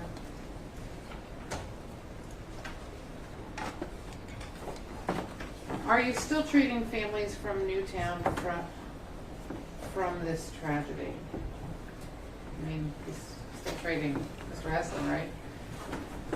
Do you know if any of these families are affected from this case? I don't understand that question, so that one's out. Doesn't make any sense. Does the duration and quantity of instances dictate the degree of traumatic injury sustained? If not, can duration and quantity of instances magnify the severity of the trauma inflicted? What would matter more to Neil and Scarlett, the public or private? This is the same juror. The public or private apology from Alex Jones and InfoWars, or monetary compensation from him? How much difference has Scarlett Lewis's foundation, Choose Love, made in the lives of other children or their families? How is Choose Love funded, if at all? All right. Do you think Neil and Scarlett are at all interested in the money that might come from this case? I mean, I don't know that it's not a question's not necessarily a problem, but the witness is the problem, right? And usually the answer, if it's sort of we have many of not going to charity and that sort of. Right, not saying that they're going to spend it on charity. I mean, right. I mean, I think that that's a question that you can ask the plaintiffs when they're on the stand, but I don't know that this is a question to ask the psychologist.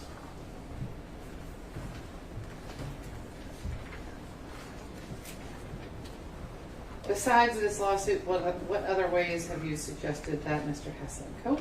I think that one's fine. As a member of the Trauma Recovery Network and your association with the Sandy Hook community, are you familiar with any other parents or teachers or first responders who've been targeted with threats or actual violence by persons that claim Sandy Hook was a hoax? Seems all right. Did Mr. Heslin receive a PET scan to determine PTSD? If it is not an important method to determine PTSD, then what is the value of the PET scan ever used for? I think those are all fine. Are you still treating families from Newtown from this tragedy? That seems fine. Does the duration and quantity of instances dictate the degree of traumatic injury sustained? Fine. If not, can duration and quantity of instances magnify the severity of the trauma inflicted? I think those are fine. What would matter more to Neil and Scarlett, a public or private apology from Alex Jones at InfoWars, or a monetary compensation program? I think that's the same problem.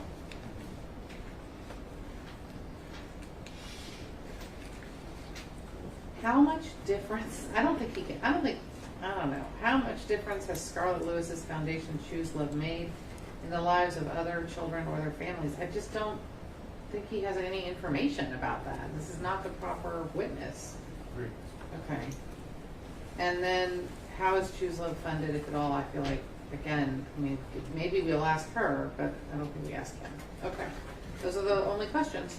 On the record, we've gone over the questions submitted by the jury. Are you in agreement with those we've decided to ask Mr. Farah? Yes. Mr. Reynal? Yes. All right. Before we go to the jury back in, Mr. Ball's got one quick issue. Okay.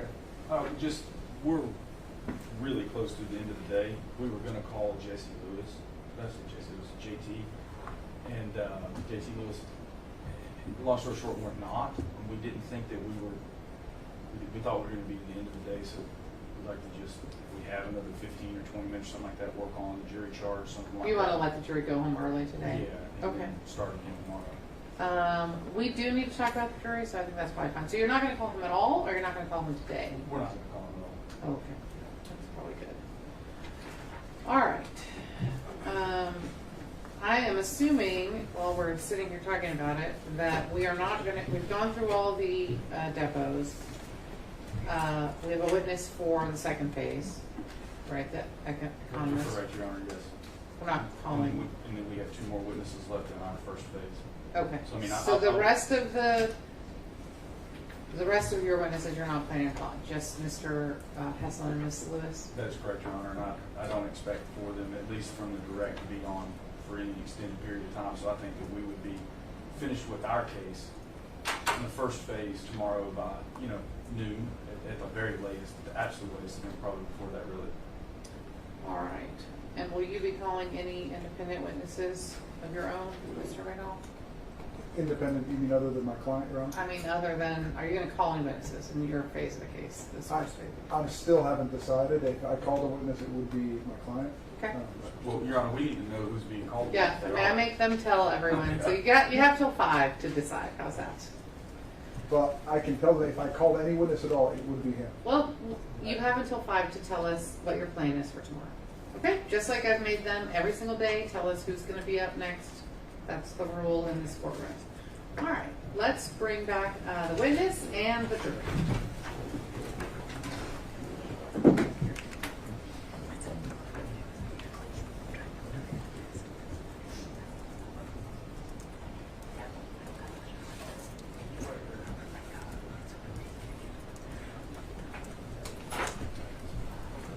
You just come all the way back up here, please. Thank you. And then we're just going to wait for the jury to come back in, okay?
All right.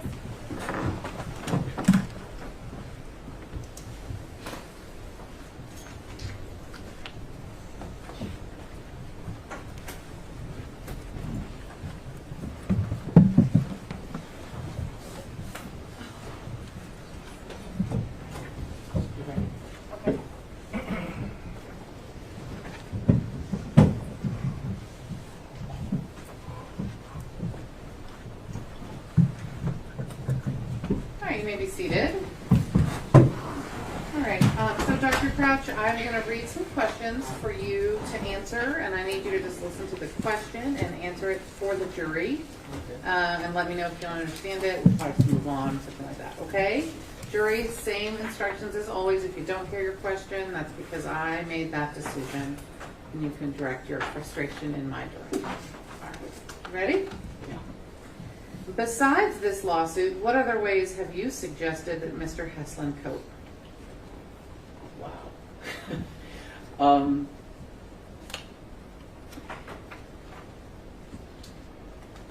Again, I think, counsel talked about 2 buckets. There's coping with the death of his son, and then there's coping with somebody who says he's a liar. So I'm not sure there's another way to cope with that.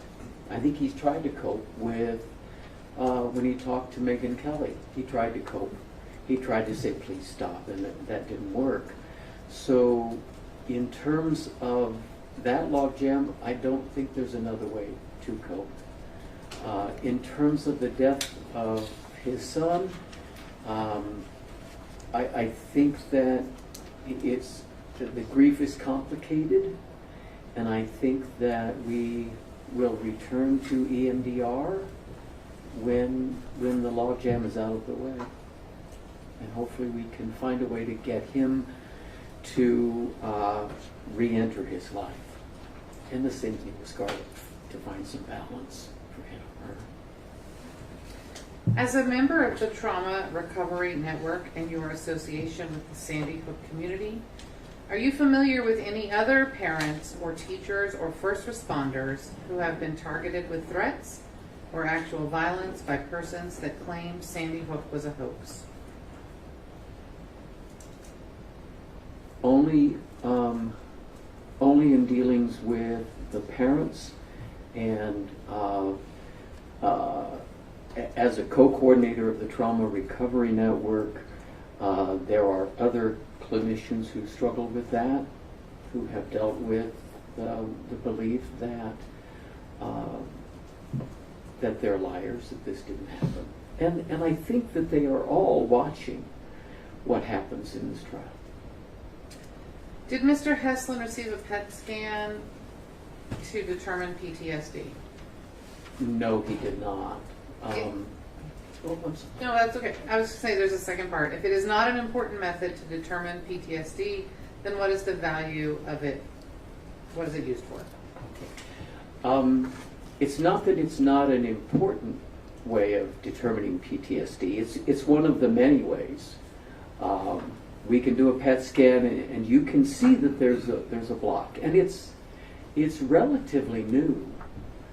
PET scans in terms of seeing the brain and where there is injury. PET scans, I've just started to hear about them over the last 10 years or so.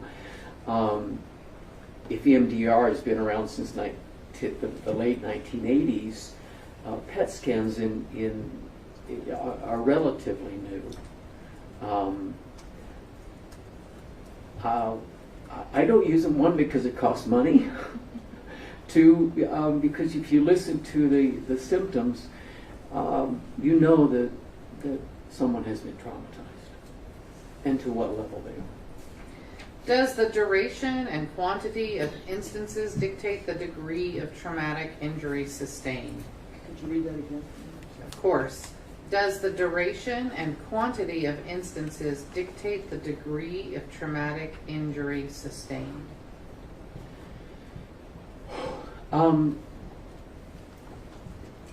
It's just another trauma.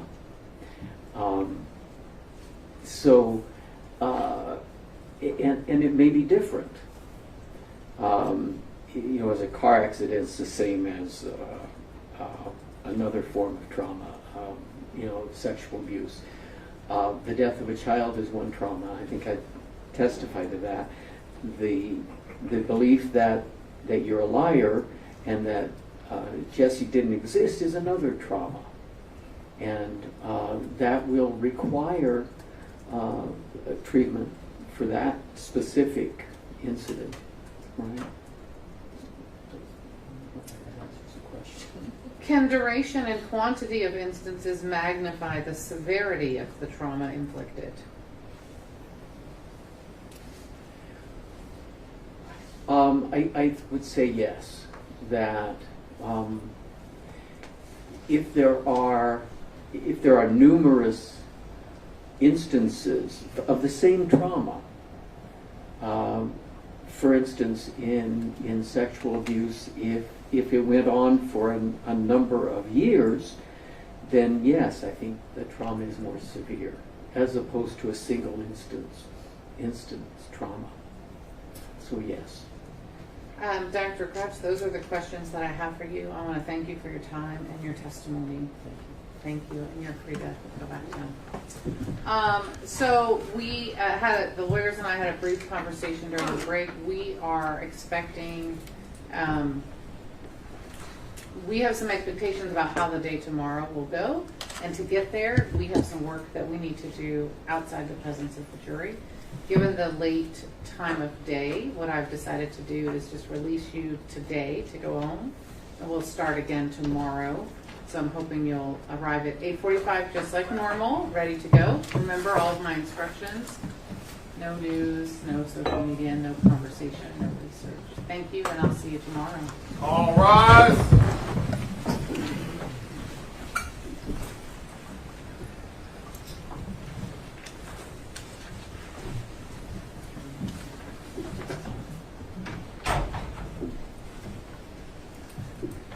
And I think Ms. Matashik still has something to go over with you, and if you'll just shut that door, the last one through, I appreciate it. All right, you may sit down. We can, I think, go off the record. This is an informal conference, so we can go off the record and you can relax. Let me do the time before we do anything else so I know where we are. Oops, here we go.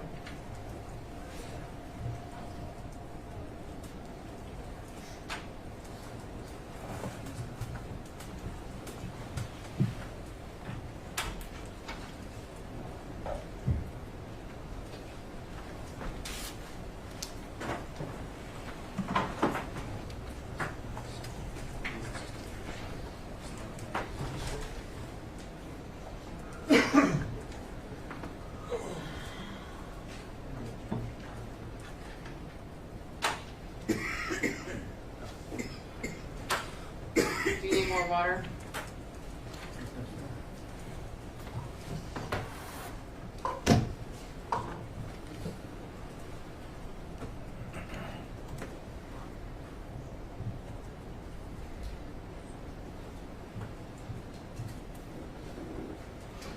All right. The plaintiff side has used 14 hours and 50 minutes. The defense side, 8 hours. Jury and work without the jury, 5 hours and 40 minutes. So that's where we are on that. All right. I've given you, 1 second, I'm sorry.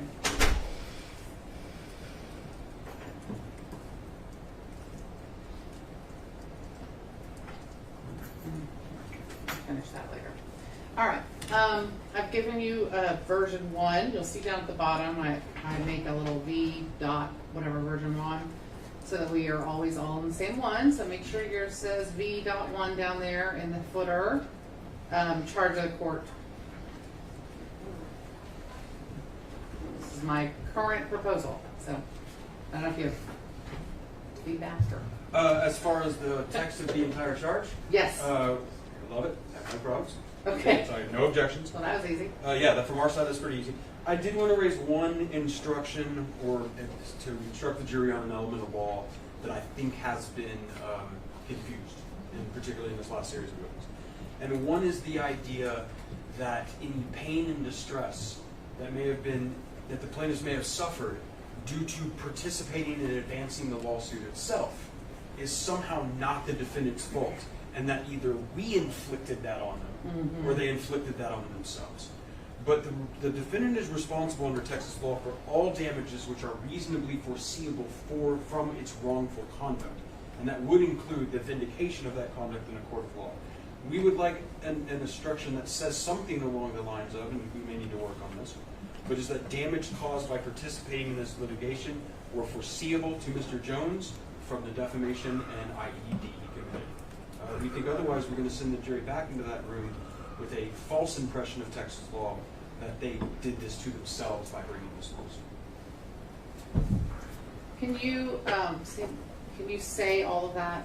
Not all of it. Just the part. Instruction part? Yeah, just the instruction Here's part. what I came up suggesting. with. Sure, it was damages caused to the plaintiffs by participating in this litigation was foreseeable to the defendants due to the defamation and intentional infliction of emotional distress they committed.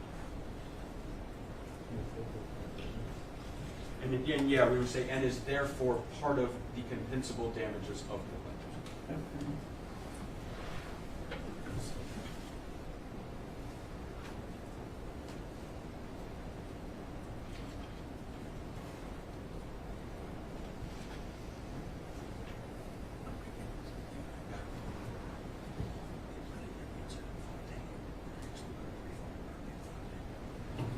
Well, I think I'll need you to send me that written down, because Sure. I had started it from a different direction, so I couldn't quite get everything you said. Absolutely. Any other instructions you think you'll be requesting? And do you want this, are you requesting that this go in the charge as a legal instruction? It's one of my instructions, or are you requesting it in some, be delivered to the jury in some other format? I would leave that to discretion of the court. I Okay. certainly think it could be done during the sort of introductory last instructions you give before the charge of the court separately, or it could be in the charge of the court. From our perspective, that form doesn't make a lot of difference to us, so I would leave it to your discretion. So, what I think it most closely resembles is an instruction, for example, on a code in the state of Texas. Right. And those would typically appear in the charge. In itself. Itself. Correct. Right. So I'm open to hearing argument, but I'm thinking that it makes the most sense to include it as an instruction of the law in Texas in the charge. That would be my belief as well. Okay. I think that would be the most appropriate way. I think it's the most analogous to something like that, where I've taken judicial notice of a code. And then I'll say for the record that I will get this. We're not on the record. Oh, that's right. This is We're an not on the informal record. charge Okay, conference. for everybody in the room, Uh-huh. I will get this written down on paper and get it to everybody at 5 o'clock. Okay, that's fine. Or, right around Yeah, there. When I or get out of tomorrow morning, yes. bed. Okay. Anything else? Nothing from plaintiff's side. All right. Anything you want to talk about during the informal charge conference? And I do want you to talk about everything. I do not like it when lawyers save issues with the charge to the formal charge conference. The formal charge conference in this courtroom is an opportunity to briefly relate things that have already been discussed and decided for the record if necessary, and to otherwise just express agreement with the charge in the form it is in. Does that make sense? Great. As I mentioned earlier, we were going to ask for there to be a separate line for each defendant. I understand the scope of the default is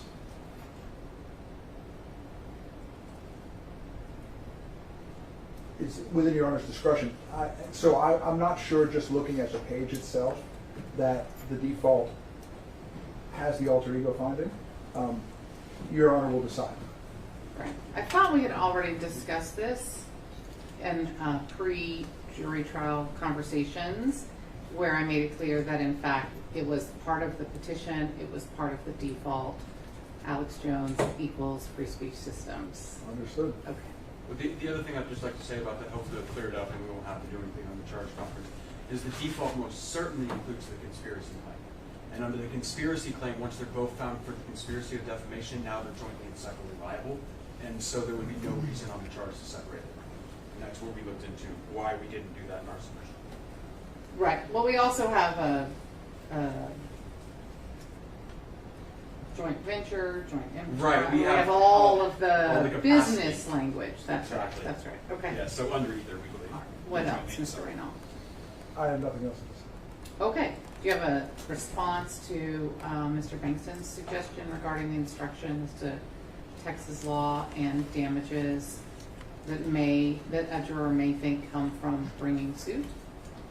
I haven't done the research, Your Honor. I will look at it tonight. Okay. That's okay. That's totally fine.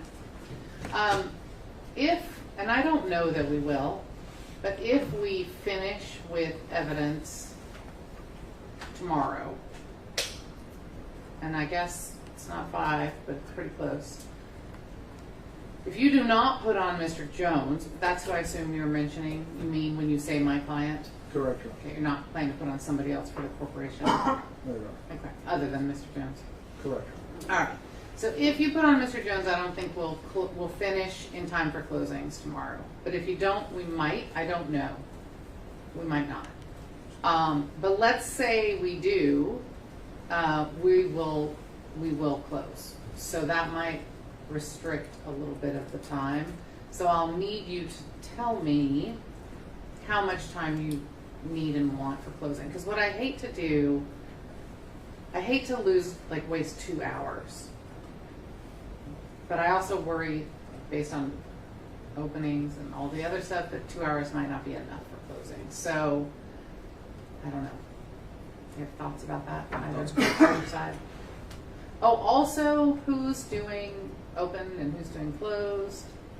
You're doing both? Yes, ma'am. Both open, close, and close, close? Correct. Okay. And you know about fully closing in your open close. All of non-lawyers are like, what is she talking about? Okay, so, because that's important. Okay. All right.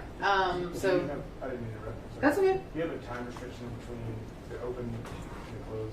In other words, no, so at this stage, looking ahead to the time, so deliberation doesn't count against anybody.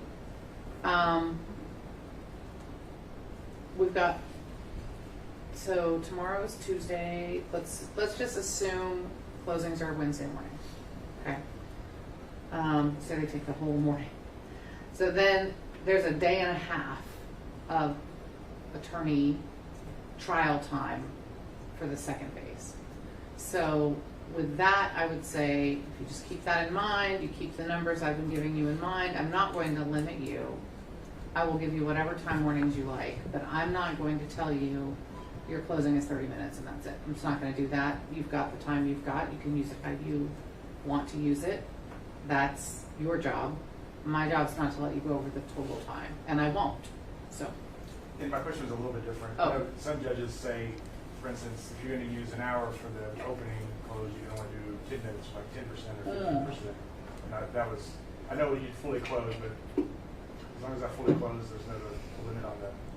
It's rebuttal. Sure. So it's limited by what Mr. Reynal says. Right. But other than that, no, Okay. I don't.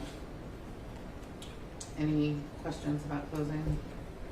Well, now we have 19 minutes. Are you going to put on Mr. Jones tomorrow? Can I use my 19 minutes to make a phone call, Your Honor? You could go out there. Sorry, I thought that was obvious. Don't do it in here. I'm not going to leave, but I won't talk about the case. I'm just going to send an email.